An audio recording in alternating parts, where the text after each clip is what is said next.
Yeah, what you feeling like? Oh, I gotta hop out the chat here.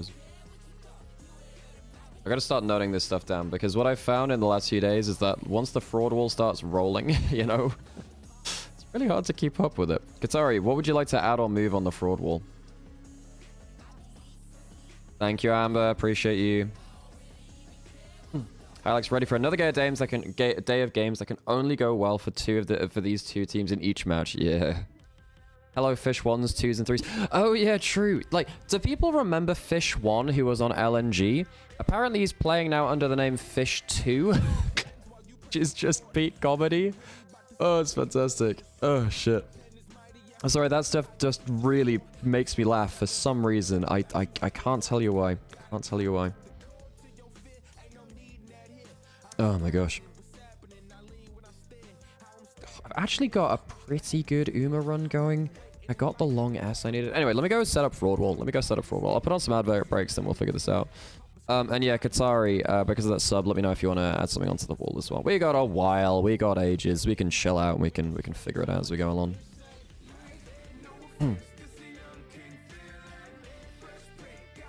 Yeah, 1 second, folks. Let me set some stuff up.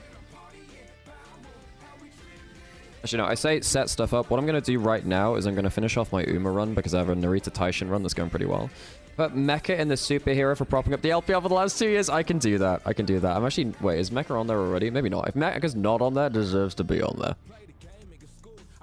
Yeah, the fraud wall sponsored by Mecha Fanboy. As we love to say here. What's been everyone's favorite moment of the event so far? I mean, there's been a lot of games already. I have actually been... Ooh, do I need to go for stamina or speed here? I think I need to go speed. I think I need speed. Yeah, we go speed. We got a hype train. Hey, Casper, thanks for the prime. Hey, Casper. Wait, is that the Casper? Casper, do you know the rules of the fraud wall? Because it, like, you can add someone to the fraud wall. Hang on, let me go find Casper.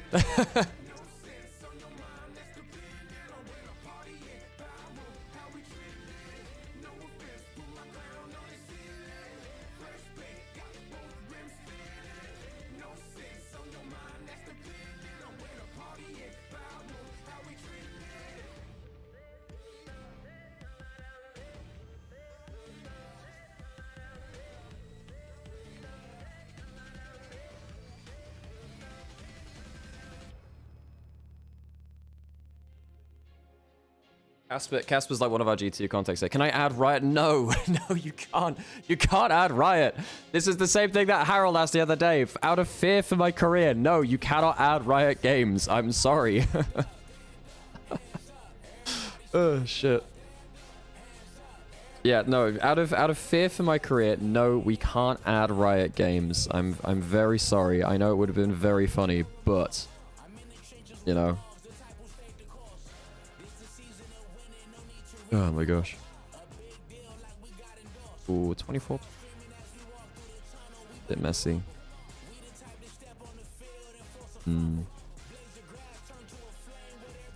Okay. Yeah, I just realized I can't currently use the fraud wall because I'm currently doing an Uma run. That would be, you know, bad. Okay. Right, I also need to get ourselves some caffeine. That'd be a good thing to do.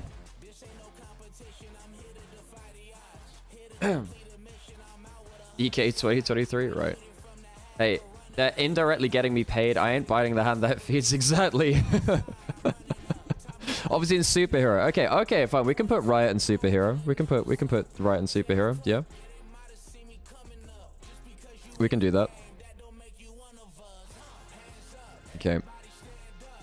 I'm really clocked. This is actually not a bad run. Can I use this for the CM? Maybe I can. Is this enough stamina? Is End Closer with just under 1,000 with 2 gold recoveries enough? I don't know. I don't know.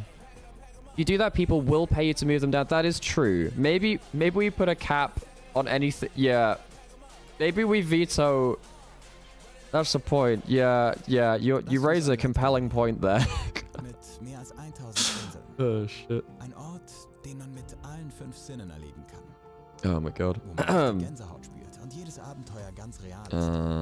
Authentisch und reich an Geschichte.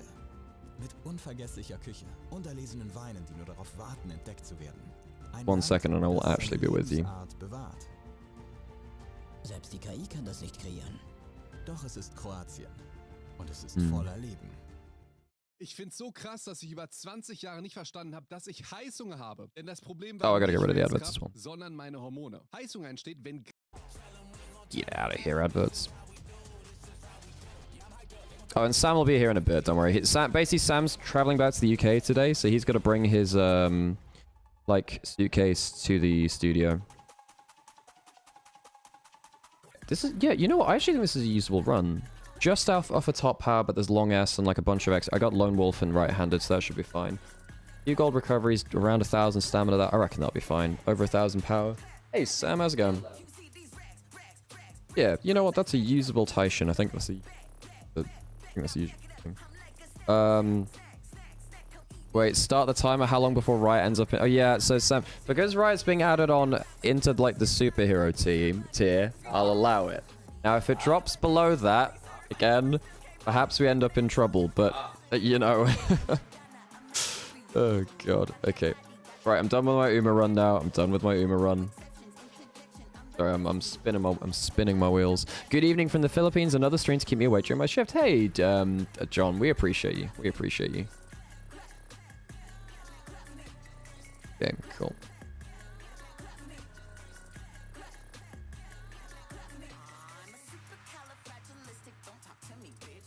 Oh, did you see I posted the fraud wall, Sam? Cool. Yeah, you got. God. Yeah.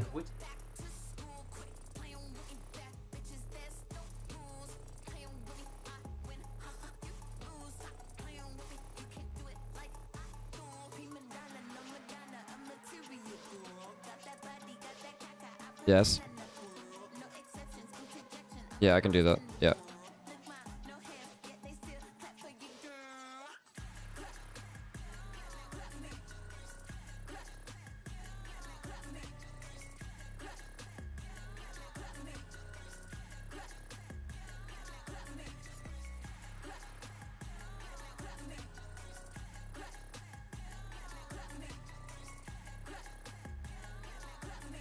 Yeah, so someone on Twitter's been like, man, I'm so surprised by your lack of respect on Knight's name on the fraud wall. I'm like, I would put him right at the top left end, but pay up and move him at this point. Okay. Sam should have said boo. I mean, that probably would have got me too, actually. I'm kind of out of it today. Okay, let me, I'm gonna go set up fraud wall, so be right back in just once. I'd love a copy. In fact, Sam, I desperately...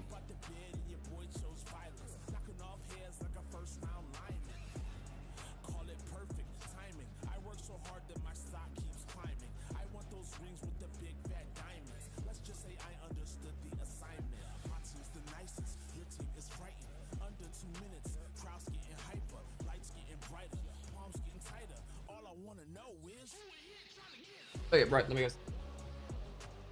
I'm not calling Knight a fraud.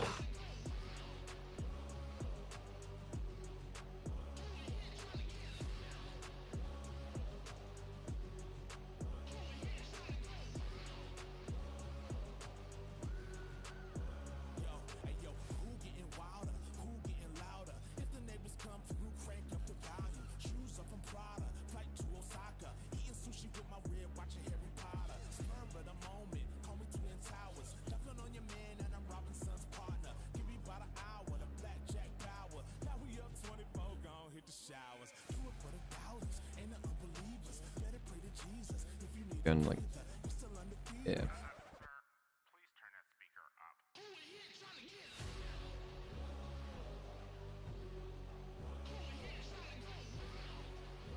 One second. Oh, right. That's not very helpful. Hang on a second. Good mode.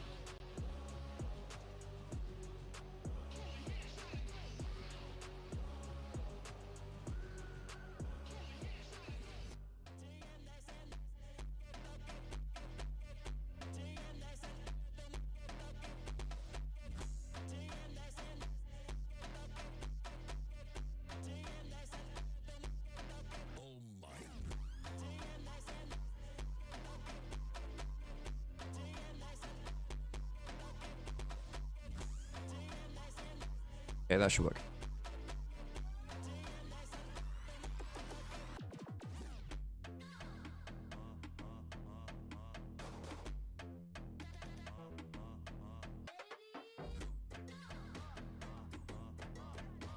Okay, be right.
Okay, right, we're ready for Fraud Wall. Let's go. Let's go. Okay. Well, you know the rules, folks. You know the rules. Pay up and add one or move one. Okay, alright. Harold has redeemed a Fraud Wall. Has anyone else done that? We have the Fraud Wall from there. Did I start that stream? Yes, I did. Cool. Alright, you know the rules, folks. Add one. Yeah, you sub to add one or move one. Like that. Cool. Alright, so we've got one there. Harold, you've just spent the Fraud Wall points. What would you like to put on there? And then we've got Casper, who's got one as well. We'll get him to do one. And then we'll figure it out as we go along after that point. So once Harold, once he tells us what you got there, we'll figure it out. And then Sam and I will do our like start of day readjustments. We get to like add one and move one ourselves. I would like to be put on the Fraud Wall, but you choose where you think I should be. Okay, so we've got to put we've got to put Riot on there, and we've got to put Harold on there. We can do that. All right, 1 second, folks. We'll be right back.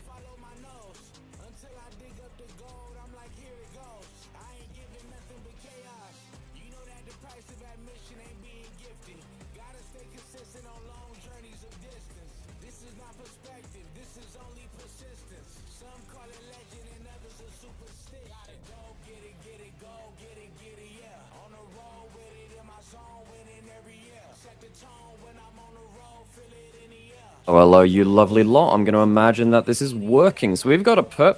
So Sam and I've got to change one, and then we've got to add some stuff. So what are the big things that we have in here right now? Let's have a think. Let's go for a tour around here. So we have, for some reason, my D&D character has ended up on here. I'm also there as well, non-subs as well. Dylan got added there after yesterday. Deft is, for some reason, still in Purgatory. Was down in Fraud Watch before. What are the big people to move around here? Let's have a think. Oh yeah, Angie's D&D pet Clover is there as well, which is a direwolf. Okay, is there anything which really feels like needs to be changed here? Well, I think Knight needs to go up into Superhero. That's going to be my change. I think Knight's going to go up there. Okay. So, the rules that we've set ourselves is Sam and I get to change someone at the start of every day and the end of every day. So I'm going to move Knight up towards Superhero because this guy had such a good series yesterday. Like, oh my god, he was good. So, yeah, where do I fit the... Okay. Knight's going over there. So that's my change for the day. Hello. I can try and drop it by 20%. So we're just hitting red a little bit. So just... Oh, for fuck's sake. Okay, so what happened was, it for some reason, it kind of like resets the master gain back to 100. It should be okay now. It should be okay now. So sorry about that, folks. I didn't realize it, the audio was going crap again. But then again, I wasn't shouting into the microphone, so hopefully it was fine. Sorry about that, folks. Lasst uns ein Land generieren. Huh, okay. Mit So mehr my als move is putting 1000 Knight Panzern. from hero up to superhero, Sam. You got to put one, and then while you're figuring out what you want to change, Sam, we'll add on Riot and Harold, but Harold has asked us to put him somewhere on there himself. Und reich an Geschichte. One extend's not on as well, so you need to put one extend as well. It's a good point. Okay, cool. Do you want I'll give you this. Fabulous. Hello, hello. Ein Land, Fabulous das seine news. Lebensart bewahrt. Selbst die KI kann das nicht kreieren. I'll wave the camera. Hello, hello. Und es ist voller Leben. Who do I want to move? Feierabende sind perfekt, um frisch zu kochen. Who do I want to move? Eure Dienstage verdienen einen Chimichurri. Und das Abendessen heißt, Handys weg, Gabeln raus. Wir glauben an I Insider-Geschichten, wonder. an I wonder. Modeschleifen. Und so viel Couple Soße different people we can gibt es move. nicht. Well, maybe we've got Bei Lion and Gen HelloFresh G up glauben wir first. daran. So I think the thing is, we've not currently got Gen G on the board as a whole. That's a very good And at this point, I don't know how far off to the left we can go, but maybe if I like, attach it here, Yeah. that might do. So that might be my decision for moving, honestly, / placing.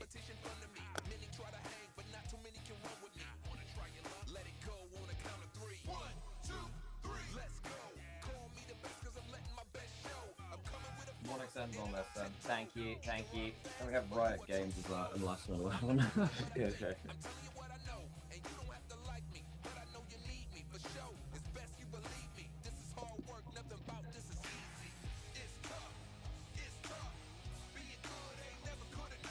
Right, that's as far left as I can go.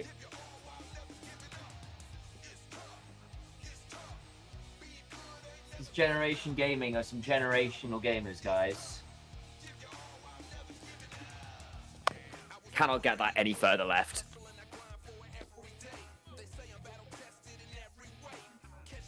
Okay. No, not like that. Do you want some sellotape, Alex? Yes, Sam. Okay. That would be very helpful. Yes, Sam. Sellotape would be very helpful.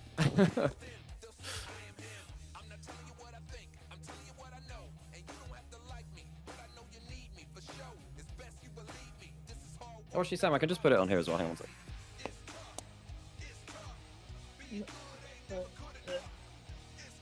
Wait, nah, sellotape. It's got to be a sellotape angle. Gotta be a sellotape. It's a sellotape angle.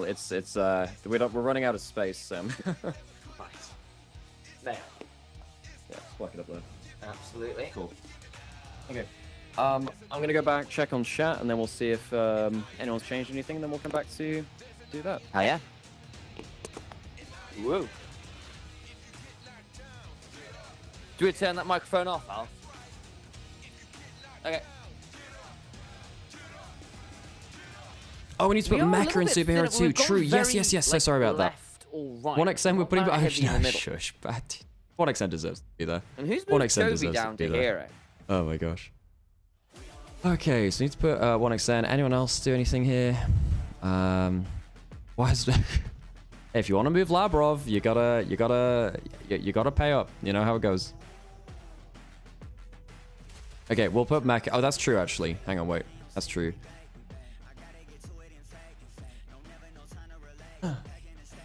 You don't have access to yesterday's VOD? Huh, weird TFC, that's strange. I will have a check of that. 1 second.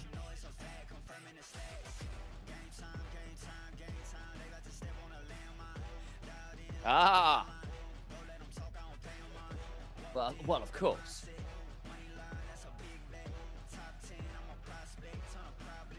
Yeah, I think we're running out of paper.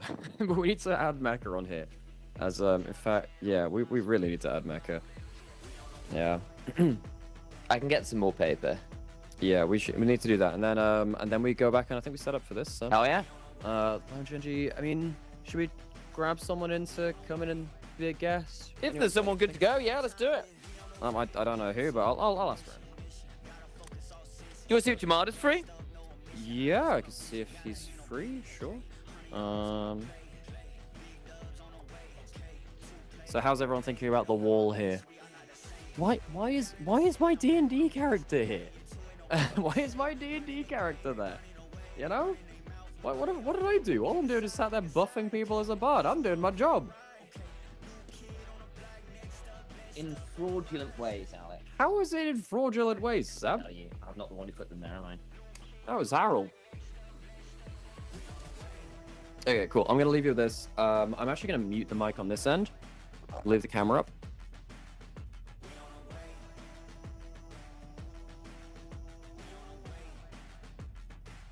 It's game time, yeah. We on the way.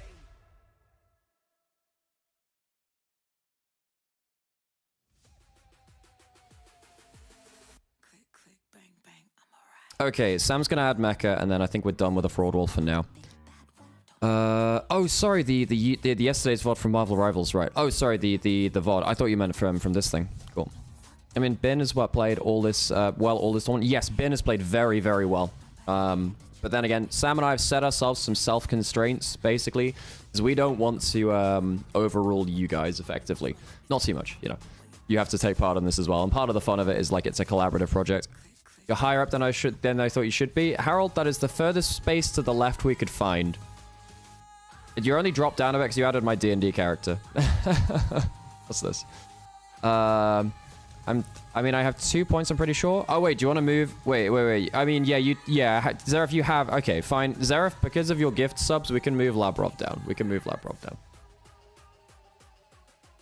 I had mega software issues. Apparently, Sam was casting without game audio for 2 games. Yes, Sam has said that. Okay, we'll get ready for this. I'm going to go see if there's anyone who wants to hang out for these games, I guess.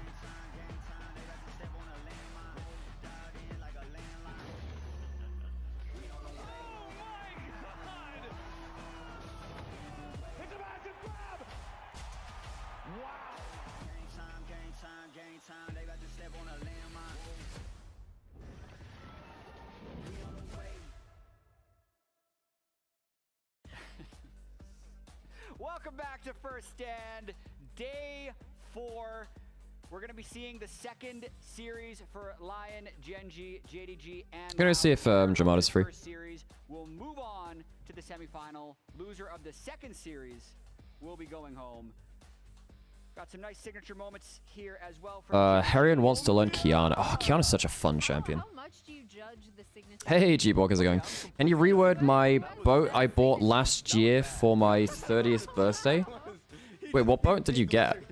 You know, is it like a small sailing boat, or are you a yacht person, you know? 12 years ago, yeah, because it was bad. Yeah, and it's still not good, but it's better than it was. I'm not available, otherwise I would participate in the Inspired Hate Watch. Wait, why is Inspired in the Hate Watch? Okay, well, yeah, you know what? Emily just admitted to fraud. Yeah. Let's look at our group stage Admitted to fraud? No, they've admitted to the fraud wall. Is almost resolved. The only thing left is the qualification match tomorrow between G2 and BFX. Oh, it's a fishing boat. Right, cool. A close, good series. Nice. Raz, you had something to say? I mean, I just said gulp for the European fans out there after the last series. No gulp necessary for Genji versus LYON. They have 2 tries. True. We're still on our... That's true, actually. I mean, basically, this is like winner's bracket, right? So. Let's go, LYON. I could also ask it. I don't know if Kitty's live. Maybe we could hang out with Kitty. That's what we can expect now. Exactly. 5 years from now, people will Hey. just see the W, and that's all that matters. Yep.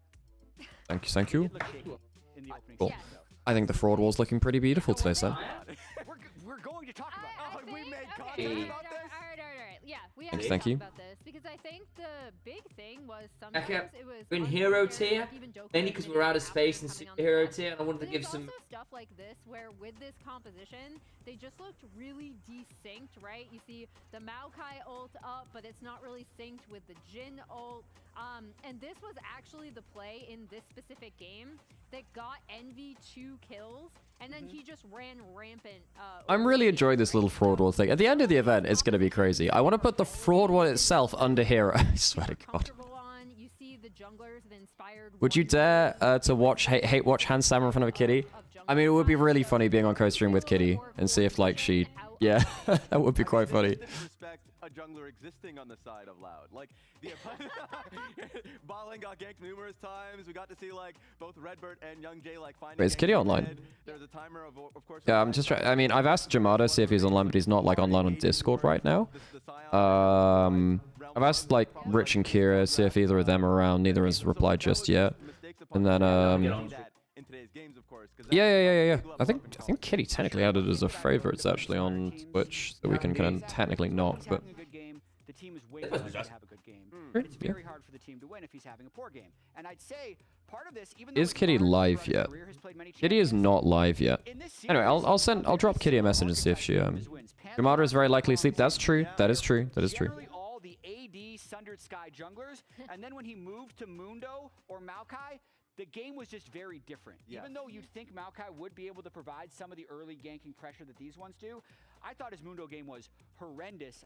He has technically won a Mundo game in LCS lock-in playoffs. Whatever, I'll send Kitty a message, I'll send Jamada a message, send a couple people, so we'll hopefully get some guests in to hang out. Oh, he's playing a card game? I didn't even realize. Just keep inspired on the very meta stuff and let the Lost Retones would have beaten G2, Kappa, Omega. What? Who wouldn't Lost Retones have beaten? Well, I've got sadly Team Vitality for them, you know. We should put the LEC... We should put the LEC in fraud because they couldn't beat G2. That, well... You know the rules of the game, folks. You know the rules of the game. Oh, you are... Pick one? Or is it just two? Is it one each, or? Yeah. Okay, I'll just take one of them. Okay. Let's spitball. What's the angle for Leon? Lion? Very good drafts. Inspired has a champion which can just crush Canyon and keep him out of the game, causing the map to destabilize. Yeah. It was a speed run. Yeah. 77 minutes, 26 seconds. I know we come in early, but it felt like JDG was their breakfast. Like, that was very quick in terms of a series. And so to be able to play as well as they did at the beginning of the event, I'm scared. Usually you would expect a little bit of ramp-up time, some maybe experimentation. No, we found the experiments, and it was in Game 3 with like maybe 3 or 4 minutes of a longer game time. Yeah, I mean... Imagine if it wasn't Nunu and Willump and it was like Nunu et al. Like, you know how they write in scientific papers? I think the big thing was I find that funny. Gen.G are dominant in so many ways in terms of the way they play, right? So it's like, okay, if they fall behind early, they can still get you in 5v5 team fights, but they're also insanely good with side lane pressure. And here we see their overall match history. This is the best domestic record in Tier 1 in 2026, only dropping 2 matches. That is absurd. That is absurd. I mean, it's incredible too because you look at some of these wins. Again, yeah, I mean, Gen.G are the best. 23 minutes, 27 like, minutes. if you look over the average of results, they are the best team ever, I think, over the last few years. Well, not well, of all time, maybe. The only one that gets close is like 2015 to 17 SKT, right? In the most premium league in the world, the LCK. Last year, when they were completely dominant, yes, they had an 80% game win rate. Now it's over 90%. This team, aside from semifinals at World Championships, keeps getting better. It keeps getting better, and it's frustrating. Because if you're trying to formulate a strategy versus them, you're like, okay, well, they started the split looking towards their bot lane because Ruler, Duro were playing incredibly well in laning phase. The Ezreal Karma was like finding lane advantages and ridiculous team fighting. You're okay, maybe bot lane's the problem, right? Then you look towards top lane. Keen, yes, is incredible on Cassante. You take that away, and then his carry performances are like, well, maybe we can't play through Keen. Like, maybe we can't abuse that top lane matchup. And then we don't even talk about Chovy. So it's like every... They're the best team of all time, and they have lost against KT 2 times in AL, 1 game. Yeah. So good luck to the coaches. And the player you didn't necessarily mention is Canyon, right? Because I did feel like he had a bit of a down year. Last year, Canyon was the weak point. His previous performance. Yeah. There's no feeling about that, Emily. I completely agree. He had a bad year last year. And now the problem is, it's like... Yeah. Oh my god, what is that? What is this? Is that... Wait. Is that the Canyon? But this is... That's the Canyon. Canyon is a good jungler. That's funny as hell. So much That's great. What he does in game. Canyon's just been on a tear this year. He's been insane. But this is Inspired versus Canyon.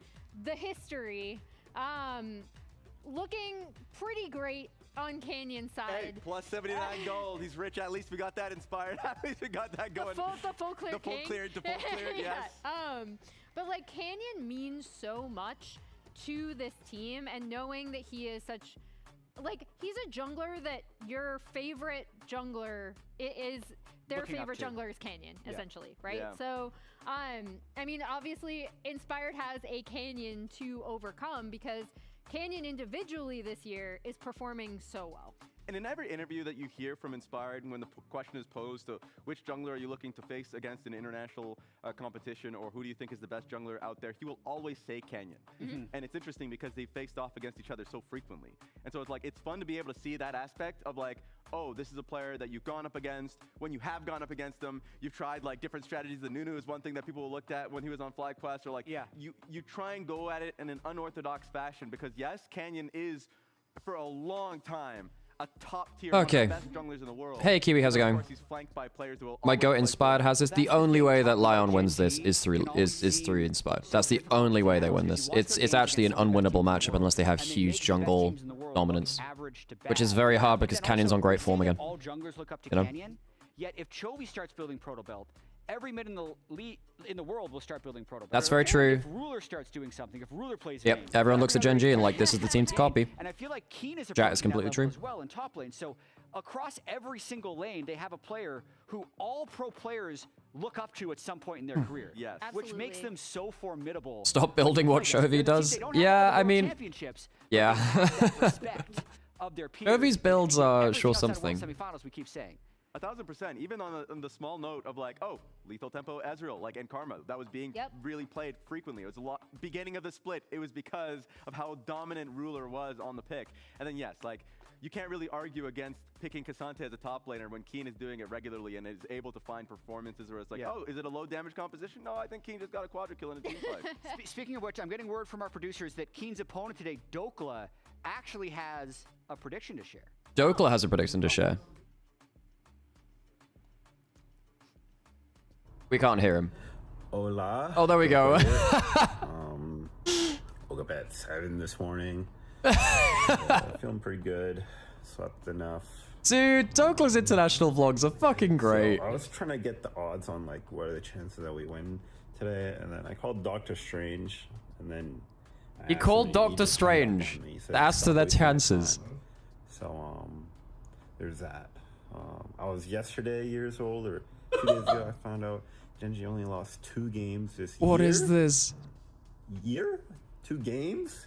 So yeah, let's see what the series has in store for us today.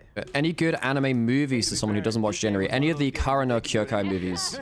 There's a well, they're more like extended episodes, but Kara no Kyokai is really, really good. Anything gameplay. Where is he naked? Because he just got. You wouldn't understand El Doquísimo. I know that's Spanish. I don't know what big is in Portuguese. Oh, that'd be yeah. Sal voice is good. Yeah. Yeah. Your name and Sal voice are both very, very good for sure. Oh yeah. We're gonna get Kitty on call once like Kitty's internet's fixed, basically. Hell yeah. You get this. No, never mind. I agree with them. I agree with them. Look, Sam was there the whole time. I just uncovered the camera. Whoa! We've heard a lot of positive about Gen G. Yeah. But what if We've heard a lot of positive about Gen G. There's a lot of positive to be about them, Jat, in fairness. for Lion? Hi, Kiwi. I've been looking at some of the statistics, and there is. Ooh, Ezra breaking it down. I've got snacks, Al. Ooh, nice. From our snack bowl. I'm gonna do my own version. So Dokla, my Salted caramel Twix? You do have an international buff. Have a salted caramel In history, Twix. You've beaten G2. You want knocked them half? out, but I also want one you've each. gotten Oh, solo amazing. kills against top international competition. Oh, thanks, TFC. It was fun. Congrats on the win, by the way. Do you remember last year at World Championship? Shout out to Oxford University that beat Cambridge in the varsity last night. TFC was one of the winners. Y'all don't know how good you have it with castles. Like when we came into tier 2, we really gave it our all. And I have to say, like, I've made some really good memories from tier 2 and stuff like Valence League, from University League. I actually end up running into people who are like, oh, you cast me in University. Oh, you cast me in like tier 2. And I'm like, those are some of my favorite memories because I know it meant so much to them. I actually, in terms of the emotional importance of what we do, like giving those big moments some big like casts with it is some of the most cool stuff I think I've done in my career, because I know that someone's walked away from that going like, I actually will keep that clip and I'll show that to people at some point. That's really eliminating Gen G from the World Championship. I'm starting to like what I'm listening Damn to. good With twitch. Sin, Is. a champion he still plays today, to this day. So this was an incredible series. We call LYON like FlyQuest-esque. A little bit. Mainly because inspired. Just inspired. Yeah. I was gonna say, do So we? pretty similar. You cast me in Dutch Collegiate League. Problem is now is that we spend so much time casting LPL. My bandwidth for doing other things has kind of gone through the Down. floor. So not just like paid gigs, or it gets harder, basically. Gen G affiliated teams. Is this true? Gen G Global Academy Yeah. in LCKCL. Against Gen G. In fact, it's Gen GG. It's even better. Yeah, Gen GG. So, he's already beaten the future of Gen G. Can he beat the I will present say 'cause it's salted of Gen G? caramel. It's We'll not see. quite as sweet. The salt Berserker. helps with that. This one was a little Yeah. harder to make work. But 09 against Chovy all time. Banana lamb. Okay, well, hold on, Raz. You know what happens when you lose 10 times in a row? Emily, get what your are you power doing? shot. That's true. Maybe he'll play Yasuo today. Power spike. Please. I have no idea. You know what?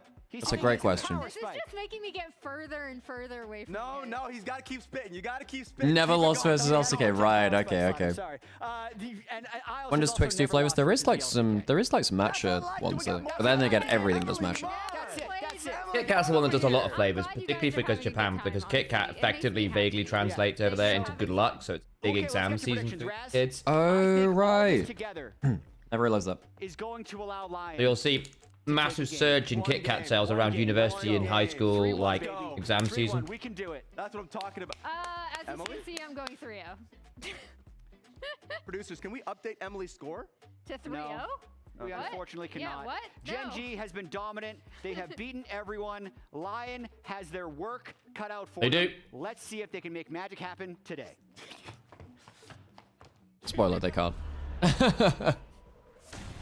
Yeah. So I sent your modder message. Kitty, I think we're gonna have a call at some point, which will be cool. And then what else?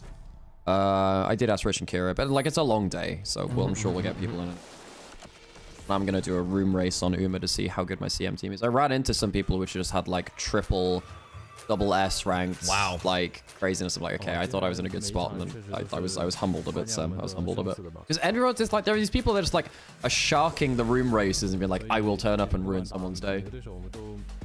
Is Kitty gonna be there for the JDG game? I don't know. We'll just figure it out. The long day as if we won't see the fastest there is of all time. Yeah, Lion's There is going a real through. one for that, though. Yeah, yeah, Lion's going through for sure. For sure.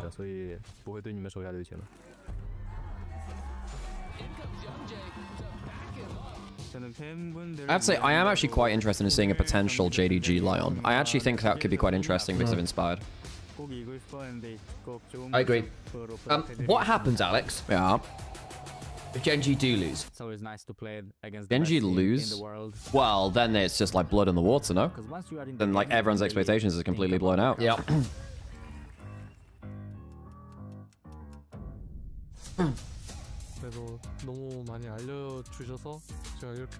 Nice piano riff. Yeah, that it reminds me of one of Kendrick's songs.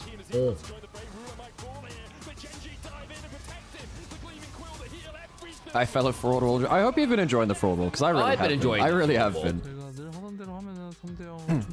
There we go. Yo, my Narita is actually zooming. What do you mean I'm gonna get a 1, 2, 3 and a mega room raise? Yo, I think I've got my team. I think we got a team. Oh my god, let's go. Hello, medic. Thank you for welcoming me back. Like, oh, yes. 1, 2, 3. 2, 3. Oh, beautiful. Of the leading wolf and the underdogs, or cats, I guess, in the case of LYON. I like underdogs and overdogs. Hey, it's Orcs. Overdogs. Yeah. Okay, sure. They have very different sense of humor, so I'm really going to be interested to see how they kind of like broach that. Way back in the day. I actually don't know if they cast the UK Premiership together. That's a good point. But that might have been when Orcs was playing, actually. That's what I'm wondering. But they were both back around that kind of UK scene back like in, I don't know, 2016, 17 maybe. What do you mean? Where's the what happens if JDG loses? That's true. If JDG lose, like then obviously that's just pandemonium. I mean, I do think that if we do get the expected result of LYON losing and then JDG winning, then I actually think that decider match is pretty good, Sam. Because I think that Inspired versus Ginger is a winnable matchup for Inspired, and if Ginger goes down, then JDG look really rough. I think that JDG have good players, but we've just seen this time and time again that if the first domino of Ginger falls, the whole pillar just comes down.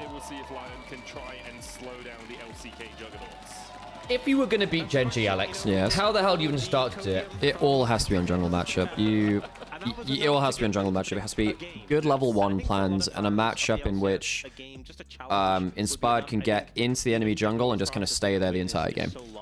Because that means that Genji's lanes don't get to do what they want. God, it has to transfer into a game plan which actually wins you objective fights. Because I actually don't think Genji care about losing lane that much. Because they can just scale up into that first team fight of the game, and then...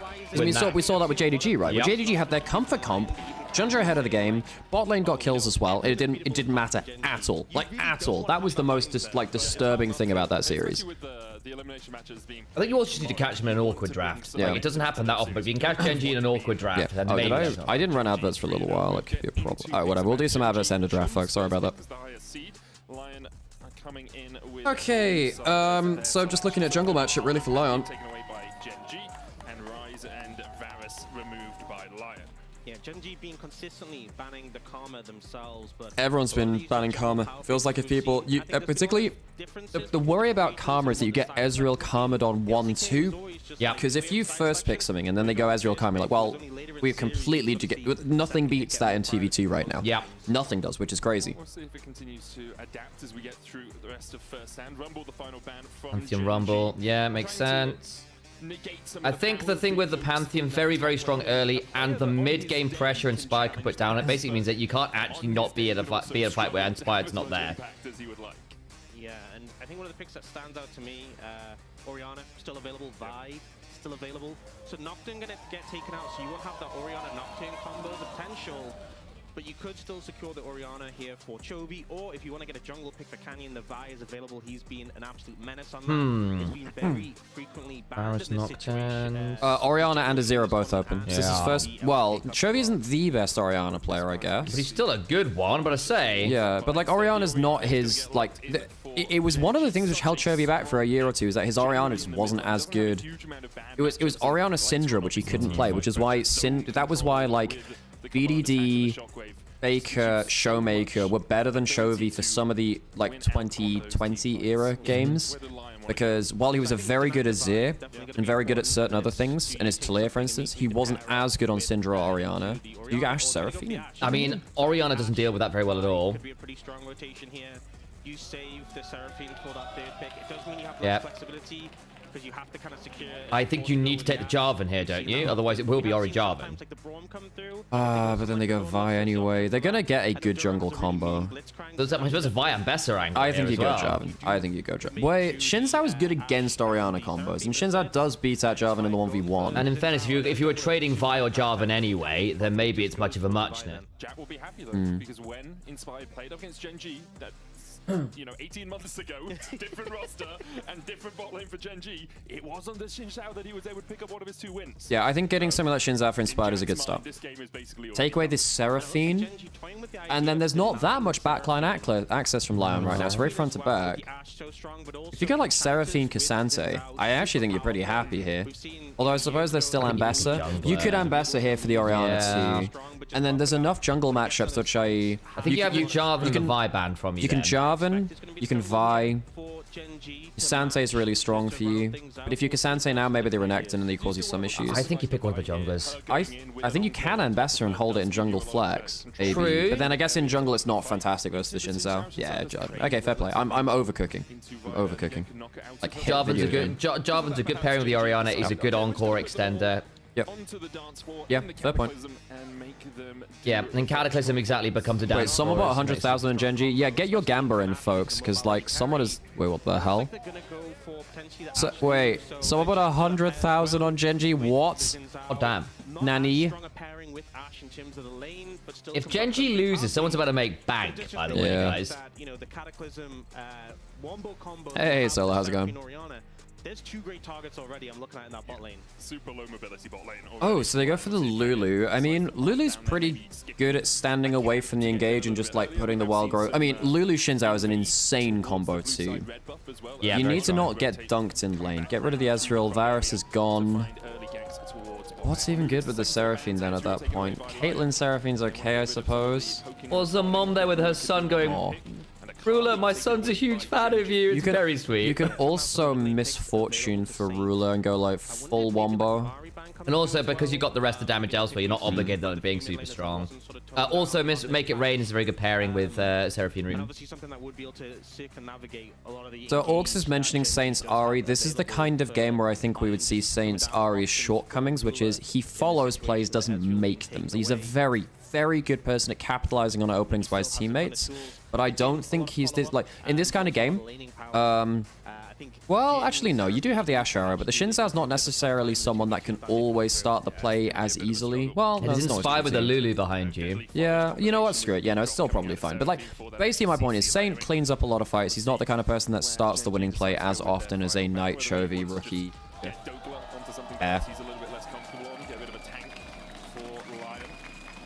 I am Hot Wheels. Wait, was it Hot Wheels that put all of that into? Jesus. Wow. No Jhin for the Seraphine. A pick he also had a ton of success on when he had that series. It's a Misfortune here, isn't it? Yeah, I think he's Misfortune. Got class combo. Make It Rain into Meat Drops, very good. Silas is very nice in terms of the ult to steal here. I think this is such an easy Misfortune slam. I think you go Cassante Misfortune, and I think you've completely slaughtered draft. Because if you go Cassante, even Sion's fine here too. You go for a tank top lane, maybe you're a little bit afraid of a Renekton, so maybe you go Cassante. There is the chance of an Embessa last pick from Dokla.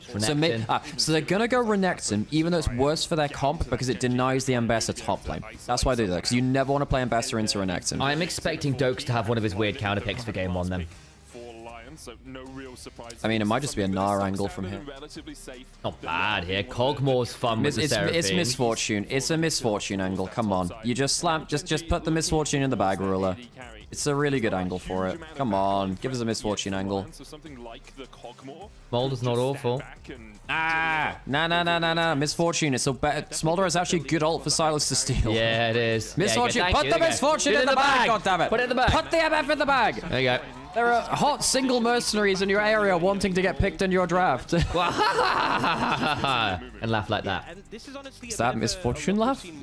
Jesus, okay. You don't know? That's No, what I it sounds didn't like know with post-processing. It's like hot mercenaries in your area wanting to mingle. Don't click the advert, folks. With the voice of Laura Bailey on top of it all now. Like Misfortune's got it all going on. Great. I was just thinking about this very sus adverts. Oh, that's true, yeah. Did you not understand the reference? I mean, yeah, I did. Okay. I was also pointing out that the latest Misfortune media has Laura Bailey's voice. That's true. Yeah, Laura Bailey is very, very good as the voice actor. Well, not in League of Legends though. Ruin King. Not in League of Legends. I thought they had her for I thought they had her for some of the. Was she not a Legend of Runeterra? That's not League of Legends though. Okay, I gotta not in the main game. Yes. Do I put on the? I gotta put on the full ad break, folks. I'm so sorry. But if you don't want ads, Right. So make like an underwater boat and sub. Yeah. Wonderful. I'm just looking at this as well. If Saint can survive lane against Choke, there's 4 to 5 very good ultimates to steal there. But he has to survive lane against Chovy. Canyon bear coded, yeah. The polar bear. The polar bear. How wonderful.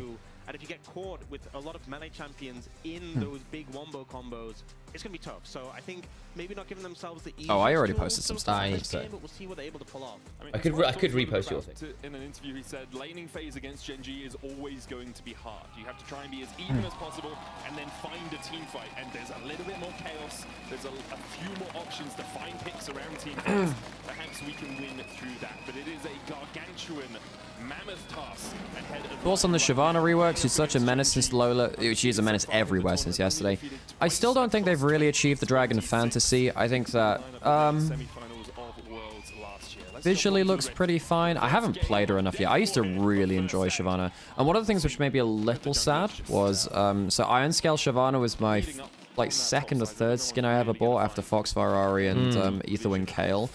And like, they've done this thing again where it has just changed. Like, I kind of get it, but they've changed the kind of fantasy aesthetic. They've changed the aesthetic of the skin quite a lot, where it was this kind of like rugged armored dragon. And like the D&D thing is good skin. I just wish it could have existed separately to Iron Skin. Same with like Crimson Akali going into Infernal. There's less extreme as that. And I suppose for me, the one which really annoyed me was the Fox Ferrari because I just really enjoyed the original skin. It was the first skin I ever got. This is a lot of nostalgia there. It's not bad though. Visually, it does achieve my Dragon Fantasy. That's fair. That is fair. That is fair. Never skip leg day, so they say. Yeah, his numbers have been kind of crazy. His DPM was okay, so let's have a look at the only mid lane who had a higher DPM. Let's have a look at jungle pathing. Early push in from Orianna. No level 1 invade. I don't know, that's just 3 pushing lanes from Gen G. 3 pushing lanes from Gen G. Inspired's not going to have a chance to do anything with the early levels. Dokla's got the Sansei. I think, hang on guys, I actually think that LYON are really low damage with not crazy engaged, no? Doesn't eventually just, doesn't it get to the point where Duro gets Seraph, it gets Mikhail's and then don't Genji just never lose unless someone horribly missteps? I feel like the Lulu's got 2 very, very good people to keep rolling in fights because I think Satan Inspired with the Lulu behind them get quite frustrating. What do I think about the LYON draft? I think they... Oh, okay. That's good that they blew the flash there. That's really important. If they didn't get... Look, my problem with LYON's draft is I think that it's potentially quite low damage. I mean, you're really now hoping that Shinzao Lulu does some mad stuff. Chovi's going to get the wave back on his side of the lane, so he's happy with that. And as we're seeing, Gen G do have 3 pushing lanes early, and that has covered Canyon. So it's not going to be Inspired getting ahead of Canyon, which is... one of the win cons we had, yeah. I'm worried about that, Sam. I'm worried about that. It is daunting going up against Gen G, but I feel like for LYON, you know, I have a smaller goal for them right now. So Berserker, we saw in the pre-show, he's played 9 games. Ezreal's a lucky guy. Yeah, you mean Java? Well, depends on which section of the internet you're in, I suppose. Looking for the double up. Oh, this is bad. If they force summoners on bot lane, this is so doomed. They've got the flash down already. Yeah, not bad from... That's not bad at all. Okay. Yep. I mean, Chovy actually wins these trades. Chovy wins these trades, by the way. Can't keep going with the minion aggro.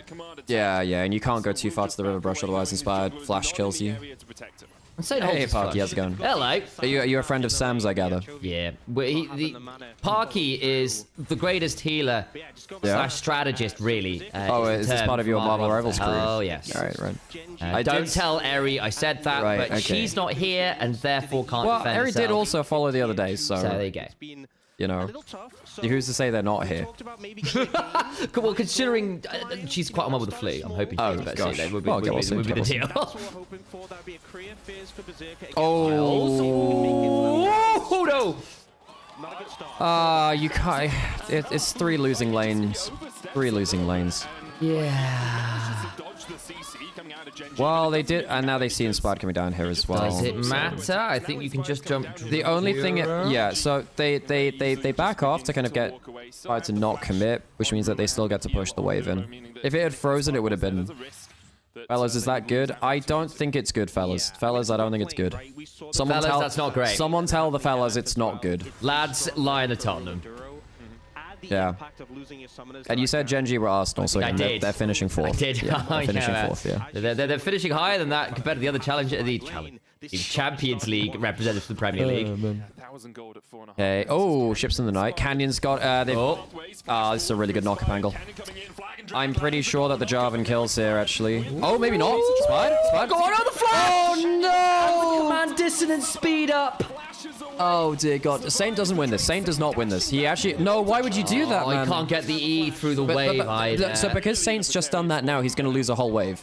Yeah. Because he's just lost so much of his HP, man. You know, I was saying, you know, Chovy, not historically the best Orianna. I know that was... Well, Syndra was the bigger one for that. Sam, his Orianna's been pretty damn good, Sam. Yeah, I mean, he's been very good on it for a little while now, to be fair. Let me just check I'm not spreading misinformation. And then flashes out just before yeah, Chovy's Ori's been pretty solid. going pretty rough. Mid lane going pretty rough. This last couple years anyway. But His Orianna's actually his win rate is fine. I mean, obviously his Orianna versus last Worlds was like not good. So considering his average win rate is like 70 odd, like nearly 80%, his Orianna overall win rate being 60-something% is not fantastic relative to him. yes, I do have a term for a game like this. Okay. It's called a Yeah, no, actually his win rate. I mean, his win rate's good on everything, you know, but yeah, relative to his normal Imperious win rate, it is lower. Yeah. Yeah, that's exactly. Okay, maybe I'm spreading information about the Orianna a little bit, but I remember on iTest it was like he wasn't as good in he wasn't as good in Orianna as the best ones. So maybe it was Syndra, which was the one which was more egregious. Massive amount of buff prio, and Yeah, and I think he's also just gotten better on Orianna at the end. He's gotten better just in general. You know, that's the thing. Like, he's just good at everything now. They're 1,800 gold ahead now. Yeah. Yeah, this is just...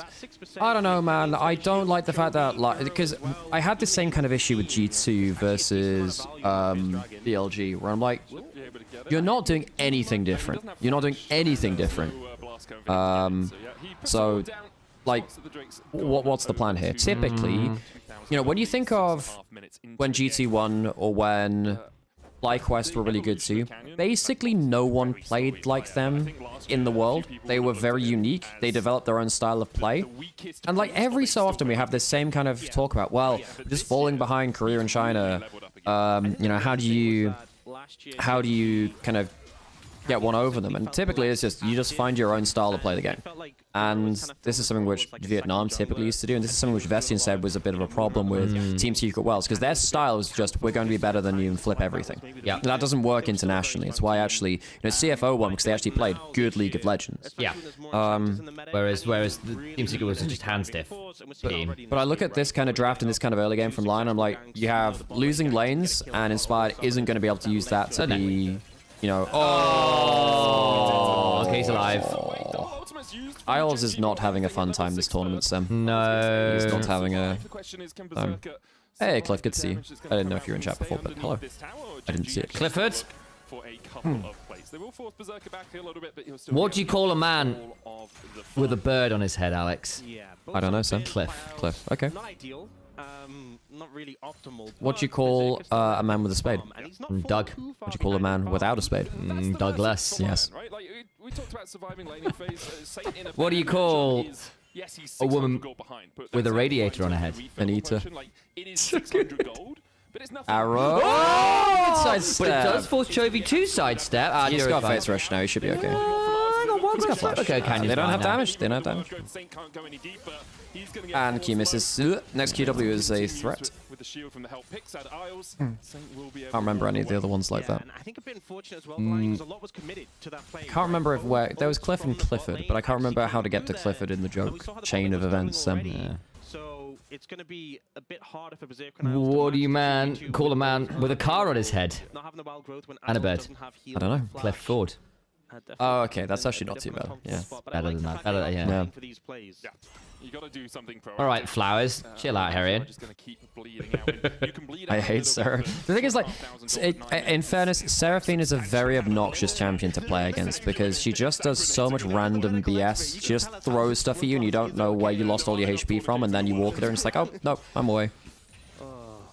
Seraphine is one of the most, like, the reason why Seraphine's come back is that she is, if she actually has a good laning matchup, she is ridiculously obnoxious. Yes. As opposed to someone like Sona, who's a little lower range. Sona actually has better lane matchups into, like, very low range champions than Seraphine a lot of the time. Like, Sona into Braum, it's unplayable for Braum. And stuff like Taric or whatever. At that point, Sona just completely dunks on them, but she has to stay in a lower range, and that's kind of what gatekeeps it. That they don't have enough Sonas here. Inspired is here. Oh, I don't think it. I think no. I don't think you want to fight into the Shinzao. I don't think you want to fight into that. You know, we saw it in the mid lane play, right? But if you jump into melee range of a Shinzao is pretty happy to do that. The Inspired's left too early. Oh, he has. I mean, Inspired, you can't leave there, mate. For the second time this game. Well, there wasn't even. You didn't even have any counts. I'm not sure if that was a intentional numb encore reference by Medic, but just because encore is encore, it's like, oh, it's an encore. He doesn't want more. No, I mean, I make that reference a lot. Boys. Let's jam it. What the hell are you waiting for? Oh, what a great album, Collision Course. Dude, that era of like early 2000s Linkin Park was just such a special time to be listening to music. Not that I think that, look, Linkin Park's later stuff is also very good. I think that 1,000 Suns is still underrated by the community at large. Although I think basically like, That's one. There you go. yeah, I think that, you know, the Linkin Park community like 1,000 Suns, but I think, you know, the first 3 albums plus Reanimation plus Live in Texas plus Collision Course, all insane. Plus Ratio. Plus LP plus Ratio, yeah. LP Underground plus Ratio, yeah. I feel like, why was Inspired leaving there when he had no camps to get to? Well, there were no Krugs, there was no Red Buff, there was no Skull Crab. Like, why? Yes, Metal Parky, Meteor is my favorite album ever. I have the 21st, I have like the 21st, like, anniversary edition-y, special edition-y thing. It's just awesome. Meteor is my favorite album of all time. Yeah. Somewhere I Belong was the first Linkin Park song I ever heard. I'm really quite sad now that Somewhere I Belong has now become a TikTok song, because I'm like, god damn it, now if I say this is my favorite song, people are like, oh, from TikTok, and I will murder someone, I will have to go to jail. That's just the way it is, I'm sorry. He's going to prison. Yeah, Collision Course is the LP Jay-Z mashup, Harold. That's the name of the album. Collision. Yes, very, very good. Linkin Park is my favorite. Three Old Sons favorite band, right? Yeah. Yeah, as opposed to Leeds Park or Leicester Park. Yeah, it's Lincoln Cathedral. Yeah. Worth the jail sentence? Yeah. And pushing it, right? You can see Duro's already completed the Dreamcatcher. Parky managed to get Aerial stuck in my head for days. He was playing that on. The System of a Down song. Yeah, because he was playing it on bass when we were doing some. It has a really good riff. It's such a good riff. I don't vibe with System of a Down that much, but some of their riffs are really good. I think it's basically because Surge Tank has got a very distinctive voice. It's very unique. I completely get why people like it. It doesn't work for me. Yeah, it's not really my thing. I also find it very funny how every member of that band has very, very different extreme beliefs. Still, they're all somehow made it work. It's true. Well, okay, we're probably not like stream conversation for all of that, but I find it very interesting how that has come to be. I'm not gonna lie, Sam. It's 12 minutes in. There's like a 5,000 gold lead, and every lane is getting completely blasted. Sam, I'm really look. If you're gonna play a game versus Gen G, you have to accept you cannot win winning normal League of Legends. Like Gen G are one of the best teams of all time. Why is this their philosophy? Why aren't they doing anything? No level 1s, no special drafts, nothing crazy. Like, you have to do something to rock the boat, because you're never going to beat this team standard. It really annoys me, Sam. Well, they're going to have first items in a dream, Alex. Maybe we turn up to third dragon, because Genji have already gotten to, by the way. And we try and play for that, because they're going to give up another set of neutral objectives. And Inspired's managed to get jackaled on this game. Wait, Somewhere I Belong is the Michael Bay song? No, that's what I've done. That's that is the Transformers 07 album. Also New Divide, which is just what I've done with a new color of paint. Which is, Sam, turns out it's a very good song, so I like that. Yeah. Also, like the synth sample they use for that is utterly divine. It's beautiful. Oh god. If Alex gets incarcerated, does Sam move the D&D character to a purgatory? Does he have to print a separate picture? Great question. That's for chat to decide. Linkin Park, the League of Legends band? True.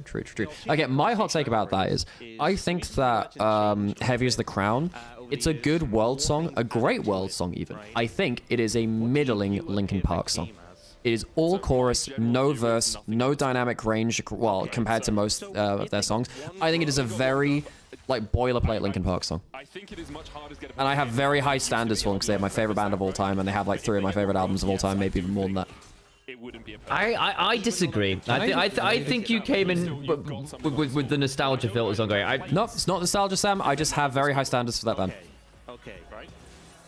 I have very high standards for that band, and I think that song is fine. And if another song had released, I'd been, hey, that's pretty good. But Linkin Park, I'm like, I prefer more heavy metal music, like Coldplay and Imagine Dragons. Right. In fairness, yeah. I've seen a lot of music live. I've seen a lot of very heavy bands live. Coldplay is still probably the best band I've seen live. Coldplay, we saw them on the Viva La Vida tour, and it was one of the greatest live experiences I've ever had. With Jay-Z supporting. Yeah. No, Coldplay, like, on that kind of... And we saw them on the... Hang on, Isles, why are you walking there? Ooh, like, okay. why is he walking Inspired. This is Inspired. They kill the Seraphim. Oh, the pullback on the... Oh, no! Come on, Inspired! Surely they have to get something. They do. No, okay, they got Lulu. Lulu. Oh, I missed the extent.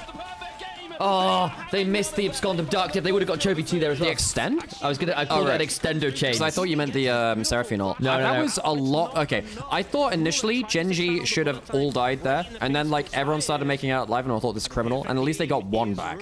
Oh. Good Ash arrow. Good Ash arrow. I genuinely thought Chovy was going to die there as well, but Saint was just shy, and Berserker flashed, try and get the kill, and didn't quite get it either. It's so sad.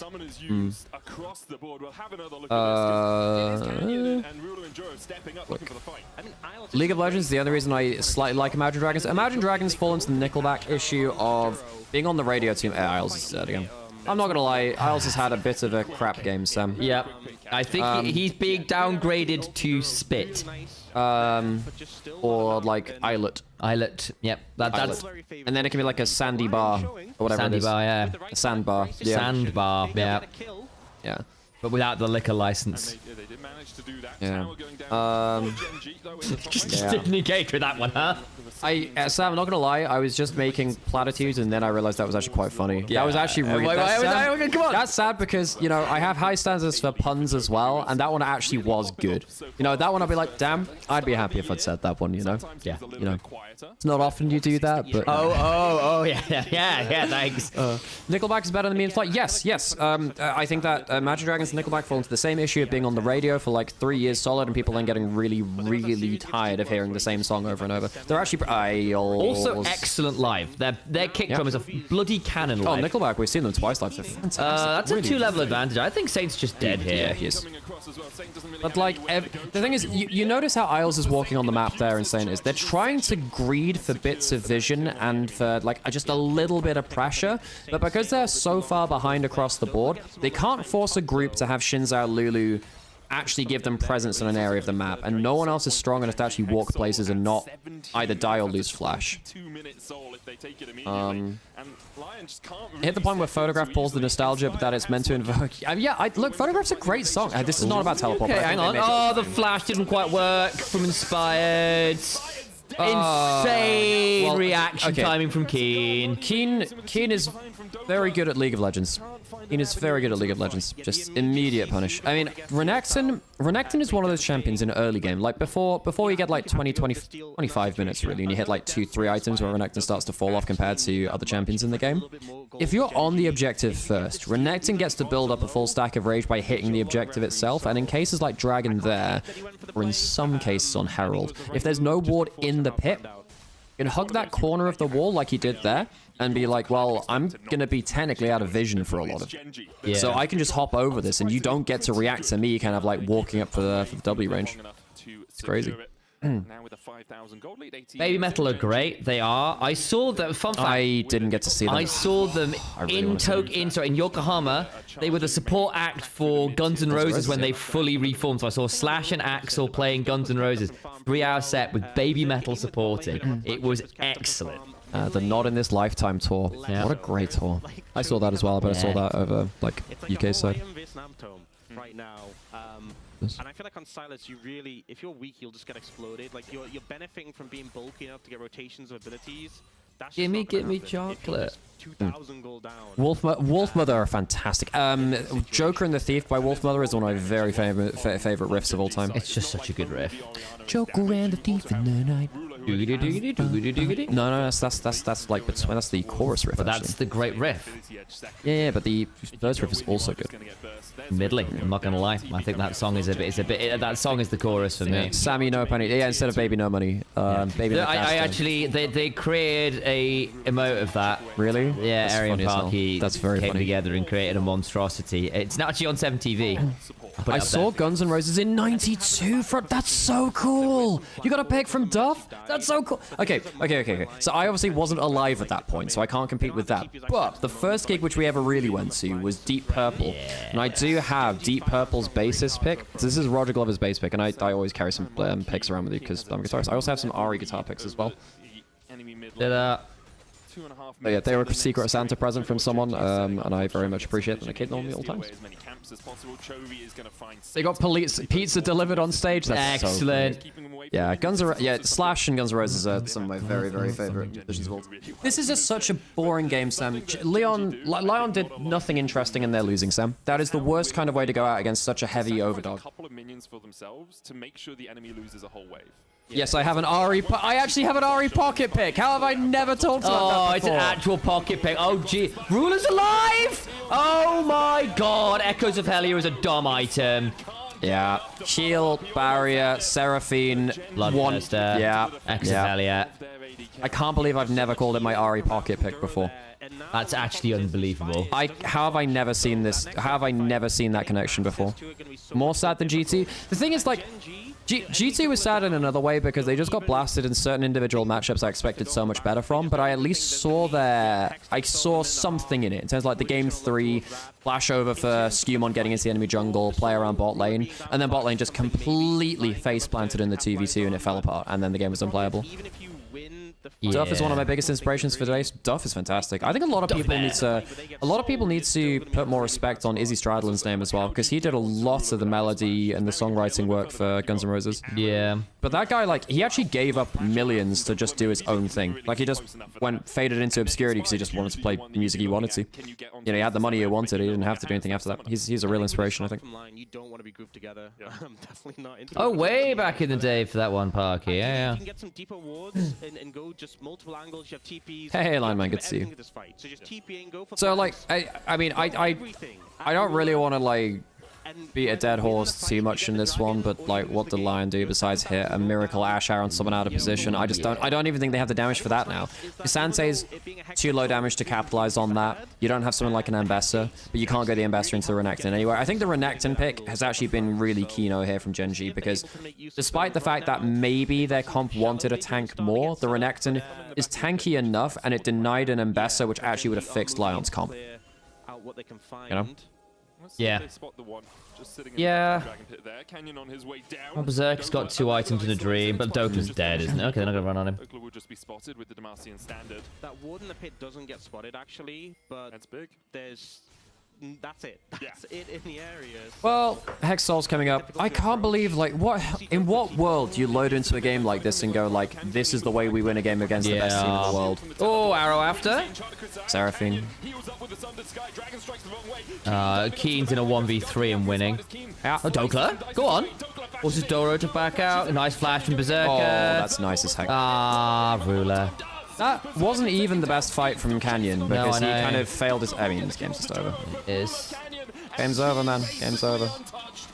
Dokla's Shirley kills him as well. Oh, my. Like, in what world do you think you're winning this game as Lion?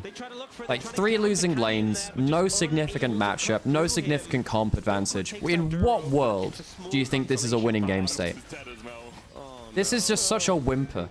Like, in what world does this win you a game? You have to do something different. You are not winning standard. You know, like, with Inspired FlyQuest, at least you could be like, they actually are good enough in some individual matchups to play it a little bit more straight lace. But even then, not really, you know. Hey, Tatted One, thanks for the follow. We appreciate you, by the way. I'm assuming that this would be the ironic thing is they may not have tattoos. Imagine that. I don't have tattoos. Maybe they got 1 tat.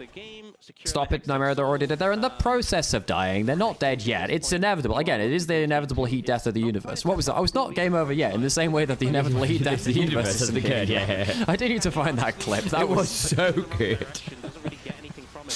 Oh, God. Can you feel the pain tonight?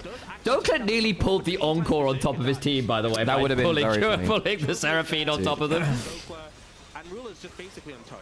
What did you just walk into, Nightfall? What you're watching right now is Gen G, much like the proverbial lion, tearing apart the lion antelope. Right, they kind of understand the position they're in this game.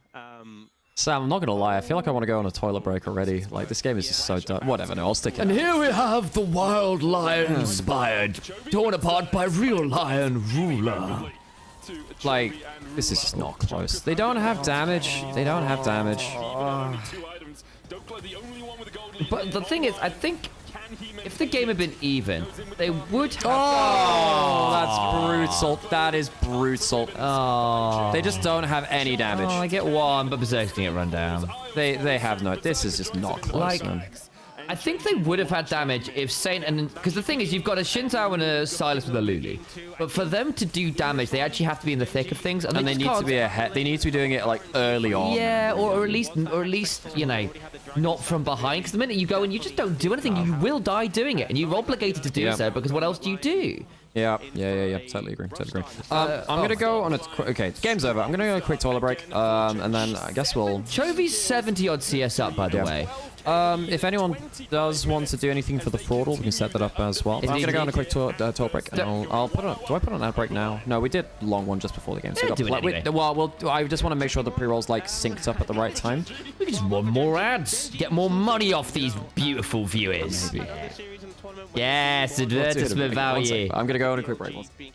Kind of reminds me of G2. At least G2 tried! G2 had a actual, like, game plan. I just don't think they executed the game plan. Some solo kills. And yeah. It wasn't all awful. I guess saving your butt again? Yeah, it is. Let's watch some ads. Hell yes, that's what I love to hear. What I love to hear. If you don't want ads, then subscribe. That's the way. We need to talk about it for 4.5 First stand has been horrendous in the sense that, the top teams have just been better, right? Like the Western teams, LCP's representative, Brazil's representative, they just haven't really had enough in the tank to compete with LPL and LCK, who are just clearly on a level above right now. Both of y'all voted Canyon. He is going to be the player of the game as well. Early game was completely dominant for them, and no one benefited from the 100k this time. No. The game was decided where we felt like it was decided, and it was. Yo. Yeah, I think. Also, hi, good to see you, Lion Man. More sad than G2? Yeah, for sure. I mean, G2 tried, right? Maybe there's more sadness in that. In fact, I'm wearing some very distinctive G2 merch. One of the watch parties a couple years back in 2020. What was this? 20. Thinks he sees an angle onto mid. They're trying to get Saint into a good position. No. What was this? 20.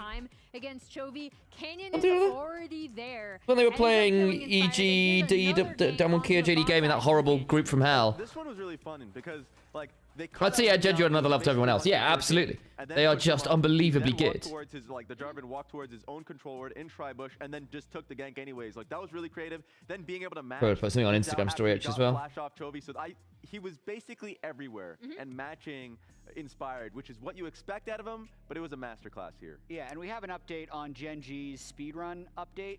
They have beaten JDG very quickly. They also did... They haven't dropped a series to LPL also since they got rid of Doran, yeah. Was, I believe... You can't really expect Dokla and Saint to play a straightforward lane against Chovy and Keen. Yeah, I don't think Dokla was the issue this game. The Kasance was largely fine. I do think bot lane was a problem. It should never have gone that way. Isles having what happened to him there happen. I also think considering you blew Chovy's flash early, Saint shouldn't be having that happen. You expect some lead for the Rek'Sai. Not the Rek'Sai, the Renekton into the Kasante. Good grief. Over here. Yeah, so they literally, despite what should have been options bot and options mid, especially after the early plays, they lost every lane. They are down 4,000 gold at 14 minutes. That's horrendous. I did. Thank you, Parky. Their raw laning power is insane, and you saw that dominance here. Just got a little ping on Discord. I was like, oh, that's nice. Something that was going to be surprising. This is something that they had done domestically consistently, finding small incremental advantages in like. I actually did.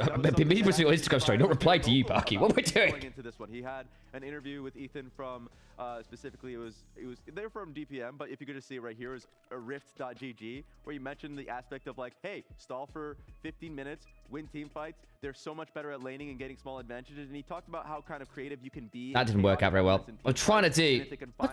There's a thing, guys, on Instagram stories where if you hit the try to record a video, right? The first thing it does when you go through its story is just auto take a picture rather than just do the video. It's very annoying. Very annoying. Hello, Instagram. Initialise here. Currently live at the G2 office. We are streaming some First Stand with Nymaera. We're live on the channel right now. We just finished game 1 of Gen G versus LYON, and oh my god, Gen G are very good. Get in here to watch some more utter devastation, guys. I don't think it's going to be a long one. So if you want to see the games, in a reliable Please way. give me some hope. Any hope is good. This was while they were down Too old for 4,000 Insta. gold. Social media's name of the game. Unfortunately, I need to do more. Is the honest answer. One more item power spike, maybe they do. I get a bit burned out on it, especially if I'm doing like 2 or 3 streams a day for whatever reason, plus recordings. It's just like I run out of time. Getting quite low. You could see if they were to kill 2 more people in that game, the game state could have actually been a little bit playable. They'd be down 2,000 gold, but have scaling. Listen, fully understand that is max cope, but that was at least the idea from LYON going into the game. Yes. Yeah, I will say this is also one thing I want to bring to everyone's attention because that's a lot of zeros. We talked about that's a lot of zeros. Yesterday with Team Secret Wales versus BFX, right? It's looking very similar. Look at all these neutral objectives. I don't want to do that. That LYON man. Yeah, don't want to do that. That's very fair. I don't blame you, Raz. I didn't want to look either. That's crazy. But it's at the same time, like, God. you're actually trying to metagame it of saying, We stand Emily around. Emily's great. Very, very knowledgeable, very, very smart about the game. Nice T-shirt, bro. What a throwback, mate. I pulled it out my my wardrobe and went, I could kind of just do something a little different, and especially because I'm at one of the watch parties, it felt fair to wear one of the watch party shirts. This was from a really cool little cinema in the south of Berlin. Yes. Over the river. Here's my small sense of cope. Because I think from the drafting perspective, Gen G did it. I'm happy to be comic relief for my friends when they get massive and famous, so don't need the social media. That's fair. So you don't even get the weird Even teams like MKOI, TL, KC didn't look great. Sad to see KC didn't make it. Felt like they had the best chance against Eastern teams. I definitely think like Kalist would have been fun to see Kalist after another year of growth against some of these bot lanes. I do think Skewmond is the best Western jungle option alongside Inspired at what I think is a jungler-heavy tournament. I'm a little nervous about BB, though I think he had some good moments yesterday. I think it was inconsistent, and once things went wrong, it went very wrong. And I do think I would take Caps over... It's Yahoo, isn't it? You don't take the Caps. Yahoo, I think, it's just not quite there. I like it. I always felt more like Oasis. The MTG land, not the band. Fair enough. But I do feeling pretty good about my 3-0 prediction. I do love the Yasuo 0-10. Oh, Chovy is 10-0 against Berserker. Oh no. That's all we need. That's something. You're saying there's a chance. Game 2 after this. He's hit the 0-10 power spike, guys. Oh, Isle. I think the other thing is Isles just isn't it. Isles being as far behind and being picked up as many times as you do. Often. Do I play Rivals often? Recently I've been playing an hour or so plus a night. Not over the last few days, because again, with first down stuff, I've just not had time. But yes, hit Diamond and then decayed back down because I had a horrible run of games. Nice, welcome to the Discords. Yeah, it was Diamond 3 climbing and then fumbled. I'm an Emma main mostly, and Emma is in an interesting spot right now.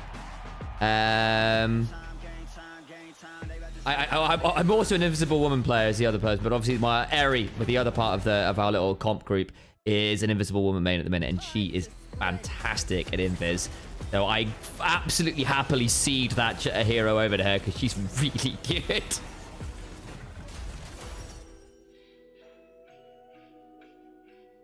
So, JC, the way it works is over in Alex's YouTube or Twitch chat. We don't do betting stuff. For Onivia's chat, that's fine. That's just generally been the rules there in general.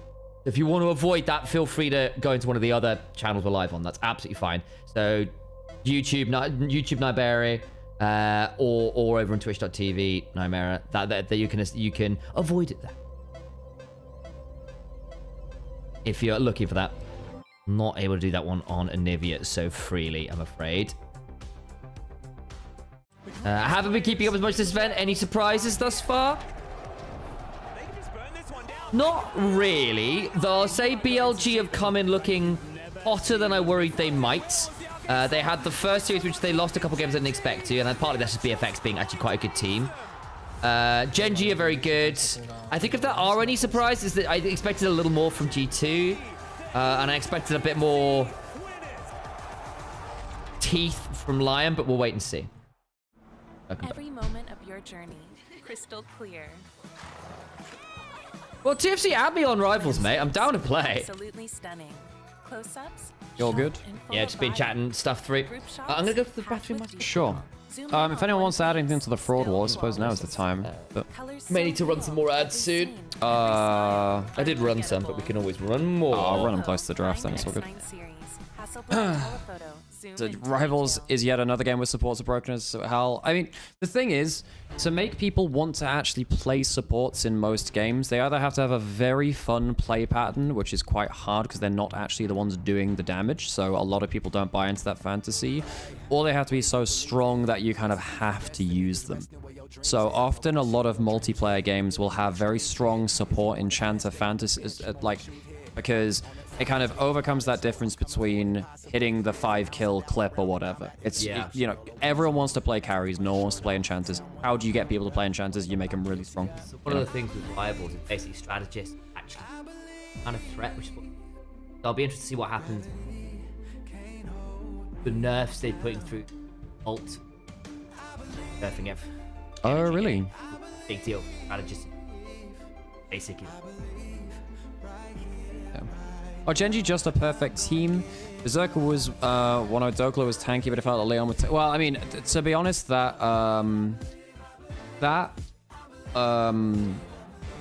comp, it just felt like eventually you just run out of damage. Well, not even eventually. You run out of damage quite quickly, I think, is that, I think you run out of damage quite quickly as, Leon's comp. I think it's a standard comp. I think it has no early game plan. I think it has 3 losing lanes. And I think eventually just... you get blasted. You get blasted, you know? I think Sam's prediction might come true and this is going to be a 12-0 tournament. Wait, for Genji? That's true. Yeah, Sam did say that Genji wouldn't lose a game. The only team that can rival Genji at first stand is BLG. Well, and even then, that's going to be dependent on all of some very specific things. It really will. Folks, BLG need to save us from having just a completely whitewashed tournament.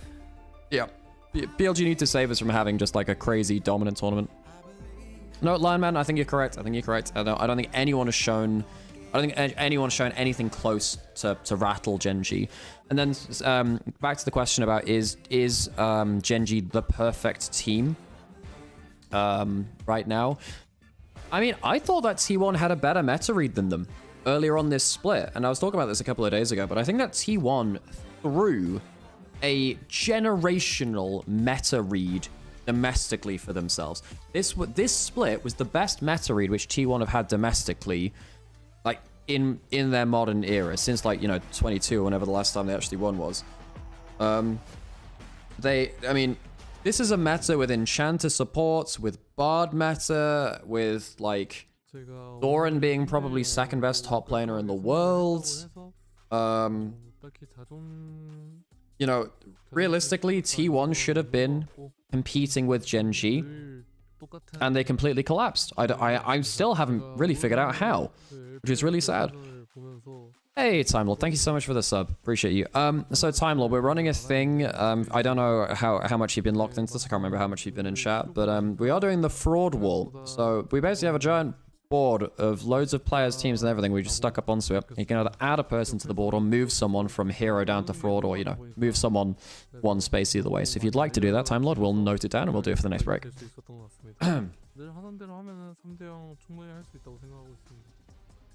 Welcome back to First Stand as we are... Oh, we're getting right back in strategy. Jesus, okay. Game 2, LYON picking second pick. Genji have taken... Isles is fraud after that game. Okay, we'll change that after. We'll whack on Isles. Oh, I took the pen through to the other room. Okay, I will note that down. Okay. So Karma banned again. No surprises there. And actually, if LYON have Keen, Canyon, Chovy, Ruler, Duro, that's a pretty stacked roster. It's a pretty stacked roster, Orcs. Yeah, you're right. Yes. Yes. LYON with Keen are coached by Rainover. Slight draft overlay. Oh, there's a draft over. Oh, right. Oh, yeah, because the roster's up. They've had this issue with the draft a couple of times now. I had other ideas, but I can't think of work. No worries, Time Lord. Anymore, isn't there like 130 champions in the league that just can never get chosen? Yeah, and Fearless hasn't helped that. You know, Fearless has just ended up meaning that the 5 games in a series you have are the same 10 champions for every role. You know? It hasn't really changed much, I don't think. I think that Fearless, the effect of Fearless was a bit of dopamine, and it's a little bit of a placebo for people to think that the big changes are happening when realistically they're not. The research and development just isn't there. Why can't they ever get chosen? Because teams don't want to develop the systems which support those champions. Stuff like Tryndamere is playable in certain spots. You have to play the entire game differently, though, to enable him, though. Same with Nasus, same with... I don't know, what is another good champion like this? Ivern is a very big one, right? Because Ivern isn't an engaged jungler. He clears differently. The difference between enchanters and melee supports is really huge too, right? You know, end of the day, there are a bunch of champions which are viable to some greater or lesser extent, but people don't want to practice the matchups or practice the systems which go around it, rather than improving the systems and the champions they already have, because they can learn from other people who are doing the same research and development that they are. One of the biggest things in Pro, particularly with, you know, the West never really finding a way to get good coaching and analysis across entire regions. Occasional teams have good ones there, but they don't really have the structure that, you know, LCK LPL does of researching and developing their teams. And even then, they all copy from Gen G T1 and the top teams in every region, right? Because you're trying to build towards something better than yourself, so why not copy the best teams in the world? What that means is often meta kind of gets trapped into local maximums where you just end up practicing whatever everyone else is doing. You try and perfect that rather than actually finding stuff which might be more useful but takes more time to develop. Yeah, Zyra is another great example. Zyra is playable right now. Aurora and Yunara are very mobile champions, but Vi is pretty good at locking down one of them. Aurora is pretty good at escaping it though, because if you time your ult right, you can kind of fling yourself through the wall just as Vi reaches you and the ult doesn't connect. Where do you sit on Fearless Draft versus standard pick and ban? I think I think it's better for mid to bot table games, because it means that you just don't see the same champions all over. I think that Fearless has been completely overvalued. I didn't like Fearless particularly in the first place, because I think that I prefer players making a name on special champions. And what Fearless does is it ends up reducing the power level of a format. You know, when you get to game 5, you are seeing the worst possible League of Legends from those two teams, because there are 50 champions banned by the time you get into that draft. Now, I want to see the best possible League of Legends at all times, if I can. You know, I want to see 5 games of Chovy Azir, Night Ari, Zeus on Yone, I guess, in peak meta or whatever. I want to see the best possible League of Legends. This is a nasty engage combo from Gen G, by the way. What's your ideal implementation of this draft system? I think blind pick game 5. Bring it back. If you're going to go clown mode with Fearless, being like, oh yeah, by the way, everything's off the table. Make the last game of a series super high power. Have like Jace versus Jace, Orianna versus Orianna. Like, just make it blind pick game 5. Screw it. Okay, so are LYON actually going to... so this means it's going to be Aurora top into the Ambassador, Ari mid. It's a very mobile team. You do have 2 solo lanes which are pretty good at surviving the... You're pretty good at surviving Vi on her own. I don't know, Ari's not great. Look, Ari's good into Vi to Leah, because when you dash back from the Vi ultimate, their follow-up is then out of range. You're pretty bad into Vi Ambassador and Vi Galio, because they're so long range that your ult doesn't carry you to safety. How important is the vibe in a team? Depends on the team, but for someone like BLG, it is the most important thing, right? For a team with Inspired on it, yeah, it also seems like it's really important. The 50 bans is good. Watching one champ 5 times is boring, but you never see that. Go back and show me, like, these games where we see Renekton and Gnar 5 times over. It actually doesn't happen. Like, it doesn't happen. What happens is one player might pick, like, a Gnar or a Renekton, and then the rest of the team changes because they know that it's, like, safe to pick around. The other thing is, like, when you have standard draft, you know you can lock something in and say, this is a safe blind pick. We know how this works. And it means that the entire game plan goes up a level because you always have a known quantity to build the rest of the stuff around. You know? It's very rare that you saw salty runbacks. Very rare. Very rare that you saw salty runbacks. honestly, I don't think that champion diversity has changed that much with Fearless. I don't think it has. I think that the meta was, and I also think another thing too is that Fearless just means that certain champions go overpowered for what far too long. Nymaera has been, frankly, disgusting since release. Has not had enough bans. I'm thankful we don't see Corki, Azir, Syndra, Orianna, Pearl in the matchups, man. I mean, I think they're all actually very interesting champions, those ones, to be honest. But yeah. But I also think it means that, you know, like, stuff like Yunara, Varus have been disgustingly broken since like 2 years now, for like 2 years, you know?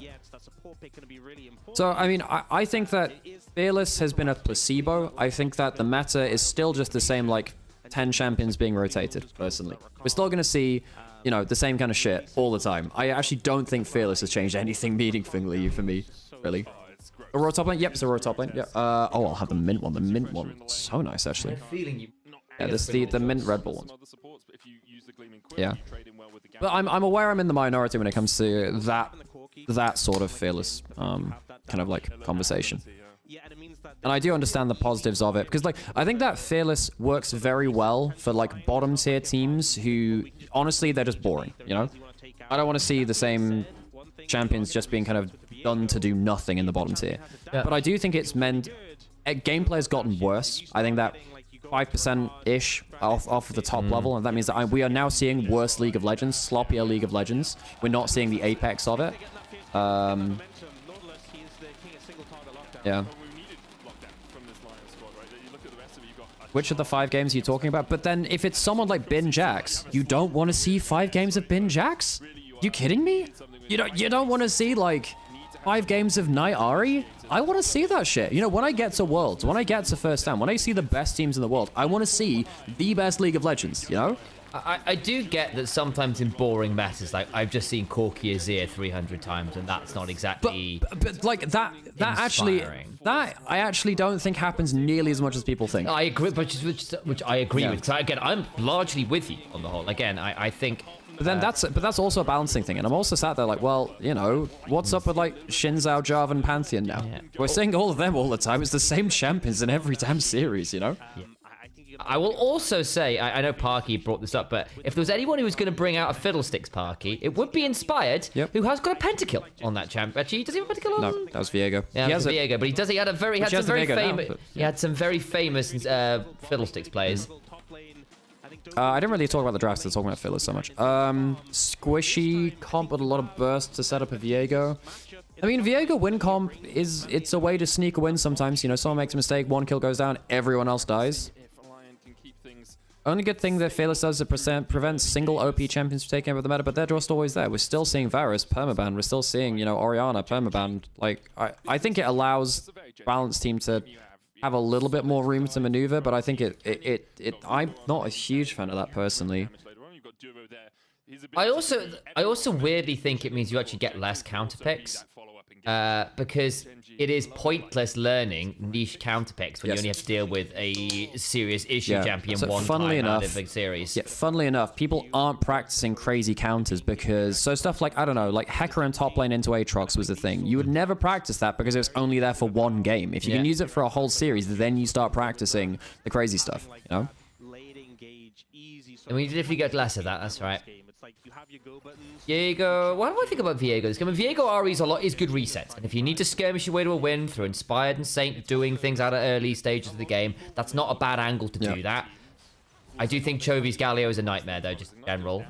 Okay, not bad. That's pretty good actually. Yeah, it's not bad at all. Can flash for it? Oh, not gonna. Nah, his healing's too much now.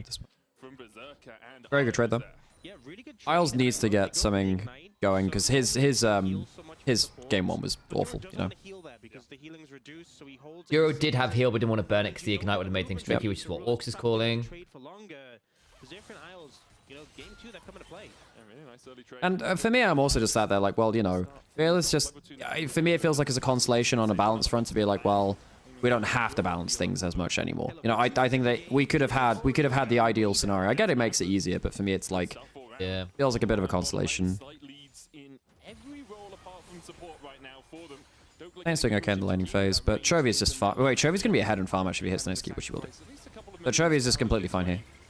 You know, he's going to come back with Dark Seal plus whatever. Plus Null Magic Mantle, probably. Oh, Berserker used barrier to make sure the back wasn't cancelled. Oh, it's first strike Ari, by the way. Yep, you do first strike into matchups like Scion or Galio. I can see it. I haven't seen it for a little while because first strike's early value was kind of shit. You used to go, and the thing about this is that it allows you to go... Yeah, it allows you to go Leandries because first strike, if you proc it, does increase the damage, the base damage of your Leandries and stuff like that too. So you get the percent increase on Leandries, so your percent HP damage actually gets amped up a little bit too. That's nice. This Galio skin is so good. It's my favorite Galio skin. It's very cool. Now, I mean, Gatekeeper was my favorite skin for a very long time in Galio, but Aegis Frame is really, really good. First strike into 3 melee champs seems good later too. Yours allows you to go triple tonic, which is nice. Canyon's got a good angle here, potentially. Yep. Diego's coming, but it's going to be 20 seconds off. There's no kill angle here. You're just here to make sure that Keen is a little bit more safe as he's pushing up, I think.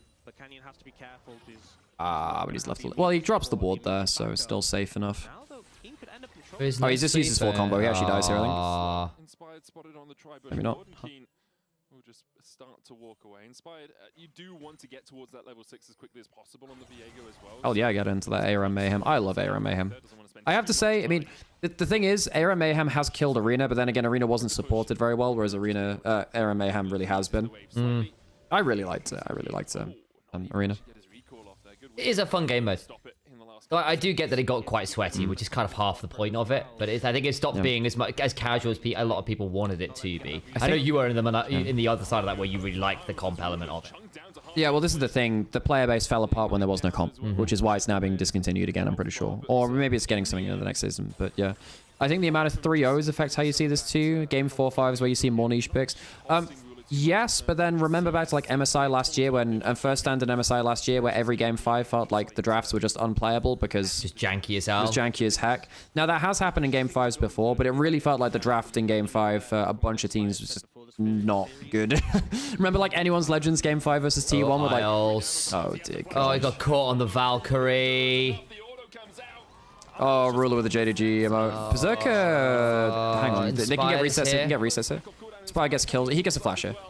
Oh, hang on, barrier. Oh, no way! Does he get the body? He does. He gets the Valk out. Oh, that's not bad. Force a flash from Duro.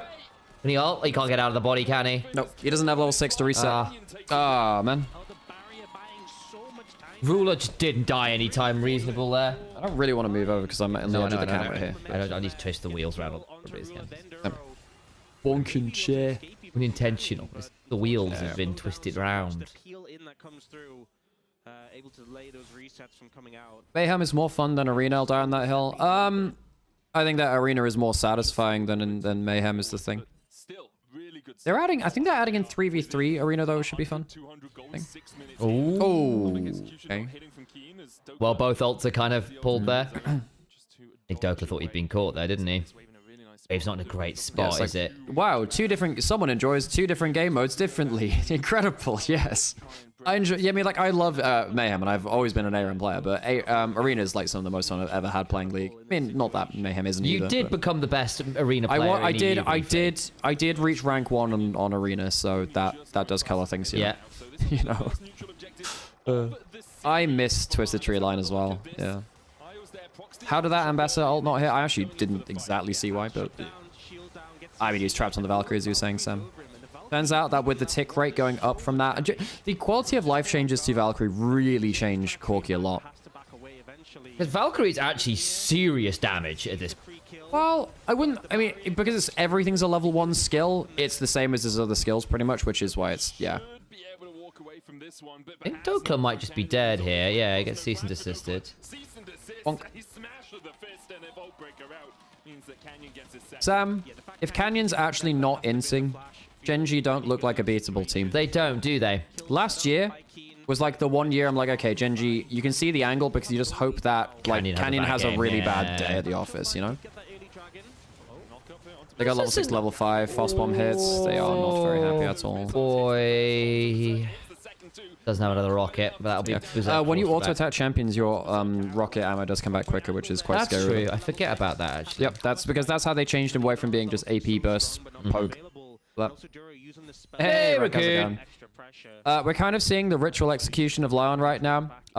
We were also mentioning Uma earlier. I just had a pretty good Taishin run. I actually have a really good set of 3 for CM11. I'm in a really good spot now. Just rolled a pretty good Taishin. Yeah, I got long S, max speed, Lone Wolf, Spring Runner. Oh, pretty much everything I needed for that was good. How are things today? I saw something else got added into the Hall of Shame. We're versing Gen G and we go Nautilus. Exactly. I had a real rant last game where LYON locked in full standard with 3 losing lanes with no level 1 plan. And I'm like, what? Why would you just accept a free loss? Like, let's be honest, Western teams have never really beaten peak LCK teams. Ever. Yeah. Really. It's just not been a thing. Like, very occasionally an LPL team will slip up against them, but LCK teams at the top really never lose to them. The only time where they drop games, or very occasionally a series, is when you play something unique, which catches them by surprise, which you've practiced more. Like, the stuff which LYON is doing hasn't really done that. And Keen? He just kills him, man. Just kills him. Yeah. So when we're getting Uma commentary, I mean, well, I can do my polls on stream later. Wait, hang on, is that now? No, it's in an hour. Yeah. I mean, I did promise Rack at some point, you know, if Rack ever wants to, you know, like, take things to the next level, we've got, you know, you've got professional commentators in your connections now. Inspired with the lane gank, by you really the way. You really want to do like a special full-on commentary tournament? We can make it happen. We can make it happen. We can have the analyst desk and the casting booths. Great. Yeah, it would be fun to try it just to see how it works, and then we can just be like, figure out if it's worth doing like for special occasions or not, you know? Get like a graphics package. Like, yeah. But like, I think it needs to be like really bad graphics packages with like quick stats to my passion level of. Yeah. No, I actually really like watching Rack do like his commentary on them, because the thing is, when I'm not as good as instinctively knowing which skills matter on which tracks at each moment and being like, okay, this is what'll change it. Like, well, obviously there's easy things like does NSM hit, or you know, big recoveries on long tracks or whatever. Those ones are pretty easy, but trying to track like 9 races at the same time with very specific skills, like, hang on, I actually need ramp up to hit here, otherwise it's like doomed, you know? I need like 1 more mid game. Yeah. Past Uma tournaments is a gateway to actual horse racing where you can actually get a real career. Thanks, Sarah. Yeah, that's a... Don't remind me that our career is very much... Isles is across award right now. Yeah. LCK have to choke for a Western team to win even just 1 game. Well, I mean, you think back to 2019, or you think back to FlyQuest versus Gen G World. Last 2 Worlds, actually. Both last 2 were pretty solid. Well, not last Worlds. FlyQuest looked pretty crap. Didn't they take him to 5 last year? No, it was the year before that. Oh, he actually outplays them. Oh, wait, Taragro? He gets... Where you got Douglas? Oh, my God. You got both of them. What the hell? What the helly? Oh, my God. I'm thinking MSI, Alex. Keen is just so fucking good, man. But, like, basically, you never win versus these teams unless you do something unique. It really annoys me that they've come in with such a bland... Yeah, the fully ramped tower got Dokes. Yeah, he took like tower shot number 5, which is about 60% of an Aurora's health bar. 3 plates go over to Ruler. He has a 15 CS lead as well. It's almost 900 gold ahead now for the Corki. Oh no, Saint! Yeah. Okay, sorry, maybe I shouldn't be outing this, but I found this quite funny. I made a tweet, which was, why bother showing up if this is LYON's plan? 3 losing lanes, no special level 1, no inventive game plan. Western teams have never beaten Apex LCK teams by playing standard, and that was a disappointing game 1. Yep. Captain Flowers liked the tweet. I'm like, I mean, this is the thing. I mean, first, look, he'll be open about this too, because like, let's be honest, like every commentator, particularly from LCS, has learned to do the tough love thing as well. This is just the thing which really annoys me here, is that at least this one has a Viego win comp, and I'm like, Viego Nautilus isn't terrible, because at least you have the reset comp. That's better. But the game 1, I'm like, why bother showing up? I mean, why bother showing up if that's your plan? Oh, hang on. Ruler had to flash. Does it matter? That's a double W. Not bad. Not bad at all. Hey, it doesn't matter because they're gonna die. Yeah, they are. But you take what you can. You can do what you can. Wait. He just killed him with a splash damage with the E on the wall. Oh, go on, Berserker. He took another with him. Hey, good shit. You know what? Good try. Canyon does now have 4 kills, Sam, and that is... Yeah, okay, but Berserker got 2, and you will take what you can here. Yeah. Sure. To be fair, Ruler is still 700 gold up. Yeah. The Naut champion especially does worse the better your opponent is. The thing about Nautilus with Viego is... Nautilus empowers Viego because even if he dies on the engage, it gives Viego a chance to do something special. Just hit the same person, yeah. Like, Nautilus in the hands of the best Nautilus players is very, very good at disrupting and consistently creating areas of space for your team to thrive in team fights. And that, like, you need a Nautilus with this comp with 4 squishies with high burst. That's not bad. Yeah. I think Saint Jaces, yeah, it's good. Shit. Now Canyon does He's got second have shot. flash. Oh, his first shot, actually. See, this is shit which I like to see because, you know, oh, hang on, he should have flashed that. He should have flashed that. Okay, he does now. Oh, Canyon. Taunt. He's got the reset. He's got the reset. He can actually kill. Oh my god, yeah, they can think about it. Okay. And that is the value of the Nautilus. That is the value of the Nautilus. Oh, he's okay. Like, Nautilus is really good at just, like, flipping something off of one hook, you know? Galio's E can buffer Ari's E if you time it right. So, yeah, if you, because there are 2 parts to Galio's movement, right? You have the back step and then the front step. If you press E... The back step happens, you get hit by the charm, but the front step hasn't happened yet. That will happen after. Same way that Tristana, you press W, there's a slight delay, and then the movement starts. The way that League works is that the last movement takes precedent. So, if you dash and then you get hit by a charm, then it gets cancelled.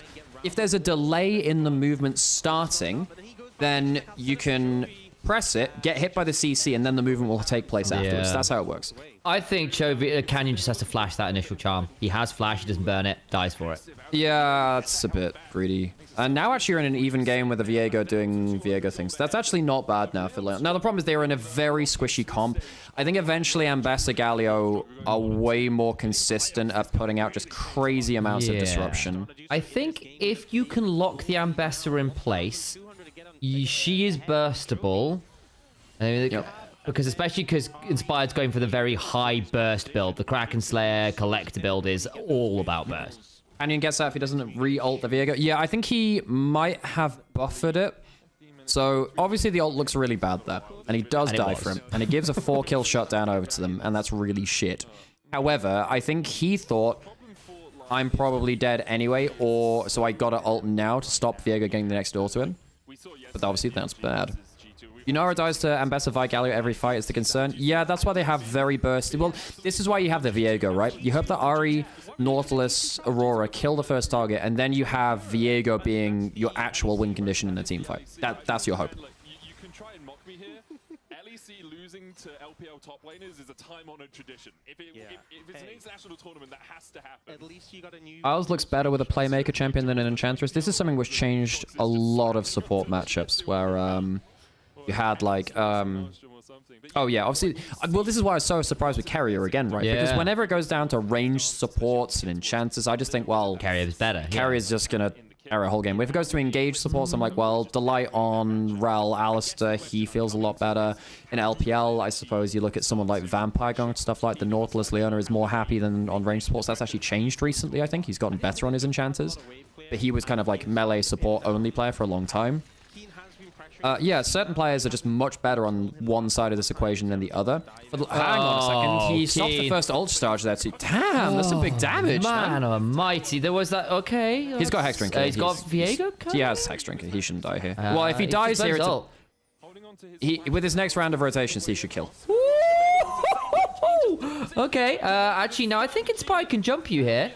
She missed. He has flash from this. Wow, he got collected. He didn't have collected yet. Wow. That's just passive. Damn. No, it wasn't passive. That was just Q passive. It was the crit click. That was crit. That was the crit click. That was like the 15% crit that killed him. Oh, go on. That's a bad flag. Come on, Inspired. There we go. Viego win con. Oh. Inspired's doing shit.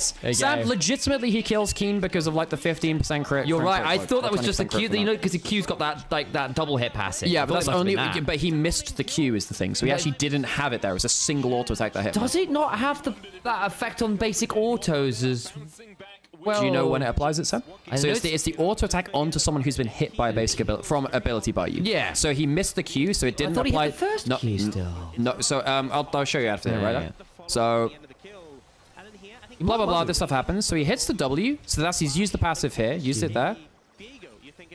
Misses the Q. There, yeah. Nothing. Yeah. It's a crit. Yeah, it's just a crit. And your auto's before it anyway. It's You're just right, like a you're right, you're massive right. crit. It's just a massive crit. I think it's Kraken Slayer with crit. That would make sense. Yep. I don't even think the Kraken Slayer... Yeah, because Kraken Slayer damage kind of ramps up over time as well. Inspire just did some mad stuff there. There we go. Better stuff. And I was having a better game. So Nautilus Viego is a much better win con because it just... You are so OP. Oh, shit. Oh shit, that's funny as hell, man. That's funny as hell. Yeah, Nautilus Viego is not bad, just to say, look, if you get lazy, we'll do something. This is better. That game one, just like... I don't understand what the game one was, but like, having a Viego win con is something which teams have used to upset teams for years at this point. Kraken increases into low health. I thought it increased with amount of hits on the same target. What's that what it was now? I wasn't sure it was on low health anymore.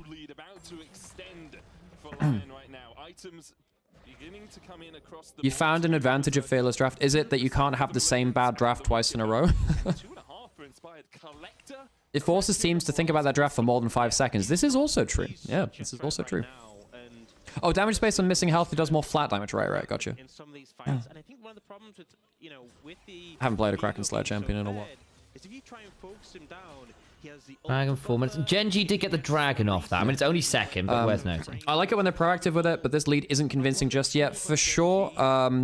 But now it is getting to the point where realistically Genji don't have a full true tank, which means that the first person hit with a Nautilus hook needs to get immediately Galio ulted, or they will. Or yeah.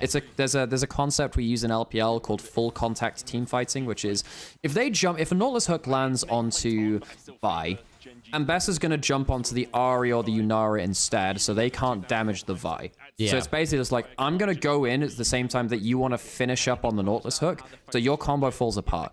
You try and disrupt the combo by kind of just like fist taking fighting. up the follow-up, basically. Yeah, so full contact team fighting. You just like go, everyone goes right into melee as soon as the first piece of CC lands, just trying to hope that you can stop the follow-up being effective. Yeah, because the theory basically is Nautilus has already burned all his skills. Hitting him right now isn't actually stopping something like the Ari or the Yunara doing their thing. Which if you hit them, actually CCing them for a couple seconds is important because they have got their cooldowns. And they are the ones with the damage to finish up the pick. So they're more important to hit. Collector's better this game too because there's no armor builders on the other side. And if you go Collector LDR, then you have significant crit and double armor pen. Yeah. Which means that in your kind of ability combo, because abilities benefit more from pen than auto attack sometimes, you have a really quick, very high percent kind of oh hang on, they can catch Keen on his way back into the river. Very good charm. This is a kill. This is a straight kill. Dead. Galio ult doesn't matter. Oh, hang on, yes it does! Oh, it does. Yes it does! Shit. Doesn't have anything to go. He's got exhausted as well. Nice. That's a game losing play. That's a game losing play. You lose so much. I know this is a very vague term. You lose tempo on the map because you don't have Satan inspired on the map now. Genji gets to walk around the map for the next minute, putting wards down, getting tower damage, getting gold, getting XP. They use the Galio ult, and this is what I was saying. Basically, whenever someone jumps on the first target, Galio ult needs to be snapped there immediately. Galio's in the right place, hits it within like half a second, saves the game. Yeah. And I get that obviously Saint has gone for this rocket belt build. I don't think it's worth it this game. I know obviously you want to basically you want to immediately get on top of whoever the Nautilus is on. That's a really good point, Sam. Yeah. But I just think actually, and I get there's also things like the Hexbringer shield. I get that there's the Galio shield, but even so, like, Shadow Flame here. No, you're in and you're also the first strike build. Leandri's. Yeah. I mean, you're going for a full burst. You don't.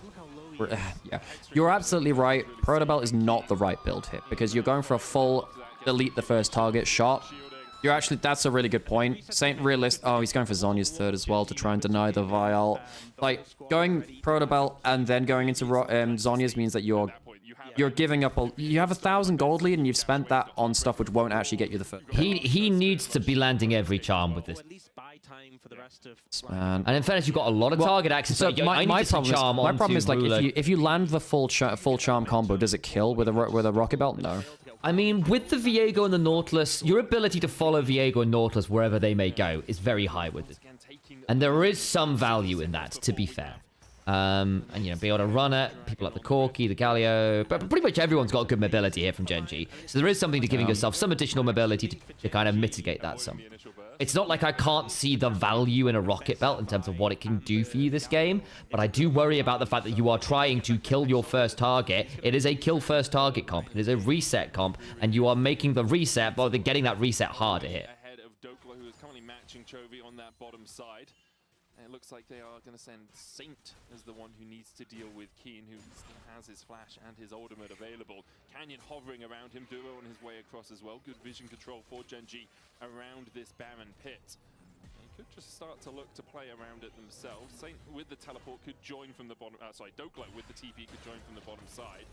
But he's getting forced down pretty handily by Chovy right now. Yeah, I don't think Dokla has a fun matchup.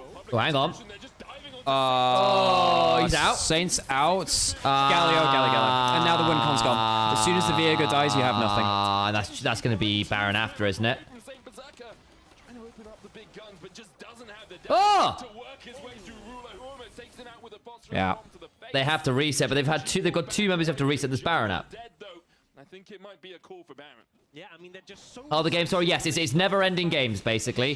Finals is on Sunday. Hard target to follow up on, but Inspired goes in, and they just turn onto him, and as soon as he dies, it's just hard to see a fight that LYON win from there.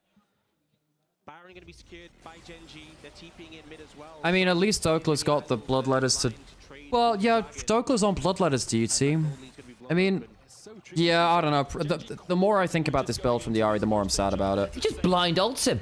I mean, it doesn't matter in this one, right? This one doesn't matter. But, like, Protobelt just doesn't help you here. You know? Your Duro is just like, Inspired goes in with the ult and gets charmed straight after. That's tough. You don't win versus Zambessa in this kind of point. Do you get run out even more here? No, okay. You make it out now, but... this is really sad. I mean, look, folks, this was a better game plan. Playing Viego Nautilus into a zero tank comp is a win condition. Sadly, Genji are so coordinated that if they were slower by half a second in a bunch of picks this game, you probably get more resets and you maybe win the game. Yeah. Didn't happen in that bot river fight. Genji are too quick. They're way too coordinated. They're not sloppy. I wonder whether they should have been jumping the Gallia rather than the Ambessa. I know the Ambessa is really scary and you want to shut her down. But, like, you're not attacking the global and this is just nightmarish. Yeah, you could have gone for Leandri's second Ahri with the first strike and try and slow burn him and get the Viego on target there. But then you're less bursty for the Viego. It's quite a hard... It is quite a hard game for Ahri to itemize in. I actually wonder whether Ahri should have gone Blackfire for higher DPS, even though it's on a slightly longer cooldown for your ult. Okay. Oh, dear. Okay. Viego doesn't get to play the game. No. You have to ult out of the Vi ult or it's just... Yikes. This is just... Hello, Darkness, my old friend, Genji, cracking heads once again. Is Horizon Focus still a billion AP? No, it's gone back down to like 70 AP or something outside. It used to be 125, which was nuts. Or like 115, or they changed around a couple of times. That's when actually it was very good on Ahri's second item, is a cheap second item spike. Yeah. It's done, isn't it? They're going to keep running. Oh, not bad. Berserker goes. Yeah, that's it, GG. Well, it was a better game plan this time. But, yeah, I mean, also, go say it, Dokla just got wrecked in lane. Better than that. Would you say that Protobelt picked up on Ahri kind of tells us how confident the player is on his ability to kill? No, I think it just shows that they haven't thought through the build and they're just copying the quote-unquote meta build from Chovy. Basically, what you'll know, and the more you talk to pro players, the more you'll find this is like, oh, Chovy builds this, Faker builds this, Keen builds this, Ruler builds this. In fact, they were talking about this in the pre-show today, and basically saying, well, no, these are players which everyone looks to. The problem is, look, you are not Chovy. You're not going to get as much random damage out of champions. Chovy can somewhat get away with it because he's very, very good. I actually disagree with his builds a lot, and I think they've held back some games which he could have carried before in the past. But realistically, he's good enough that you never kind of take that away from him, you know? It's like he had stuff like the Rod of Ages, Riftmaker-y builds in mid lane at some point, which were sometimes a bit bad, you know? Okay, hey Angie, how's it going? We will get hydrate. Okay, we did have one person to add on to the fraud wall. Time Lord wanted to move down. Okay, so Zeref had a couple of gifted subs to cash in from previous days, so wants to move Labrov down. Okay, and Time Lord, you wanted to change something as well, right? You wanted to move Isles down. So Labrov and Isles are both going down. So I'm gonna go set up the fraud wall. I'm gonna go to the bathroom very quickly while that happens. Okay, I will. Sam, do you mind? Oh, I guess it doesn't matter that much. Set the camera. Sure, I'll. Oh wait, let me give you the shit first then. For that keen dive escape, but yeah, I think that was the big play to me. That was just like, okay, like just incredible individual skill, but also he's gonna take over this game. We saw it yesterday with Bin's Ambassa as well. Just this champion can run over. 1 second, folks. What's annoying is that they'll see it coming. Oh, I didn't send. They'll see it coming. Of course, we already talked about this. The play that came through. For me, the angle of it was. Yeah, I think that, you know, even someone like Knight has some issues, but he builds so many Magi's. Look, to be honest, most of the time I'm just sat there. I'm like, look, Magi's kind of fixes whole build a lot of the time. It's okay for now, but hang on a second. Because I was like, okay. It seems like this is going to be a because it just 1-2-1-2. Okay, so basically when you mute it and it comes back up, it so it's okay for now. Okay, we're speaking to it. I want 1-2-1-2-1-2. Cool. All right, that works. Nice. Go take it. Pick it and run, Sam. Pick it and run. Yes, boss. I mean, who would it be? Chovy's Galio. You can actually drop it down a bit more. Chovy's Galio is really good. I think player of the game. I mean, Keen was absurdly good. I actually think. I thought the Viego, for a brief moment, might be able to make that game more interesting. I was speaking to people out there. All right, let me fuck it out here. Sam's gonna go take us on a walkabout. Okay, folks, if you don't know what this is the fraud wall. This is a collaborative project between chat and us. If you'd like to add someone to the wall or move someone one space, you can subscribe, and you can change people there. I'll give you a tour of it. I'll give you a tour of it. But this is our list right now. Left is good, right is bad, basically. We need to move Isles and we need to move Labrov. I'm gonna go join Sam over there, and we'll, like I said, folks, if you subscribe or give 100,000 channel points, you can add one or move one. So that'll be the thing. Okay, I'm gonna go over there, and if you'd like to add anyone, you let us know. Okay, right, I'll be there. I'll join you on the other screen in just a second.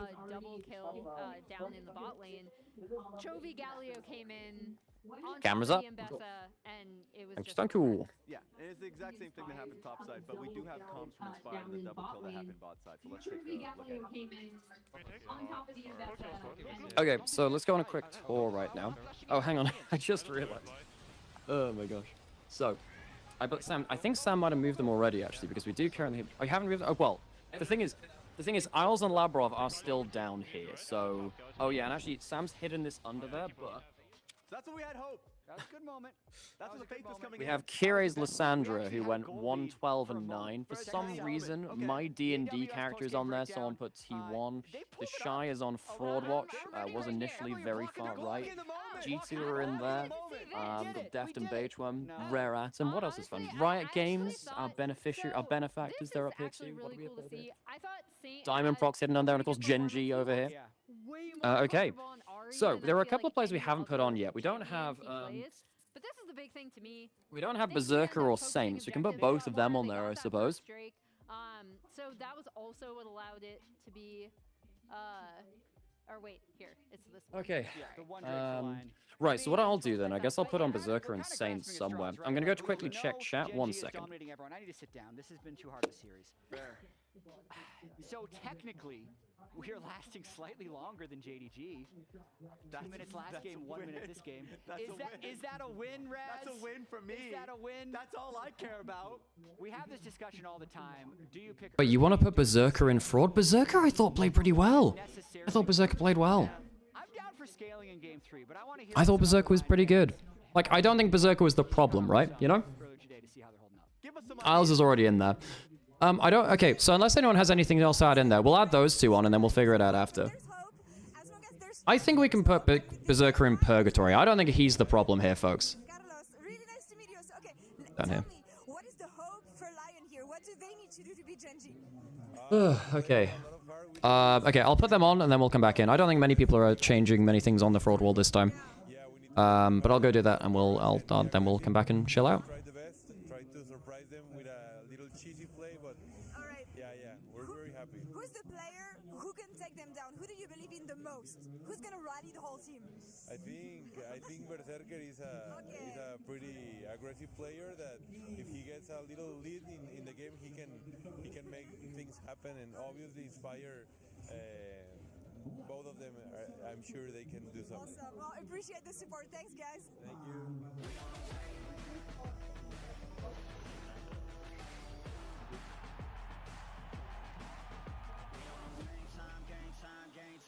Actually, you know what? I think Justice with Berserker. The more I think about it, is Ash arrows were good. I think they 2v2'd them last game. I think that Berserker having to lane with Isles as well. I actually think Berserker should be, like...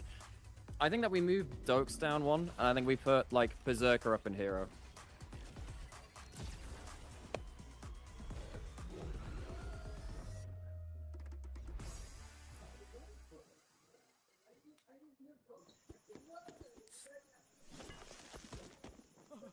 Red Bull gives you wings. So slow. I told you I was done with basic browsers.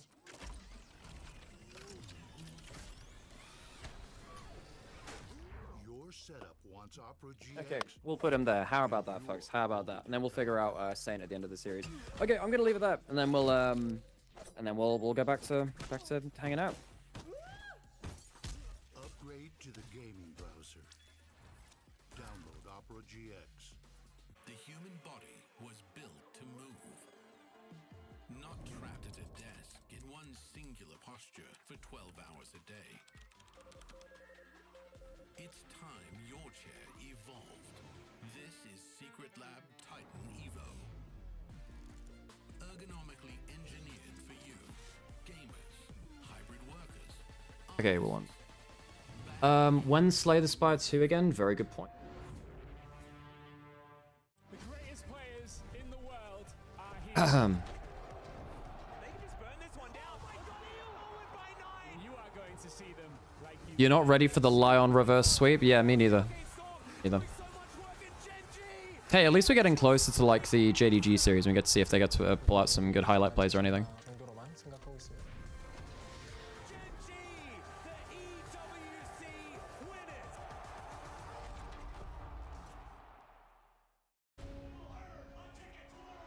Oh man, I don't know, man. This is like that was a better combo, you know. At least I could see a win condition there.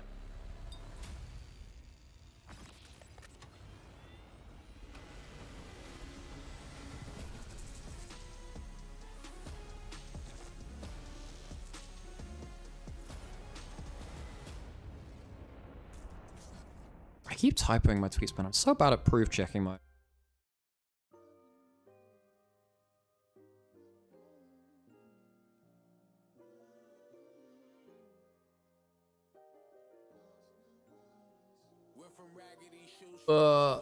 I don't know, man. If you're going to go up against Gen G, if any team in the world is going to go up against Gen G, you got to have a solid game plan. And I think even JDG showed that their comfort style of like Junja getting ahead early and scaling into front to back 5v5 just wasn't good enough. Die Aufmerksamkeit auf uns zu ziehen, weil überalte Menschen wird eigentlich...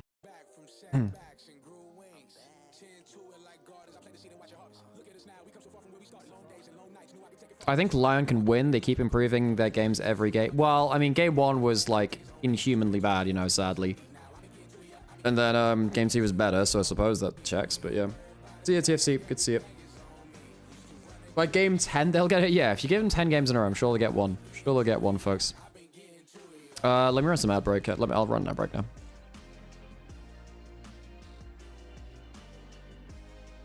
So we pick on Rek'Sai, Samir. I mean, Rek'Sai is a better top laner than the jungler right now, sadly, for that to happen.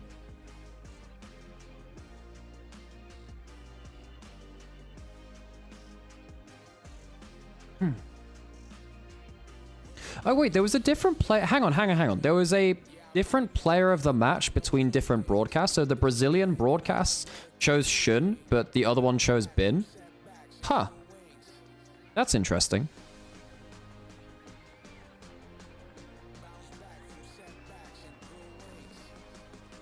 Oh my god. Has everyone seen the Thomas the Tank Engine game coming out? Have you seen the like the physics craziness? Dumbass game, man. Oh gosh. You guys are optimistic for G2? I didn't wait, team from a worse region? That's not true, right? G2 beat NA to get into top 8 and that Worlds last year, right? It's the last international performance we had. G2 beat NA. So I think on recent form that's not true, is it? That's crazy. Yeah, you guys haven't seen the Thomas the Tank Engine Friends of Sodor? It's fantastic.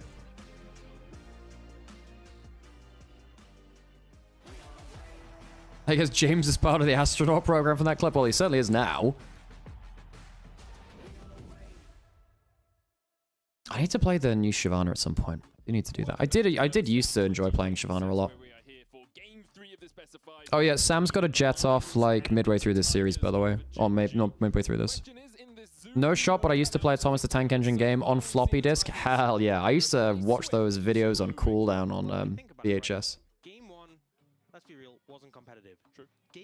Yeah, game 1 wasn't competitive at all. They picked 3 losing lanes with absolutely no special plan. You know, what was the idea there, you know? That is true. So game 3, maybe this is Lion's game. Is it the new time? That's what worked against Gen G in the past. I just don't get what I mean. G2, I had some similar issues with that. G2, the issue I had was that they didn't play enough for Skewmon to get ahead of Shun, because Skewmon is so good and he's so important. If they could find a way to get Skewmon ahead of Shun, maybe it's more playable. Obviously, it didn't end up being that way, but yeah. I also need Shyvana. I wonder in which way. I wonder in which way. But that's no longer a concern. That's actually very true, isn't it? Lion have elected to take second pick Genji on the blue side, so we have a normal-ish looking draft. Normal-ish looking draft, right. Thanks, Medic. See second pick. As we go through Fearless, you do see teams tend to move towards a, oh, well, we got rid of all the really OP things. We don't need a first pick OP, we'll take 2. It's interesting, we had the opposite in the LCK, where teams they'd always go first pick at the start of the series, then late in the series they'd go... Pokemon reveals customizable wedding and engagement rings. The hell? Got different Pokemon on the inside or something. Oh, that looks like draft to me. It is, Sam. That's because it is. So early on in the series, teams tend to want a first pick. Yes. And then later on, they tend to say, oh, we'll take 2. Yeah, when the draft is more powerful, people like picking first pick for the strongest champions on the patch. Later on, people prefer counter pick, which makes sense. Yep. That is what we were told. But it may be that I have been misinformed. We've already made mistakes around what's happening in this draft anyway. So Rise and Rumble band away alongside the Bard. Okay, well, do Lion have any special kind of technique saved up? Something to note is that Pantheon, open and available. I Hmm. assume it's just going to be first picked in this situation. I would assume so too. Pantheon's so strong. Ambassador is Giga OP. Ambassador loses to Renekton, which keeps her in. Yep.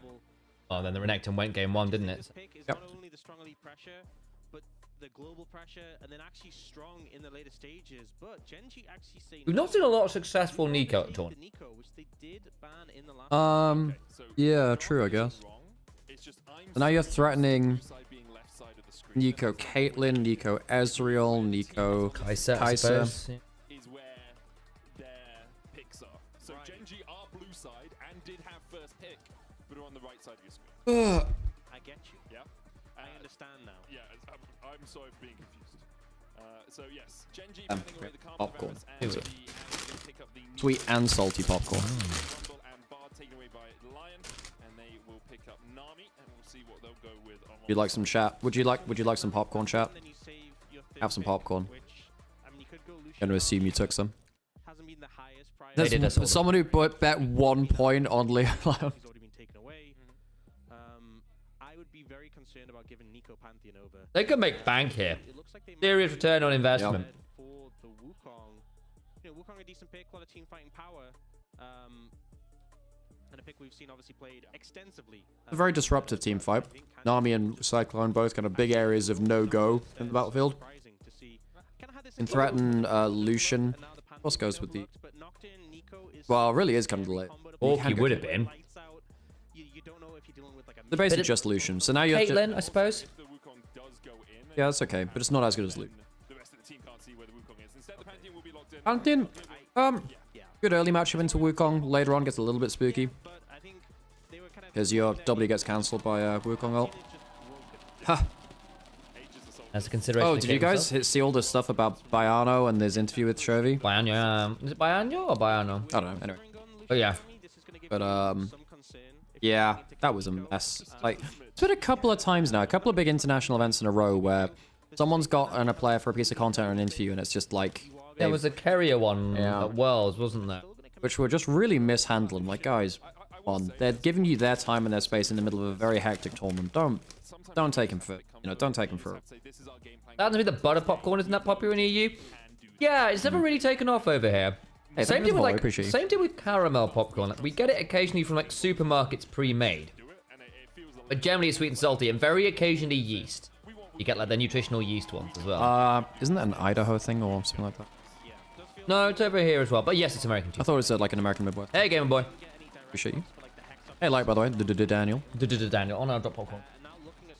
You did, Sam. Skill issue. Mechanical fumble.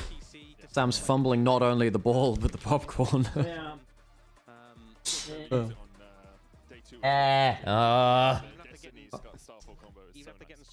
So it is gonna. So it's the Nami. So they took the Caitlyn away from the Lucian. So now, wait, no, that's not true. Bonking my chair with his chair again. Push it back. Really solid mid game in game 2. After struggling a little bit in game 1, we have been informed if we want this to be the fastest. Okay, so the point and click combo from Gen G is kind of nuts. You have Nico leading or Pantheon leading, then you've got like a million other bits of CC. You can disengage with Nami from that, but I'm not gonna lie, Isles may be the worst support of the tournament. I actually think BA was better than him. Yeah. So maybe it's between him and Redbut, right? I think those two are the worst supports, I think. Yeah. LYON took Lucian into Caitlyn Nico. Well, the Corki's gone. What else do you pair with the Nami? Because you might want the Caitlyn Nami, but you can't take that now. They took the Caitlyn on the other side. So what else does the Nami pair up with? You could, I suppose you could have gone Jhin Nami, maybe. Not fantastic though. That was like a season 6 bot lane. Jhin Nami. In fact, it's the SKT. It's the SKT 2016 World Skins bot lane. It is, yeah. That hasn't always had the most impact. It's not something we see too often from Saint either. He has played it here at first hand and then played it once, I believe, in the LCS as well. Yeah, obviously something that's difficult to deal with. I think it's very bold to pick LeBlanc into Chovy. You maybe even pick something like Victor here and feels... Oh no, Victor's gone. Watch him Diana this. Can't Carly, can't Jeff. And Syndra maybe. Jace is not that. Line, pick top lane. We saw Saint play at mid lane. They flex that knowing the matchup though, which you can't do here. Go on, Chovy, show us something fun. Sandra. Back to Lysandra. Actually, not too bad here, actually, Lysandra. As long as you get through the laning phase. Mel. Arguably, my favorite ever cast that Medic had was the E1 versus RNG MSI one, where you had Faker on the Lysandra, having that insane performance. Faker brought back the Lysandra. It was the Faker is forever one. Form is temporary, Faker is forever. Yeah, okay, that was good. Which was an excellent line, by the way, from Aaron. Jace jungle, Pantheon top. I mean, oh, Gragas actually pretty good here. Gragas is very good here, actually. Mel can reflect the cast reminder. Yo, Dokes the relic. There we go. Yeah, this is the different shit. This is the different shit. The problem is, you gave Gen G a free game before pulling out your random shit. Game 2 is better. Game 3, you're actually pulling out different stuff now.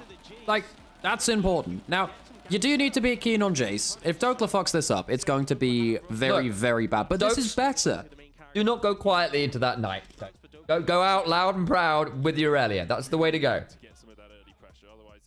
This is what I wanted to see. You know, if you're going to turn up and try and take games off the best team in the world, you got to do something different. So, you know. And you, of course, can just untap her every time you target her with a single target ability. Sorry? I didn't hear that. Don't worry about it. Riftbound, they always get it. Are there turrets in Riftbound? No. No, I don't think there are. Not yet. We're about to get Elder Dragon Baron and Rift Herald, though. cool. Elder Dragon is dumb good. See it is because if you fall behind, you begin to really struggle, and CC is not your friend as Irelia. If you jump in, you get crowd controlled. You don't really have. Wukong's decent into Pantheon as well. Yes, we talked about before. We agree. Top jungle 2v2 really strong.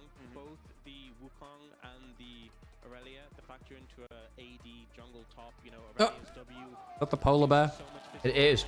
Why has he got like wounds on him? If Canyon wants to show up top, I mean, you'd love to gank Irelia, but you have to be a little bit concerned that you overstep, pump all your damage into her W, and then get it turned around onto you. Into the Defiant Dance. It's always a risk as we go into game 3 of this best of 5. And we'll see Genji. Korean Jace hits harder. It does a bit. Yeah. I will. I mean.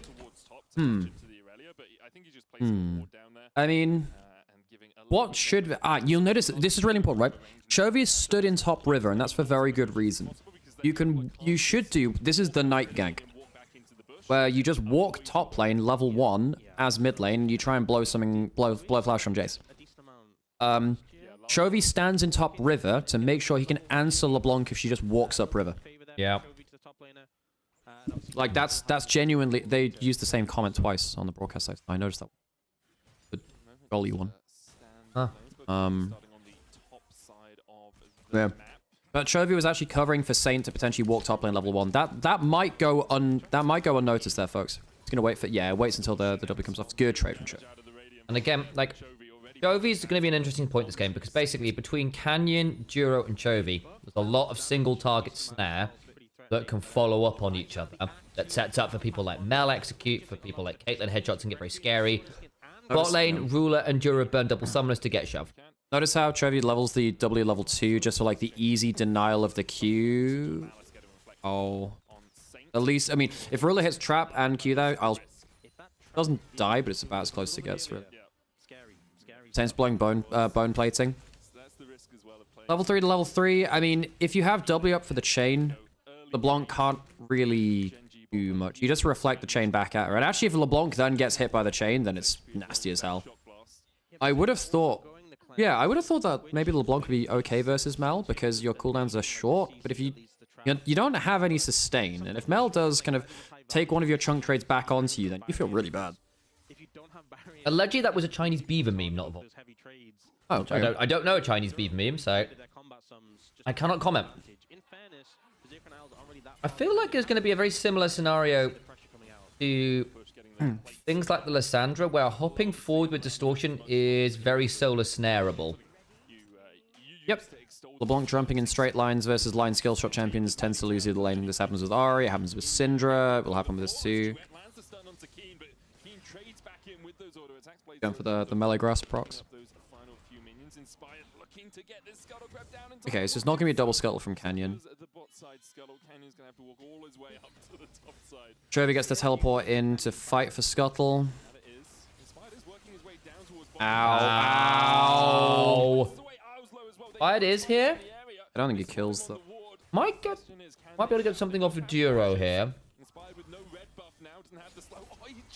Oh, Q. Oh, boy. Okay, get... Ow. Oh, no! Oh, he's just about out. Oh, no! He can kill! He kill! Flash. Yes, Q. He's He got can flash Q. He can Q flash.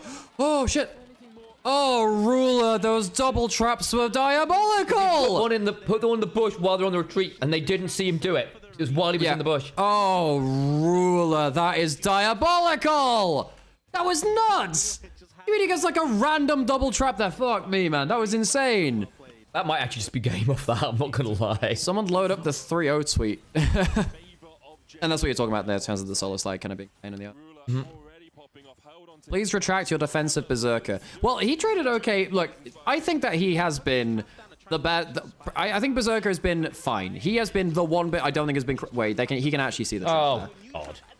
Oh, Jesus Christ. Oh, Berserker, no! Yeah, that was kind of shit. Yeah. He's like, oh dear. Oh dear, oh dear. Genji coaching staff feeling great. That's the risk of trying to dive in here when you've been harassed down like that. Driven kill. Ooh, Doke top as well. Doke's just dead. He's actually dead. Slowed down. He's been slowed down, yeah. Oh, bonk. Well, the Aurelia has not killed the Jace. Inspired has not managed to go top lane. I think it's actually a huge problem that Inspired went bot lane in the first place because you have to... This is the problem with this game. Both of your side lanes are very flippy. Lucian Nami versus Caitlyn is always there, very flippy. That's really scary. Oh, he just kills him. Oh. He just kills him. Oh. He just leveled it. Yeah. So every lane's just been completely fucking obliterated. Yeah. Well, what do you do? I mean... Okay, well, you know. But I appreciate LYON going for a different kind of draft. Berserker has been mid at best all career. Fraud willing to pay all my points. Damn crazy. Well, have your points. Who are we to change your opinion on that, you know? I think Berserker's been good, but I'm not the one paying the channel points. I mean, technically, I could just flex on... I mean, I did just realize there was a loophole in which I can actually just redeem the thing if I wanted to myself. I'm not going to, though, because, you know, I'm a benevolent overlord. That's a lie. I am. I'm not 100,000 points, Time Lord. 10k, you take us for cheapskates. It's only the high rollers who get to change stuff here. You pay a sub or you pay the 100,000 points, you know? For the longest time, I've been figuring out what to actually do with channel points, and this one's been good, you know? Right, that is true. It's all stepping stones. It's that shoot for the moon. You need to take this away. I'm just going through this. It's ridiculous. Yeah. That's the thing with popcorn. It's very easy to just go on. People never mention that. Starting up the Drake here with pushing bot and pushing mid. It's a very easy first dragon secure. Same trying to trade in onto Chovy. Bad. I think I'm just going to put this out there. I think Chovy is... Next Q wins him the trade. Yeah. I get nervous here. Chovy just reflects the chain and Sane can't do shit, I don't think. I don't know whether it's on cooldown or not. Yeah, it doesn't have the ult, which is big. And they did boost the damage of that in one of the patches. I just give chat waste of time. That's true, yeah. Raccoon's channel points are really funny, where there's... he has a chat command, which is just Doto. It's just the first message, which isn't Doto, after that has been redeemed, gets timed out for 10 minutes. There was one, I think last week, there was one which is really funny. Someone as a first-time chatter was like, what's going on? I'm like, I'm so sorry. So sorry. Yeah. Yeah. Thing is that when we're doing like regular LPL stuff, it's hard. Go on! Oh, that's not bad. Hang on. If he hits the sun, it's and winnable. another one, yeah. But this is done. You can keep this going. Oh, Pantheon! The damage actually hit. Oh, this is a disaster. Stokes actually had a really nice angle there. I'm not gonna lie, Sam. This is literally just a hand stiff. What? They're like... Well, it's because I think LYON don't have hands. They have feet currently, mostly for walking their way back north. Love a Sam. Think. It was a fun appendage-based reference. Nice to see you guys again. I always get blown away by how Genji literally chokes their opponents away. Hey, Antrops, good to see you, by the way. Yeah, well, we're live every day, pretty much. Yeah. I'm gonna see if we can do the Uzi Cup. I think it might be while our parents are here, so I'm not sure we can do that. Yeah, we might have to do like bits of it type thing. It's also not done by LPL, the Uzi Cup thing, so I'm not actually sure what the rules are on it. Well, we're gonna have to find a way to get in contact with them. We've got a couple of friends. Yeah, I'll we drop can Iris a message and say, hey, yes, if you could to, ask them. Oh, it's not a minion chat. Yeah, in fairness, Game 2 was playable. It's just, this is the same kind of thing with, like, if you looked at JDG and LPL finals, G2 versus BLG as well, and then this kind of thing too. Oh my god. I'm going to put this out This there. is just a I don't think humiliation. JDG looked that much better than LYON did. They did, so there were some better drafts. I think Game 1 in particular was very poor from LYON. But Junja was on terrible form, which didn't help. Yeah. And so like, I'm like, again, people are going to shit on LYON, and well, okay, potentially rightly so. And there are issues here in terms of why have you turned up and played this way? It's very problematic. But I'm just going to say this. I think Gen G makes pretty much every other team in the world look this Well, Sam, JDG early kills bot lane, solo kill top lane. So immediately, I think they do look better than LYON because their lanes actually made a dent. After that, things fell apart very quickly. Whereas I do think actually LYON last game, for example, did have some moments where they managed to get. And actually, there were some good 2v2 kills bottom. He can kill here. He can kill. If that shot blast lands, it kills. They might still get him anyway. They've got an ult. I was wondering if you just use it to cancel the recall. No, no. The good news is, so game 1 was but like so back to my larger point because it kind of got derailed there a little bit. In series like this one, I also remember back to LPL finals just gone, where it feels like there's quite an easy game plan, or like there's an obvious game plan the team should be going toward. But they don't do it for the first 1-2 games of a series, and it takes them too long in a series to get to the actual answer we really want from them. So for JDG versus BLG, it wasn't playing scrappy, it was playing the front to back versus BLG. They won the game 3 when they went to that game plan, but then they'd given them 2 games for free before that, so they were already 0-2 down. In this game here, LYON game 1, they didn't have a game plan. It was just very standard. They didn't do anything special. I'm like, you needed to do something. The game 2 is where I wanted them to start the series. You know, you're giving free games where the game plan is just not appropriate. Hang on. This isn't bad, actually. Yeah, this isn't bad at all. Oh, no, the ult. Oh, my God, he's still alive for far too long. A Canyon should just die here, but wait, Keen's here. Oh, flash the bubble. Oh, my God, Keen is just him. Keen is just him, man. Never knowingly dull. He's always Keen. Oh, that is just... Oh, he even hits the Q there too. Oh my God! I mean, this is just humiliation ritual. Humiliation ritual. Like, yeah. Yeah. What can I say, man? Genji are just so much better. Keen is so good, man. Keen is so good. LYON just aren't good enough in lane. They're just not good enough laners. Look, guys, if JDG go up against this team, they're going to absolutely ruffle stomp them because JDG do have good lanes. Now, the thing is, I thought that maybe LYON versus JDG would be an interesting matchup because I think that Inspired can get one over on Jundra, especially if Jundra's not having a good time. But if the lanes are like this, 2v2 is never going to survive. They're not going to survive 2 levels. No. And I think that Xiaoshu, if he's on like Renekton and Zihan, is just also going to just completely massacre him. I want people to remember my... Oh, you just outplayed the shit out of him. Wow. This is not close. It's just... I want people to remember my prediction that Genji weren't going to drop a game. Only team that looks like they could is BLG. Yep. And I think BLG will make enough mistakes that won't happen. Yep. Well, I think BLG can take a game. I don't think it's... Yeah, this is just not okay. Look, if I was on desk at first stand, my prediction for the tournament would be I don't think Genji would drop. I just think they are... Dude, every lane is over 1,000 gold up. What? It's 12 minutes in. Sam, they were 5k up without taking a tower. They were 5k up without taking a tower. I'm going to put this out there. Can you make... And I need to phrase this correctly, because there are people that were in conversation. But is there any player here that you could categorically say isn't in contention for best in the world in that? In contention, that waters it down. If you said isn't best player in the world, then I think you can have an interesting conversation about like... But I think you can make a very solid argument that every single player here is the best in the world with their role. Yeah, I think the only one that's close is... Well, even then, Tarzan didn't have a great playoffs. No.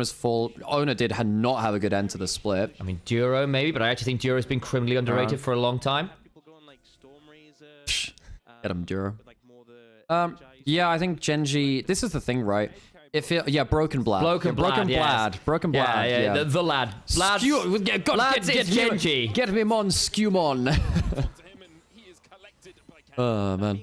And this is why I was saying, like, I think the players that were close to them in regular season were... Oh, there's actually a chance that Bin is better than Keen at this time. We shall see. That is going to be the question, isn't it? I think that... Yeah, I think Knight and Bin can contest.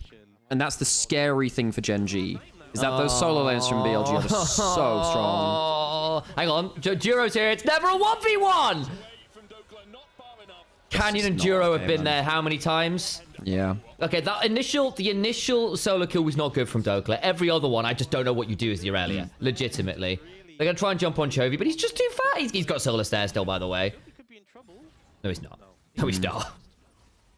In my opinion, Keen has been the best in the world for years. Crazy to watch him in team fights and making infinite space. Oh, yeah, for sure. I think that the thing about Keen is that he hasn't always been out and out. The best laning top of all. Oh, he's gone. Hey, there we go. Nice.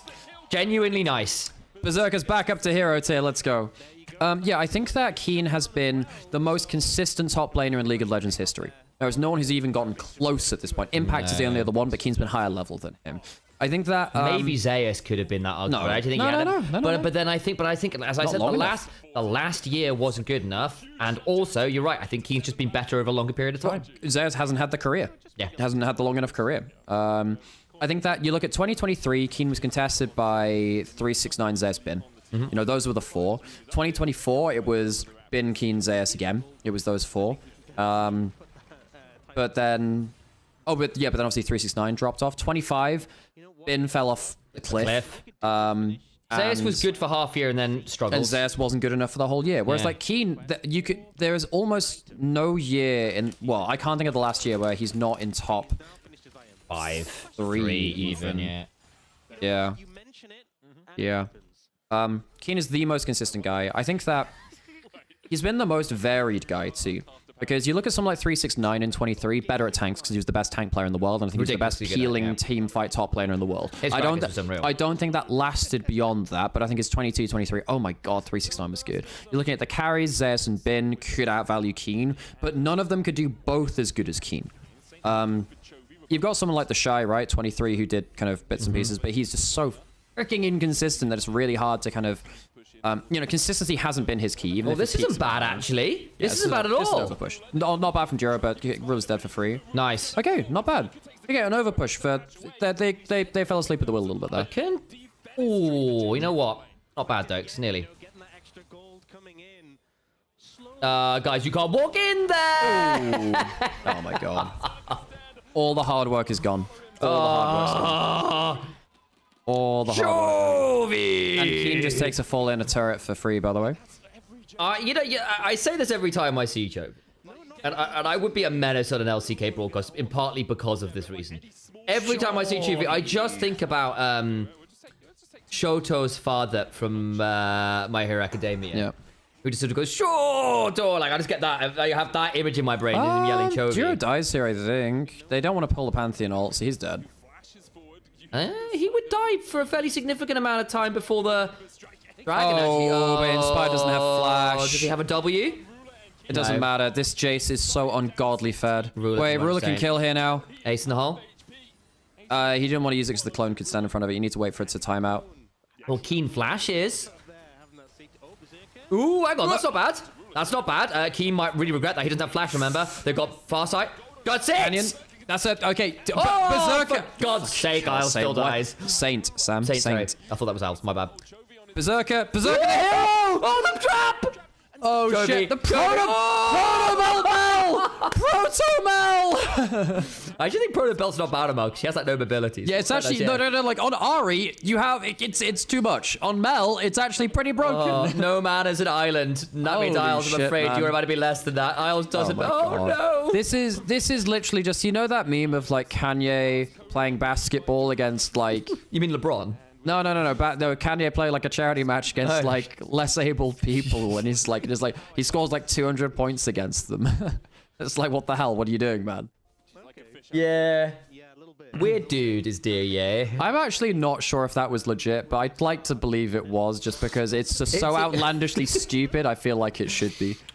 It's the kind of like genuine perplexity that would make sense. Oh, Isles. Oh, he's still not dead. I donated to Ruler. Take it, Duro. That's what Medic said as well. This is just not fair. It's not fair, League of Legends, man.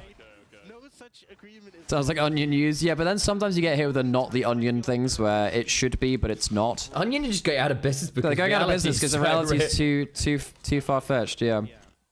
If Duro's ever going for a Penta, I think as a support, you have to keep going for it as Inspired. Yeah, I think Berserker's actually been pretty good this game. I mean, besides the level 1, he's actually been trying. The Lucian Nami's been jumping forward pretty well. Fighting from a gold deficit as Lucian Nami is a real pain. Isles hasn't been bad this game. No, I think Isles has been awful this game. I think he's been killed like a million times out of position. Dokler is also experiencing Aurelia against Globals. Yeah. Oh, man, just reflecting the LeBlanc Q back is kind of harsh, man. Ooh, not bad. That's not bad, but he can't stay. And he also just doesn't have any damage. He's got chain lace crushes and eluded. Gets hit by one of the... Hang on. Oh, Jesus Christ. Can they get him down at least? Okay, 1 for 1 is not bad. You know? Dokla is worth nothing. He has so much damage. Alex, is there a place below fraud on the fraud wall? Because I think Files used to go down there if we want to create a... We don't have a board big enough. We'd have to bring out like sideboards, for Magic. Okay, Saint's at a good angle. Chovy's running out of mana. He's ulting out. Oh, good nice. catch. Can you? Chovy kills here, I think. Oh, it's close to sell. It's close. Watch ruler. Chovy has flash still. He has flash still. Tidal Wave's too sharp. Oh, by the way, Mel can reflect Nami Tidal Wave, which is very funny. She can? Yes. Yeah, it's a projectile. You can get stopped projectile, with Windwall. It's one of the reasons why Mel was very briefly played as a bot lane counter to Renata, because you can reflect the Renata ult. We saw that actually in the Asian Invitational, which is where BFX had their first international tournament where they won the God War Cup. Yep. Why don't we see more Bruiser Jace? Because they nerfed a lot of his base stats in melee, so it means that he just gets a lot less value out of kind of going into melee form now. So it's just better going Glass Cannon a lot of the time. Also, Gore Drinker got removed, which part of it, but also they did that Black Cleaver and Despair, and they've kind of nerfed on it along. That's not the Bruiser one, that's the tank one, which I consider separately. This is more like Shojin. I'm with you. So there's a difference in tank, which is what you're talking about, which is the Unending Despair, like full tank. Apologies, sorry, and then you have, thank you for the gift of Dodoko. What are you doing, Dodoko, with the fraud wall with this? I nominate the fraud wall for not having an Isles Broken Blade to ow. Okay, harsh. I think that BB in the look. I don't think BB's been good, but I think last series he actually did okay in team fights. Actually, like the Cassante in game 3 yesterday was actually legit. Passable, yeah. Like, there's not a crazy amount that he could have done there. Thank you for the gift sub, by the way. Everyone has been very generous, and I get that it's partly because of the fraud wall, and that's kind of funny. But we are up at like 400 subs, which is crazy.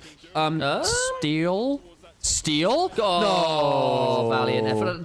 Canyon did the alley-oop.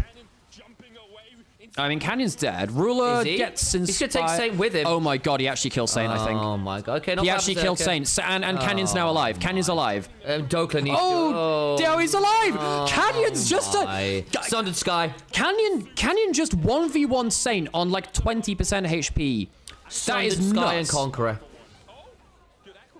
If he hits him with a W, he kills.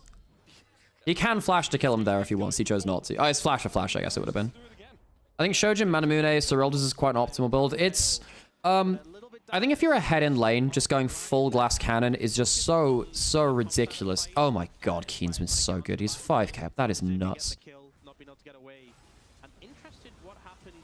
Every time I hear Saint Vicious face pops up in my mind. Yeah, has anyone got the Smite counter skill still going since the last time he missed Smite? Yeah. But like, can you just 1v1 Saint, man, at like 10% HP? Huh? I mean, it's just... Hello, darkness, my old friend. Yeah. The thing is, it's just so demoralizing losing a game like that. Yeah, because that's exactly the right tone of voice. Yeah. What happens if someone gets caught with cheats? I don't think I've ever heard of someone in like tier 1 league getting caught with something like that. But I mean, I would imagine it'd be the same kind of thing with CS, right? Yeah. They'll have it in a rule book somewhere. I'm just not sure exactly what it'd be. I'd imagine it's just like disqualified and then banned from pro play. Oh, he's just dead. He just dies. Trevi. Yeah. Yeah. Wow. Well, goodbye. They didn't even need to use the rolls. They are going to lose you are going to lose the Nexus. There is a Baron.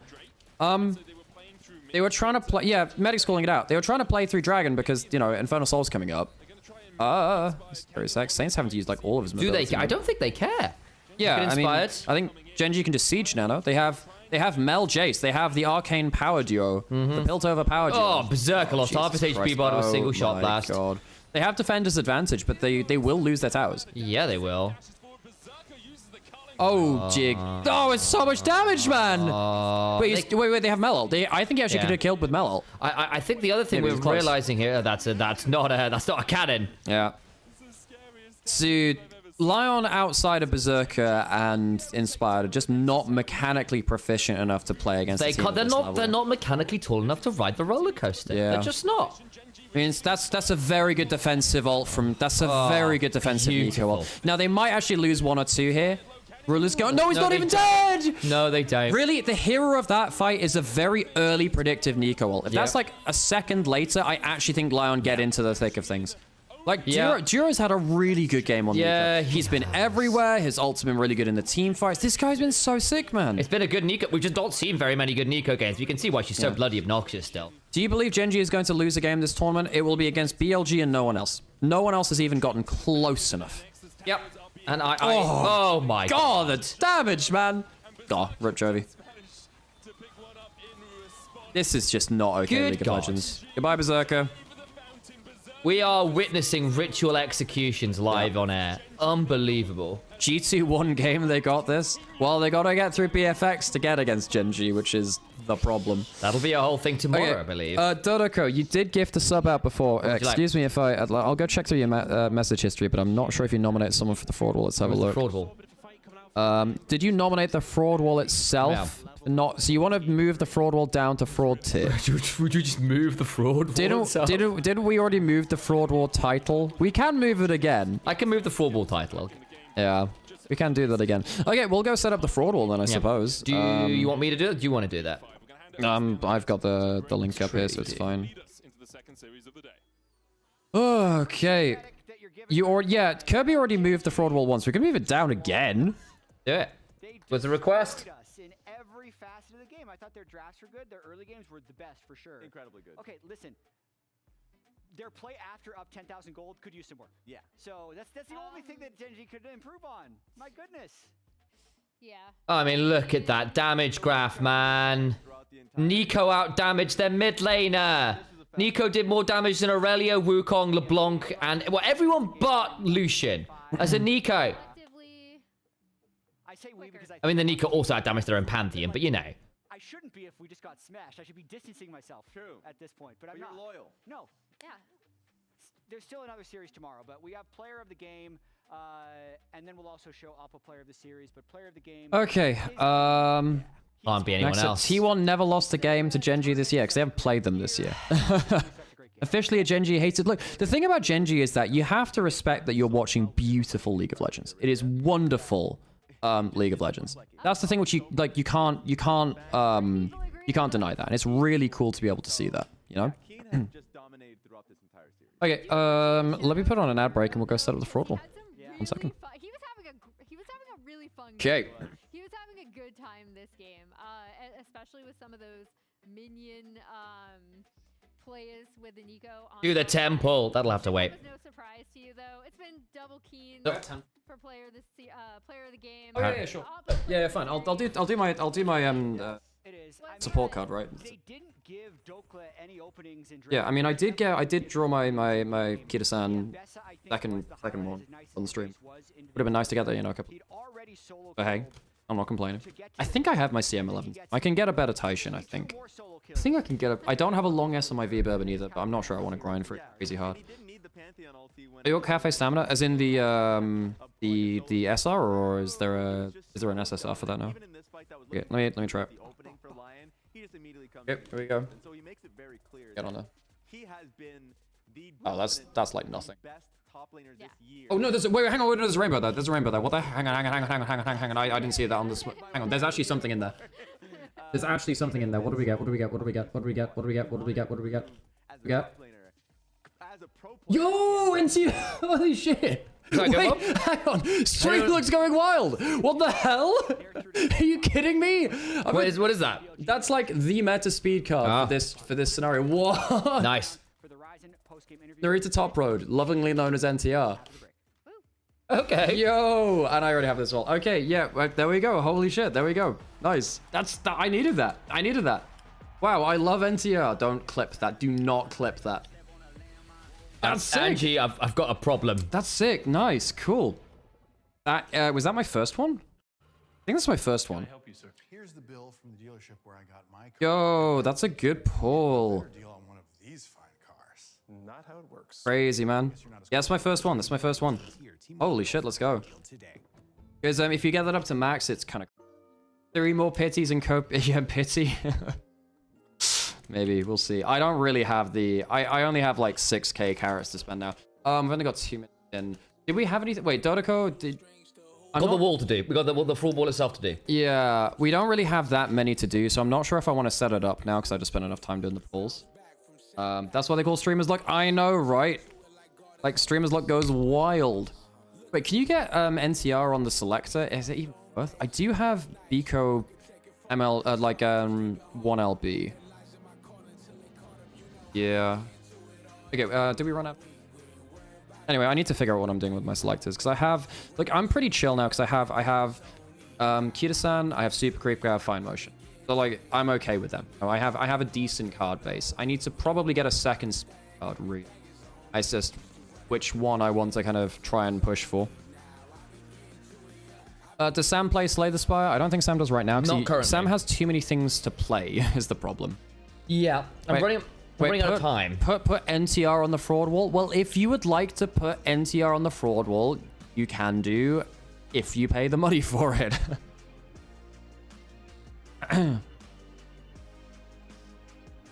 What EDH decks are you both currently running? So I'm running NTR ain't cheap. Yeah, you know you gotta pay so many carrots for that. So I'm running a upgraded Cloud Limit Break Precon from Final Fantasy.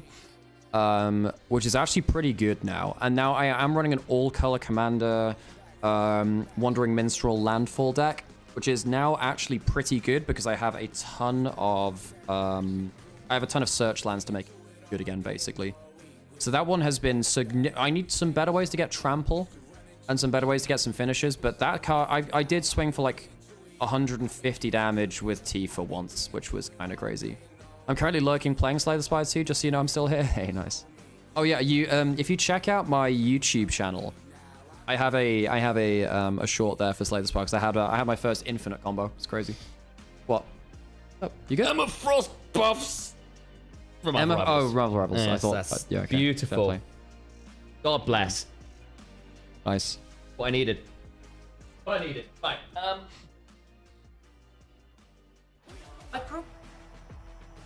Hours. Yeah. So my fights. Right. I need to be there like. Well, like 7-ish. Welcome back, everybody, for the half an hour. series. Is it half an hour from here? No, it's more than that. Yeah, still gonna. Oh, okay. Yeah, fair. Okay. Right, yeah, sure, cool. You have an Ezio deck? Oh, cool. Yeah, so I have basically two things. Sam's got a bunch. Sam has a crazy, like, bracket 4-ish lightning deck. Like, kills you on turn. And then, what else? Sam's got, like, a Lord of the Nazgul deck, which is a little bit janky. He has a crazy fucking, he has a crazy Galadriel deck with just infinite counters.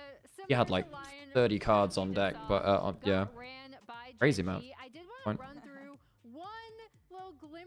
You're watching the Onivia stream and you didn't realize I played MTG? Yeah, I do play MTG. I've got back into it. I used to play MTG about 20 years ago when my uncle introduced me to it. I didn't really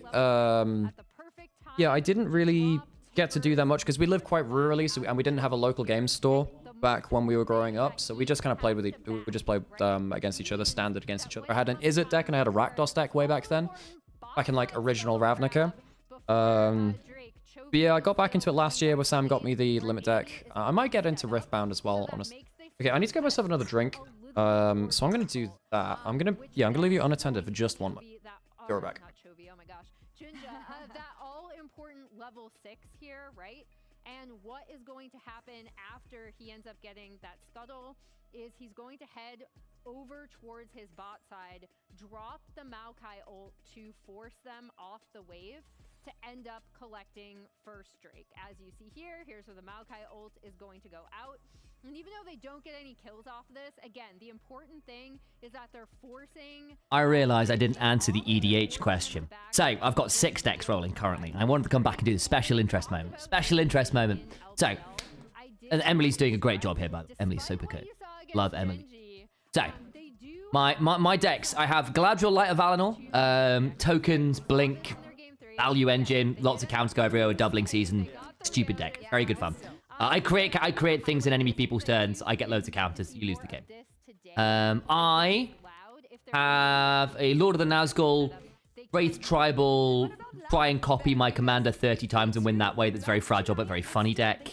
I have Firelord Azula, Storm Final Fantasy Wizards deck that's ridiculous. I have done 50 damage to a table in about a spell. Great. What else have we got? We've got Sephiroth, Mono Black Aristocrats. I've got Yuna Hope Spiro, Selesnya, Enchantment Creatures, Saga Creatures specifically. And I'm... What's the one? Lightning Army of One, Double Strike, multiple combats, Ultron aggro. That is utterly disgusting. I can want... And 4. Oh, man. Oh, we wanted to do a... We don't have enough movement. We'll come up. What do you mean by clock him up? I mean, like... Yeah, so like once we have one to do, I'll set it up. But we also don't want to like time. Got to keep some of the what's it call it there. Just move Isles off the board. Ouch. I mean, Isles has definitely not been great, but yeah. Even though Sane is like recognizing this could be a play, and he plays as he possibly can to deny it. Here comes the Renata ultimate, and like overall, now you take a step back, and you're like, so we got a Drake, but at what cost? Yeah. You lost everything, and that was a really, I think, smart play from Loud to showcase they're not just a team that can team fight you, but they're a really smart team playing team as well. They came in ready. Okay. Okay. So JDG Loud. I mean, this should, if this is not a ritual execution by JDG, I get like this is a problem for them. Realistically, I think that lane diff is going to be crazy. I think that Loud don't have strong early game plans, so I think where you do see the glimmers of hope, like what kind of Raz pointed out. I mean, I guess we can pull. I can see if. I don't really know who's around to hang out. Jamada hasn't replied. Kitty said once her net's back, she can hang out, but she hasn't said anything about that yet. We could get Trajan in, I guess, for Loud, but. Is George fans, as I told you guys, they are ready, so let's check it out. Oh. Hey everybody, I'm here with Tabs. You know her from the CBLOL broadcast. How are you doing, my dear? Hi, I'm so happy right now because firsthand, like, it's just... Yeah, it's cool that they kind of moved Laura onto doing interview bits today. Give her like some time to do some different content. Very good on broadcast. Because of this tournament, it's amazing. So tell me about your team playing today. They played so good against LYON, but it's an elimination match today, so how are we feeling? I got another Red Bull. I might get another for today for Loud. Yeah, I think... Oh, actually, yes, can I have another coffee then if you're actually going to make them? Like, as long as it's not trouble. Appreciate it. Thank you. I think this series could be bloody. It might be cinema. Loud are just not a very good early game team. And I think that JDG's lanes are very strong comparative. Against EDG, and EDG on 2016 was one of the best players, best teams. And because of that, we still have hope today, and I think that will be 3-2 for Loud today. Let's go. Let's go. Thank you so much. That's the hope. Obrigada. Have fun on broadcast today. Obrigado. They did it ages ago. Can they do it today? They have the INTZ vibe, so the INTZ vibes, damn. Crazy. All right. Do you have any words of encouragement? I will get hydrated. I have a glass of water here.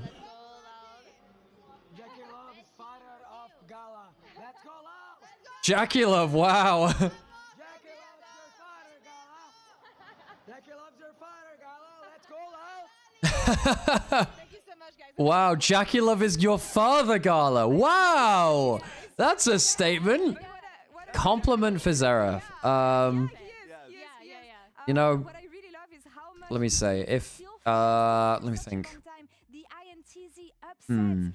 They still believe in this today. Do we Let me think. Let me think. I mean, Let me think. I remember being at that Worlds. I was really close with that INTZ team. I remember talking to her. Also, based Emily like wearing the LGBT pin. He'd studied him so much. UIA plus. So emotional after that win. No. I was trying to think of something which wasn't just like too flimsy, you know. I was about to say something like, you know. In the hall of the hall of LPL AD carries, we have like Gala, Jackie Love, Uzi, Elk, all of these great players. And you know, in the pantheon of Nymaera's chat, we have like Mecha Fanboy, Amber, Fasu, Zeref, you know, like all of these great names, you know? Like the Mount Rushmore of Nymaera chat. There are many others of you in there too, don't you worry. I was just trying to think of names off the top of my head and people who I'd seen in chat already. I want to give some encouragement for Loud here because, again, they took Lion to game 5. This is not a list in order, nor is it. Wow, I was not personally mentioned. That's my worry. Cheering for them today. I'm just wondering, can they God. make the miracle happen? Do you guys believe in it? What is your prediction for this one? We have forgotten. You're not forgotten. I'm the buzzkill for both. Yeah, I was like, what? You have some faith. Lore has some faith. No, I don't have faith. I'm the buzzkill for both series, I guess. I went 2-3-0s. I think it's just going to be really, really difficult. Yeah, if JDG drop a game, this is. Oh, I'm sorry, Hot Wheel. Oh, for God's sake. I mean, it's an elimination series. Pressure. Yeah, I think if JDG, don't maybe. But you have him getting a game. If JDG take a game, lose a game, it is a mess. You better come with everything you have, and that's where I expect something to happen here. That's true. That's true. They do throw in. That's the one thing I love about Loud is that you can never count them out. Throughout the entire run during playoffs and CBLOL, a lot of people like predictions constantly going against them. They still somehow, like Tabs even told me, like there's. Should named everyone. Yeah, let me just name the several thousands of people that watch this stream over time. You know. Their crowd, their audience, their studio, and their last chance to make it happen today in this elimination series at first stand. JDG taking on. Yeah, if JDG drop a game, something has gone horribly wrong. It'll be very poor for them if that happens. Back to first stand here, Azael joined by Vedius for the cast. So we got JDG versus Loud. Hey, Vedius is going to be there. Sweet. Cool, so Vedius obviously talked with us about LP a little bit, which is cool. Hit me with the facts, Azael. JDG wins at first stand. 0. That is correct. Loud wins at first stand. Incredible. That's all I got. That's That's it? That's all you got? Those are some pretty compelling facts. Yeah, I gave Vedi a load of info on JDG, and he's been really, he really appreciated it, which is cool. Not home studio of JDG. Again, okay, we're running with these facts, Azael. I see where we're going now. Yeah, okay, I get it. Now, of course, with these facts in mind, unfortunately for the Brazilian team, JDG are likely still the favorites coming into today. Very much the favorites here. I want to see what he says. Praying for not another 3-0, Azael, because we have quite the. I had a lot of 3-0s. I've only cast 3 zeros, and you've only cast 5 games. Yeah. Which is. So it's a 4-game series then, you know? I'm hoping today that it is you, because I would love to see this Loud squad really bring it to this JDG team, because, I mean, historically, it's been a rough one for Brazil when it comes to the matchup against the LPL. We'll get more into that when we get into game, but when we think about the draft, I'm thinking about aggression, I'm thinking about control, I'm thinking about making sure that you can have a solid early game, because Loud, they're not the best early game. No, they're not, and that's the problem. I think that Young Jay really needs to get off the ground. Actually, let me see if Trajan wants to come on. Being cautious of this bot lane, because JDG do love to get that winning bot side 2 versus 2. Yeah, absolutely. It's going to be pretty tough to deal with. JDG have selected first pick, and Loud have then selected red side, so they will have counter pick. Would be interesting to see if they want to try to play towards Chino, if he's going to be going for counter picks in top lane. You know, Jamada is awake now? Yeah. Jamada did just send me a message being like, I just woke up. So I'll see what his plans are. Obviously a very, very close series. And I know some of the Brazilian fans were unhappy with some of the drafts, felt that had kind of decided. Some of the draft. Well, this is something that Trajan was saying is like CB, like Loud are a team which pick the same 5 champions in any order with, and they'll just vibe with it. They just pick the same 5 champions in every role, every series. A few times now, you know, they've been getting closer and closer to LCS. They went 5 games against G2 at MSI last year, so they're getting closer at least against, you know, LEC, LCS. The question is, how much has the gap closed between you? How much has the gap closed? And I think this is going to be. I don't think the gap's closed very much, folks. So, JDG looking for dominant bot lane. They were looking at Karma if it's unbanned. If Karma's not banned, they'll do that. The random Spire short you posted did numbers. It did. I know, right? People really like that infinite combo. It's crazy. Expecting Varus as the last ban. Varus has been kind of living. Karma's also a big ban too. Karma is huge for the Gala and Vampire. They don't ban either, so that's a first pick. That's a first pick Varus easily. And then you're probably looking at Ashe Seraphine for Bull Redbird or an Ezreal Karma or something like that. Well, the Ezreal Karma is a little bit risky. healers are banned.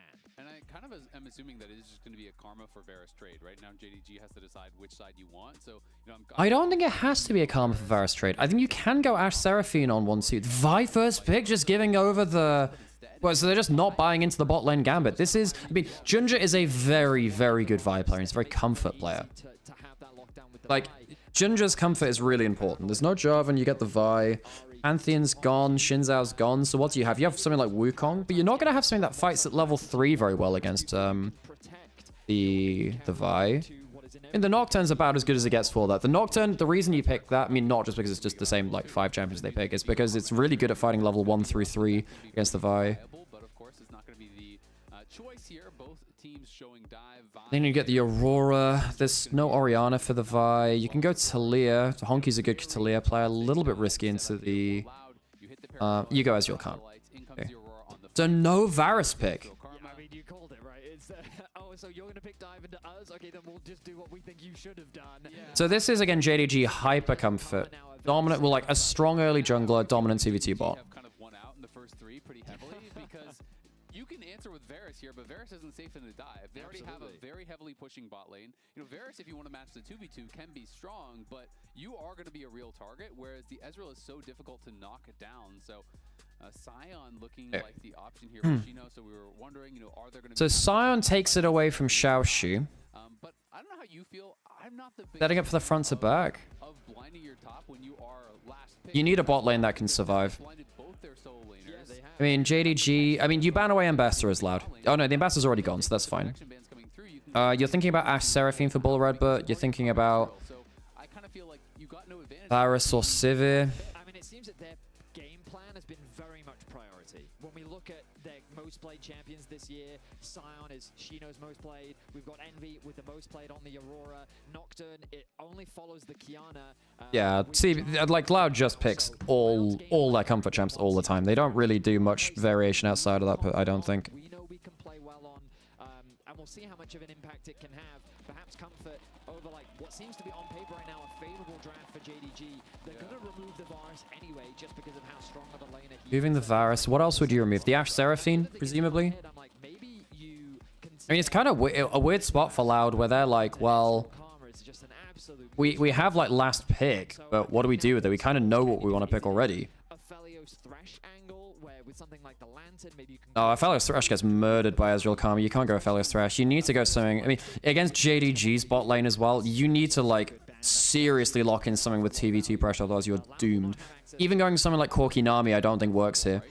I think you need to go Ashe Seraphine. I think you need to go Ashe Seraphine and just hope you can win the level 1. Like, just fight in the level 1. And it'll give you a little bit more ability to jump forwards as well. I think you need to go Ashe Seraphine here, no? And it also takes it away from JDG from a future game in the series. There we go, Ashe Seraphine. Or, well, you don't really want to go Ashe Braum. Yep. Well, that's basically what we were saying here, so...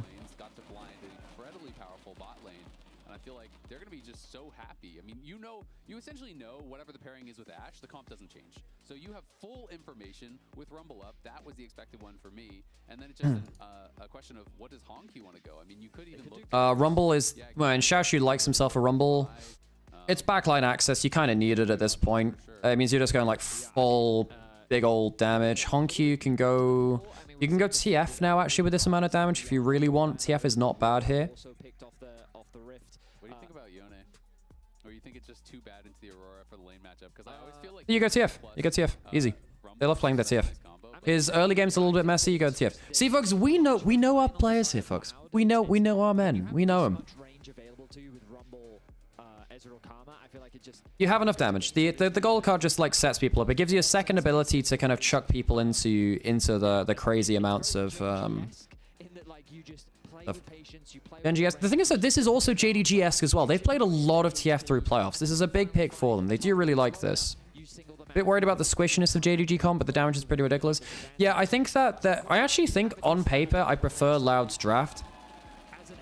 But Junja is a big Vi player, and if he get my worry is I think that Gala Vampire smash 2v2, Junja just does his thing, and you have like comfort JDG. This looks like a comfortable JDG draft, you know? But at the same time, I feel like there's no real Ezreal threat. I feel that Nocturne by himself is not enough. No Ezreal threat. Yeah, that's why you have to have like an Encore and the Aurora coming through. I think that Vedi's hit on a good point there.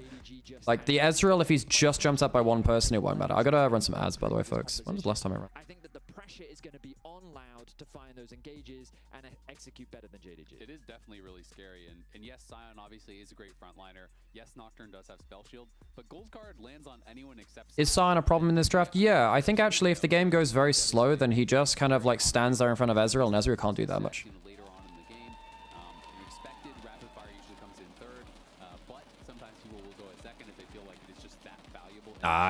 You go Lich Bane still here. I don't think you need to go Fire Cannon second for TF here. But I do feel like they gave up a lot of the power of being last pick. You know, when you Yo, I just had a 5 training and 5 speed training. That's crazy. A super strong bot lane, double counter pick in solo. Okay, cool. And hopefully we get someone to hang out on call with for this series. Would be cool.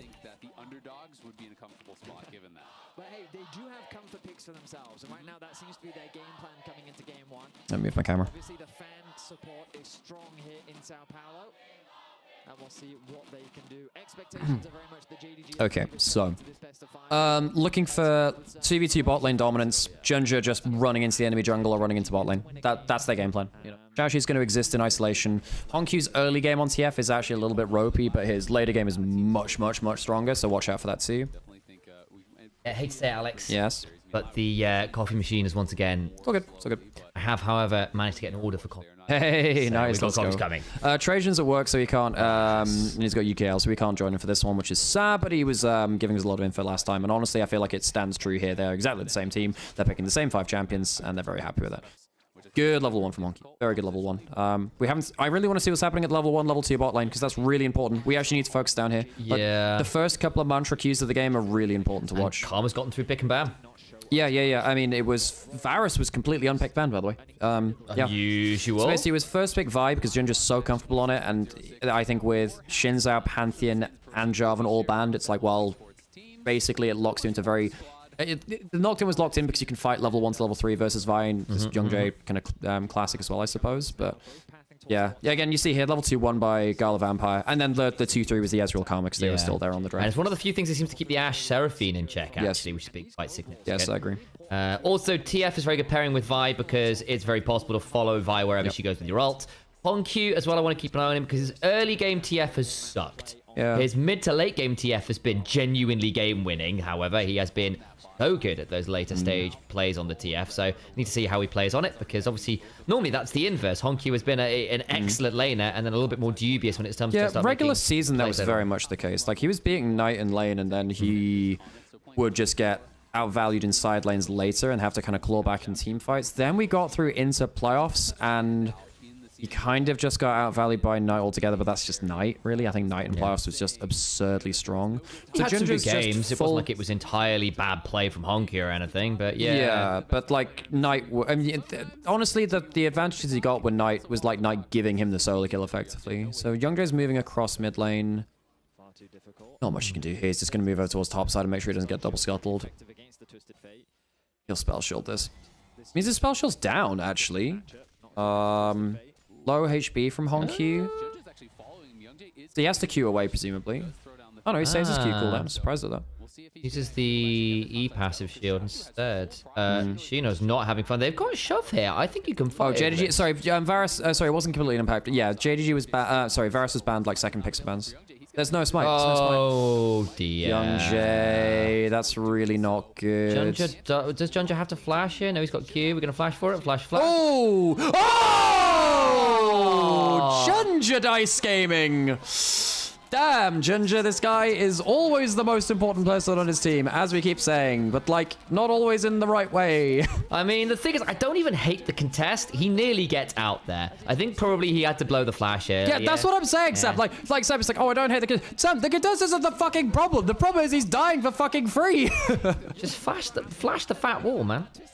Oh, Jesus Christ, man. Oh, no, it's such a long-range Q as well. Come on, man. Oh. If JDG lose to Loud, I might just cry. If they lose a game, it's a problem, Sam. They should not be losing a game to Loud. Not really.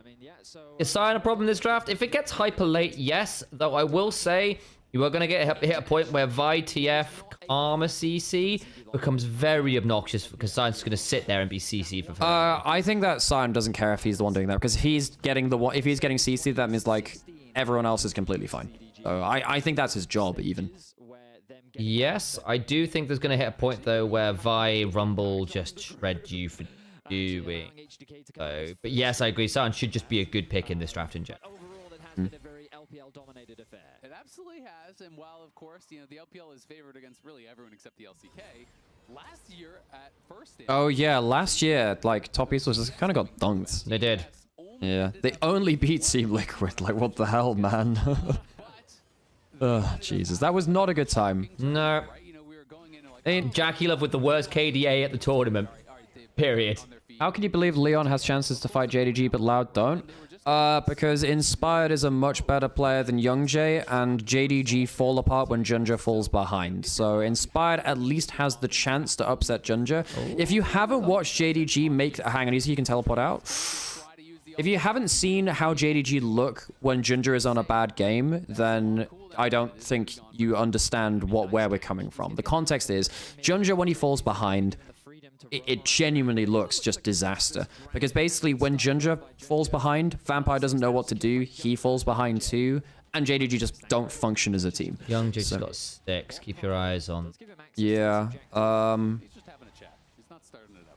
Junja really wants to get the smite on this if he can, but he's got Vampire coming, so wait a second or two. They don't have TF fault, and they do have Envy, who's going to have first roam. Dragon's aggro. Envy doesn't have ult either, to be fair. Sam, Sam, this is not crazy. Bot lane hasn't died. Youngjae's ahead in jungle. Yeah. And I think that the front to back from Loud's not awful. I agree. This is actually okay for Loud. I mean, we'll have to see how team fights work, but in terms of like, I thought there was a world where the game could already be over given JDG and what they've shown before. Sure. This is not bad. Hey, Tag, great to see you, by the way. Hey, Frag, it's good to see you as well. And Honku, Twisted Fate passive coming in clutch, really helping to generate his own individual leads. And so far, even though giving up the first blood, not the ideal way to start for JDG. The thing is, when you type like that, Tag, I'm reminded of Dale's Bits cartoons that he does on Insta and TikTok. He does really bad paint animation of like famous scenes, but from like British subculture instead. He's doing the Lord of the Rings at the minute. Oh no, that guy that sausage rolls thrice. Yes. Hello. I in fact introduced them to you, I think. I don't know, Sam. I didn't hear it. Sam, your headphones. Well, I can try, but you're knocking stuff over. Thank you. No. This is like, I understand that, but also let's just be careful with the headphone cable. Sam, you were knocking stuff off the table. I didn't know if you had any like drinks in your stuff. I consider that a worthy thing to say, Sam. Be careful. Vampire gets to walk in for free. He wards out Nocturne. That's oh man, gosh. And getting deep wards really is the key to avoiding these Nocturne plays, because if you don't know what's coming, it's very difficult. But you can see on the top side they have wards, in the bot side they have this ward. It is going to get cleared out, but still, you know where the Nocturne is going to be for the next couple minutes. And the river has 4 pink wards for JDG. Absolutely, it does. Oh, delicious coffee. I like good coffee. I think actually the best coffee I've ever had has been in Berlin, by the way. It's been very good. The coffee in Friedrichshain is absolutely nuts. So far here at first stand. Usually the team that has that bot prio will be wanting to kick this objective off, but because of that small... My issue with Loud is that Gala is way better than Bull. It's an easy exploit angle. Yeah, I have to say one of the other things that goes wrong for JDG when games get tough is that Gala missteps a lot in mid and late game now. He does actually make some pretty egregious errors, which is quite worrying, Not what we've seen for the last couple of years. Like, he was very good on IG. He did it at Worlds. No, IG he did at the start. No, but I say at the time of the end, I was about to finish it. Like by the end of it, I agree. At the beginning, he wasn't looking super hot. It's like, yeah, the start of things was really messy from him, and then after that, it got much better for sure. Yeah. So JDG are now 1k up, despite the fact that it felt like they were not getting crazy amounts out of things. 20 CS up in bot lane. TF passive doing things. That's against the first blood, actually. I mean, it's just slight lane leads everywhere. He has his ultimate available to him, and we need to be seeing this Nocturne just using it. I think it's so important for Nocturnes. But Loud are just not an early game centric team. That's just not who they are. Or trying their best to make things happen ahead of things like Dragon objectives. Like you need to get those flashes out. Otherwise, it just becomes a lot harder to do your job as you get into the game. Yeah, he's looking pretty homeless. It's like you're just kind of wandering back and forth. You're warded out everywhere. Not really much place for in the B. He doesn't feel comfortable to start the Dragon. Everything is on Vision. No one wants to hang out. I mean, there are people who are vaguely around. Just people are like asleep. And Kitty's internet's kind of boomed, I thought. Yep. Watch out as Hongq and Vampire will be pushing forward here to push NV back. This is just looking like a very... I mean, the problem... Now, the thing is, if Loud can turn up to a 5v5 with Sion just doing stuff, I think that's still fine. Full channel Q. I mean, they have a chance for Nocturne to now dive him, but the wave's dead. Shino's in a good spot, but again, it's like, I feel like Shino, from what I've heard of the guy, like, well, actually, it's not a bad dive. This is a good dive. Yep. Shashi's gonna die. All right. Oh, mini aggro, oh my god. He's live. Okay.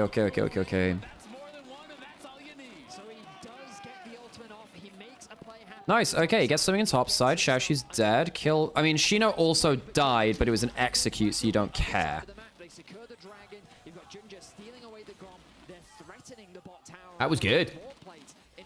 Me when I'm at the job I begged God for. What? Well, me like... Or the actual gameplay. Yeah. Buffer. Oh, buffer. Yeah, I mean, it's just been great tracking throughout this game thus far. And the fact that they have all these pushing waves is really helping with the grubs.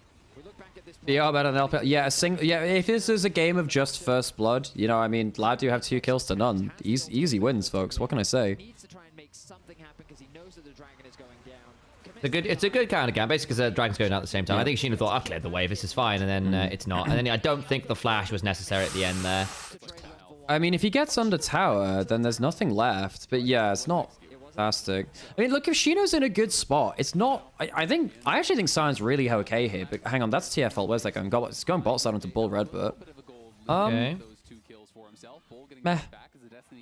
It's really not the early game where Hongq does stuff on TF, though. It's late game where he starts doing some... Yeah. He's very, very clutch on it late game. Yeah, and the problem with game states like this is... Oh, they might still be dead here. In fact, they are still dead. Boy, there's the root.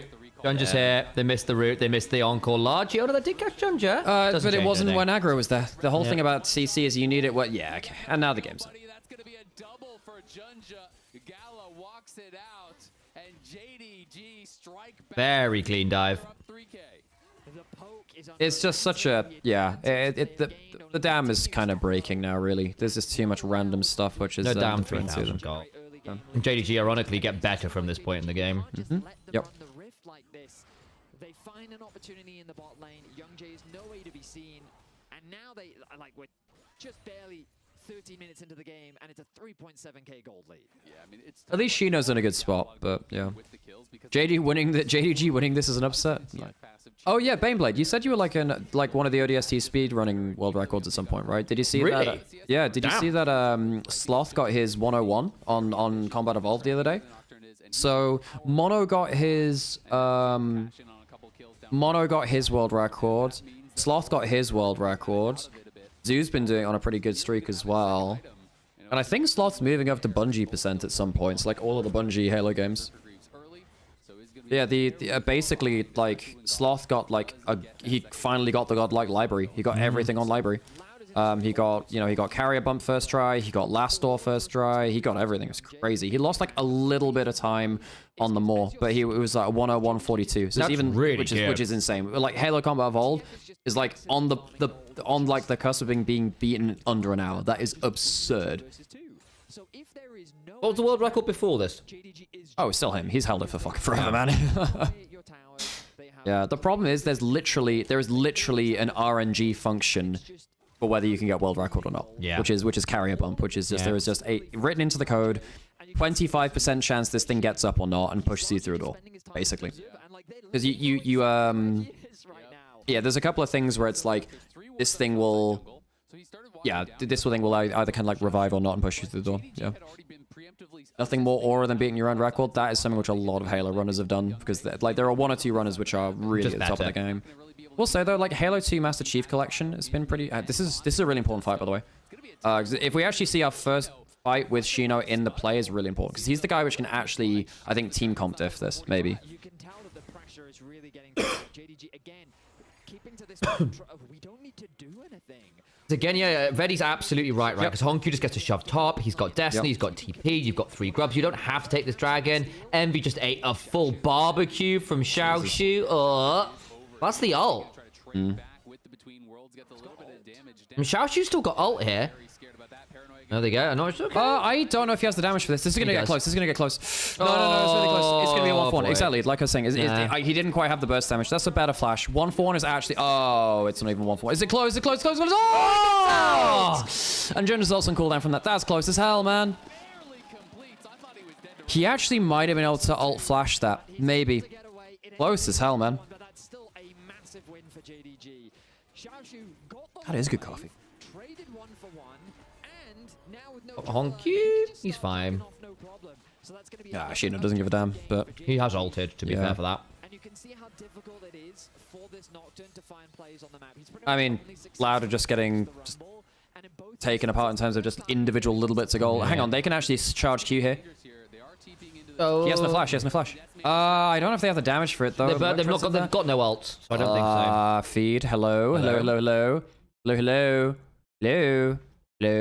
Hello. Come on. We're dying like this on us. Come on, what is this? There we go. The arrow hits him? Yo. I mean, not that San cares. I mean, he has to flash out at the end. Okay, all right, okay. Yeah, let me actually like double time it again now. I'm gonna go double time it just so we can get like up to true life.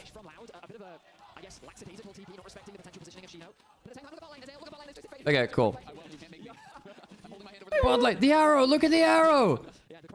You know, funnily enough, Worlds 2024 finals, we were in the crowd, and I actually screamed that as the arrow from Elk killed Faker's Yone across the map in the crowd. If I was on cast, would have been legendary. Would have been wonderful.